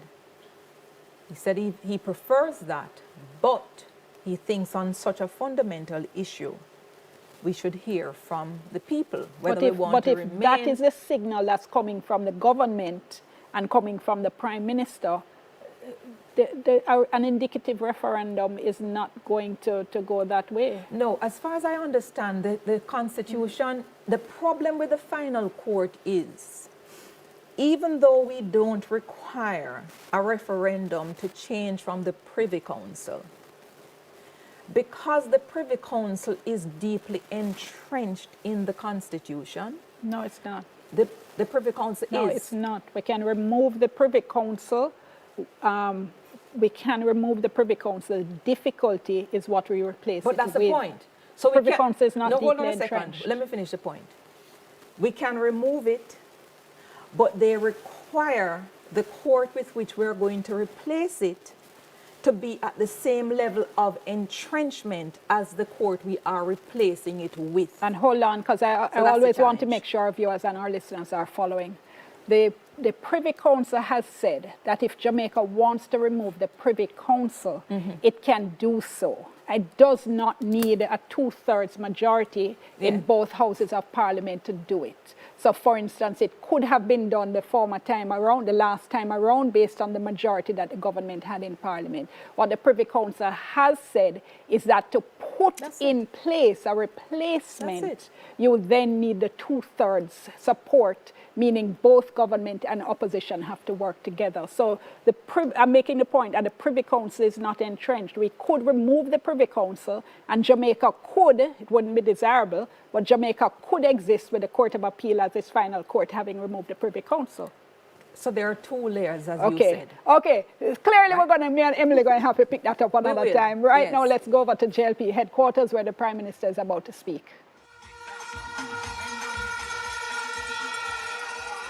This bell is not an easy bell to ring.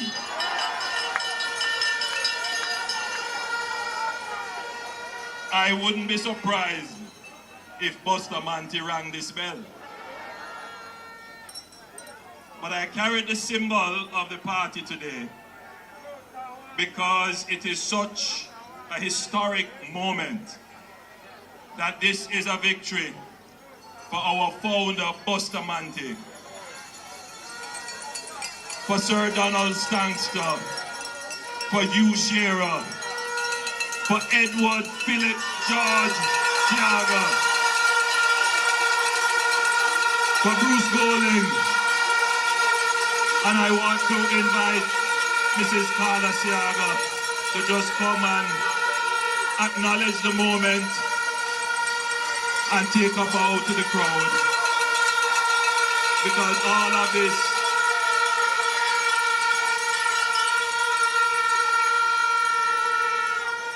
Mr. Siaga still, he must be happy. So, Desmond, you are only allowed to hold the bell temporarily. Do not ring it.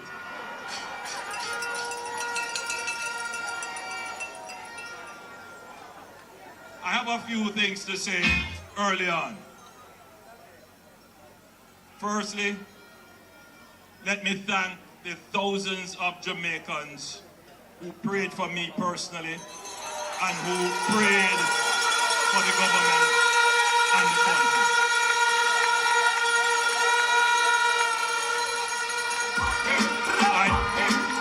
I want to thank my wife and one of my sons is here, Adam. Come on, guy.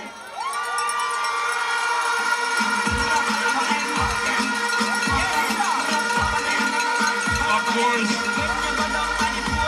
course, superwoman. And my mother.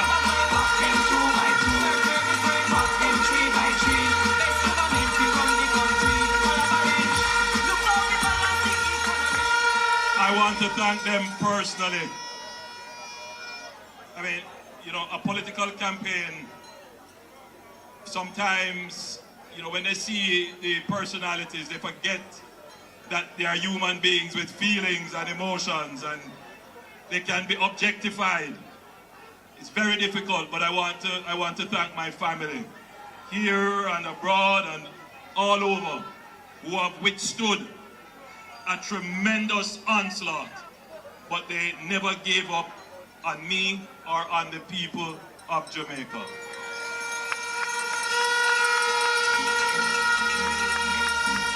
I want to thank the political team. I think we have the best political team in the Caribbean.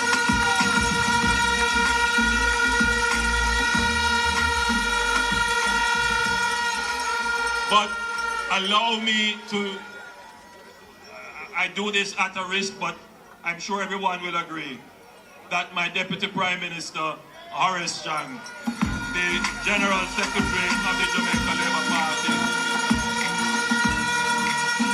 deserves special commendation. You know, there's a special bond that has to be between the leader and the General Secretary of a political party. And Horace and I have been working for the greater part of 30 years together. We have been very good friends and very good professional associates. We have a mind share, and we are both very much committed to Jamaica, like everyone in the team.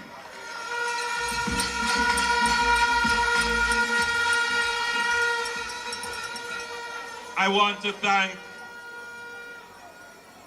you, the supporters. You would know how much you mean to me.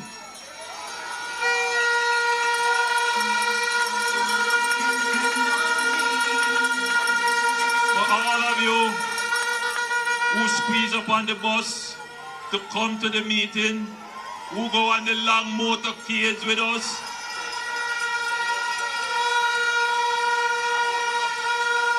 for all of you who take on the PMP them when you hear them with the lies.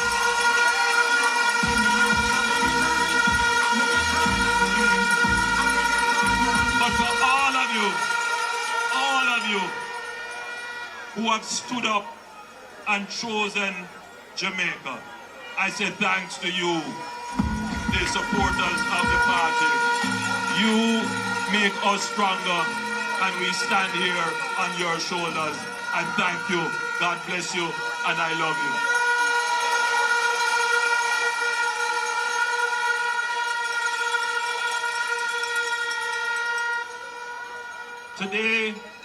Today, Jamaica won.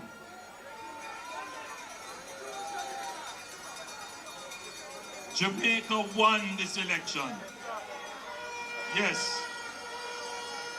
The majority of voters decided to choose Jamaica.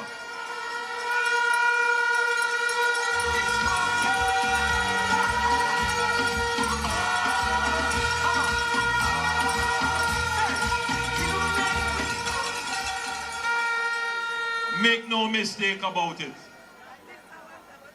This was not victory by default. Make no mistake about it. This was not an easy victory. Make no mistake about it.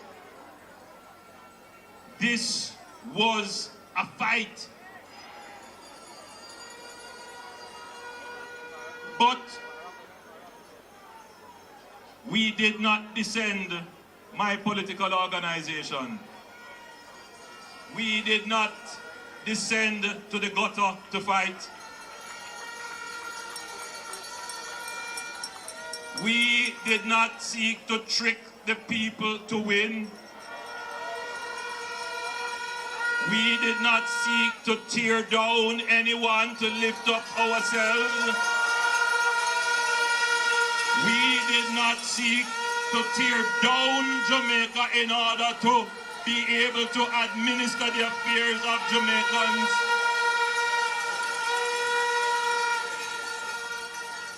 We ran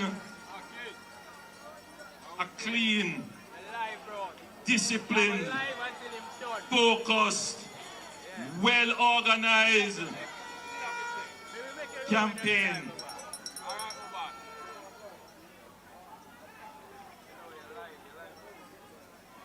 And we proved that we can run a decent campaign and win.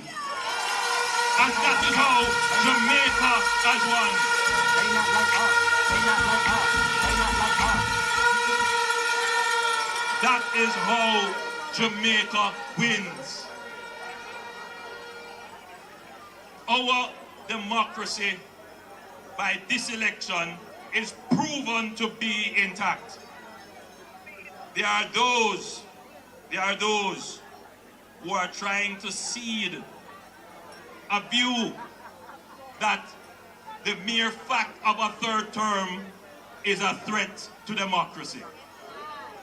There are those who are trying to carry the idea that regardless of how well a government performs and merits to be re-elected, it shouldn't happen because somehow that is a threat to democracy. Well, today has dispelled that because we went through the toughest battle in any democratic society in the region to stand here and say we will be the government for the third time.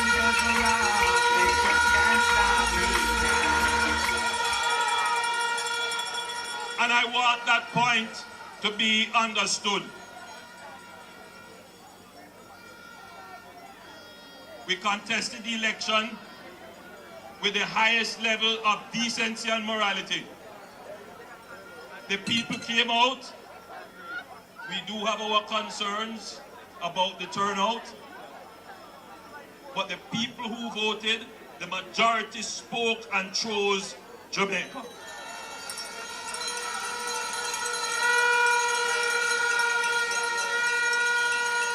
So I am satisfied that our democracy is strong.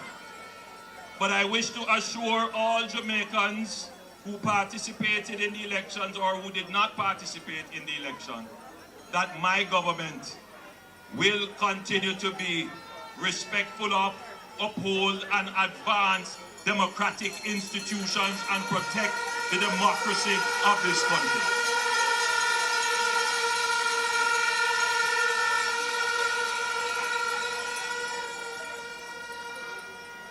There are some things that should be said.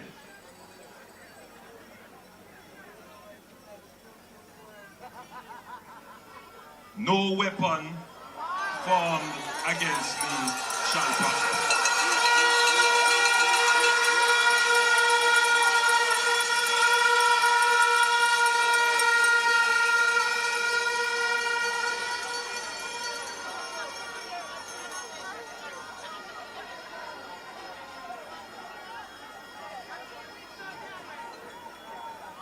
Jamaica is at a special place today.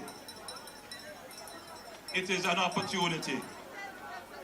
For me, it was also a personal challenge. And I would just like to say, when you face challenges and you look for the opportunities, rise to the occasion. Look at yourself. They know you're strong. No one can stop you. Rise to the occasion. Look at yourself and say you're strong. No one can stop you. Rise to the occasion. Boy, you know you're strong. No one can stop you. And after all the the attacks, the lies, the rumors, the innuendos, I am still solid as a rock.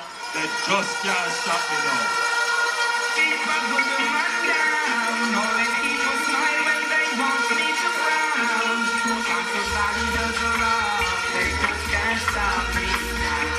Now, in the third term, as in the first and the second, we must guard against arrogance. We must develop an even keener ears to listen to the people. We must be focused on addressing the needs of the people.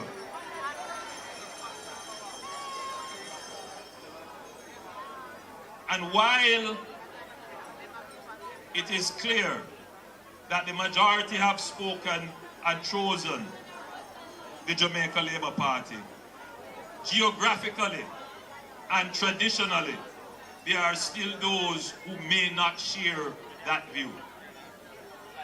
And for varying reasons. One reason is they say, yes, we see prosperity in some areas, but they want prosperity to come now to their community, to their driveway, and to their doorway. This government, in our third term, must be laser focused on ensuring that there is prosperity for all Jamaicans.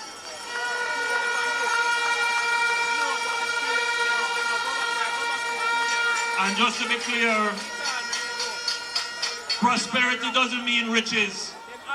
For some people, prosperity means peace. They want to live in peace. For some people, prosperity may mean their children getting to university. For some people, prosperity is a car. For others, it is a house. But for most people, it is the road fixed in their community and water in their pipes.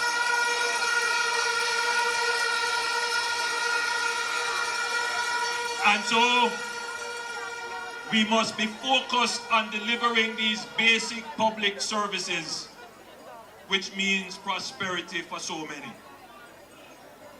But Jamaica is more than that. Jamaica is a potential to be realized. And for decades, we have underperformed.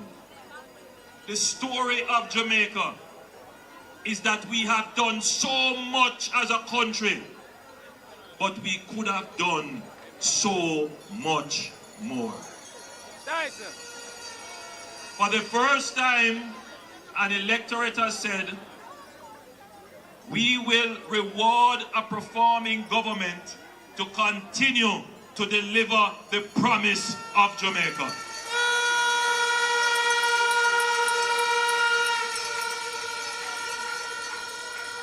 The promise of cutting murders and crime and bringing Jamaica finally to peace, the peace which we had 60 years ago. We can have peace in our country. The promise of Jamaica being a growing and robust economy, which we had 60 years ago, we will continue to fulfill the promise of the growth of the Jamaican economy. We will continue to fulfill the promise of a knowledgeable, educated, and informed society, where every child can have access to the best quality education. We will continue to fulfill that promise.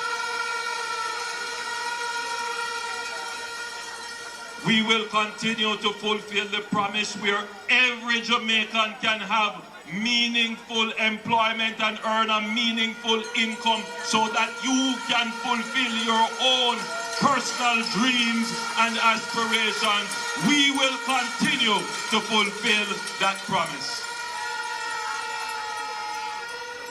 And we will continue to build a society that is just, a society that is fair for everyone. We will continue the work that we have started in our second term. Now, as I close my presentation to you, our political organization, like any other organization, must renew itself.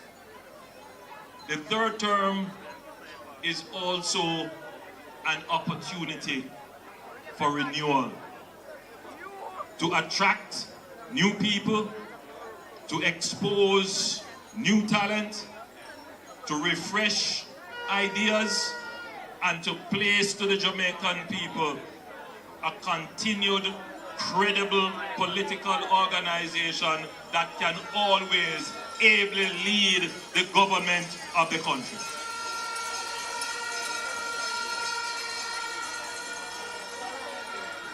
So we will not be laying back comfortable in victory. No.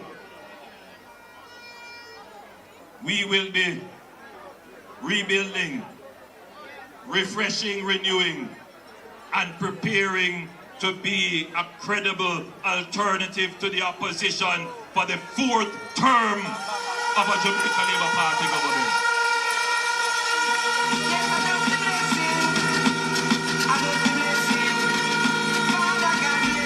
So labor rights, Jamaicans, your democracy is strong. You have made the right decision to continue with a government that performs, because it sends a signal to governments to come that the way to win is by performing, by doing, by achieving victory by merit.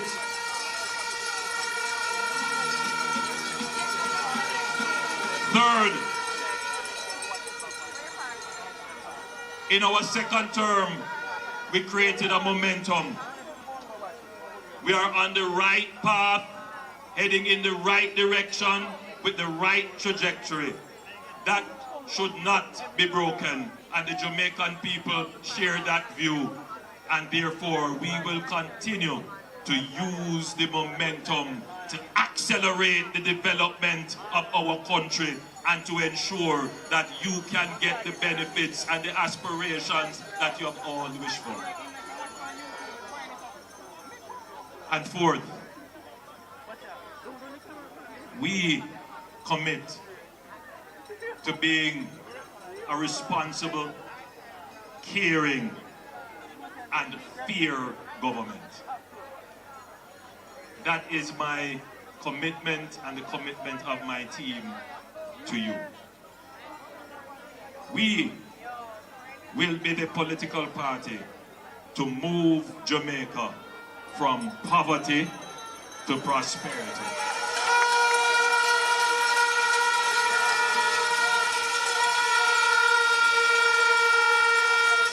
I continue to be your 1 PM.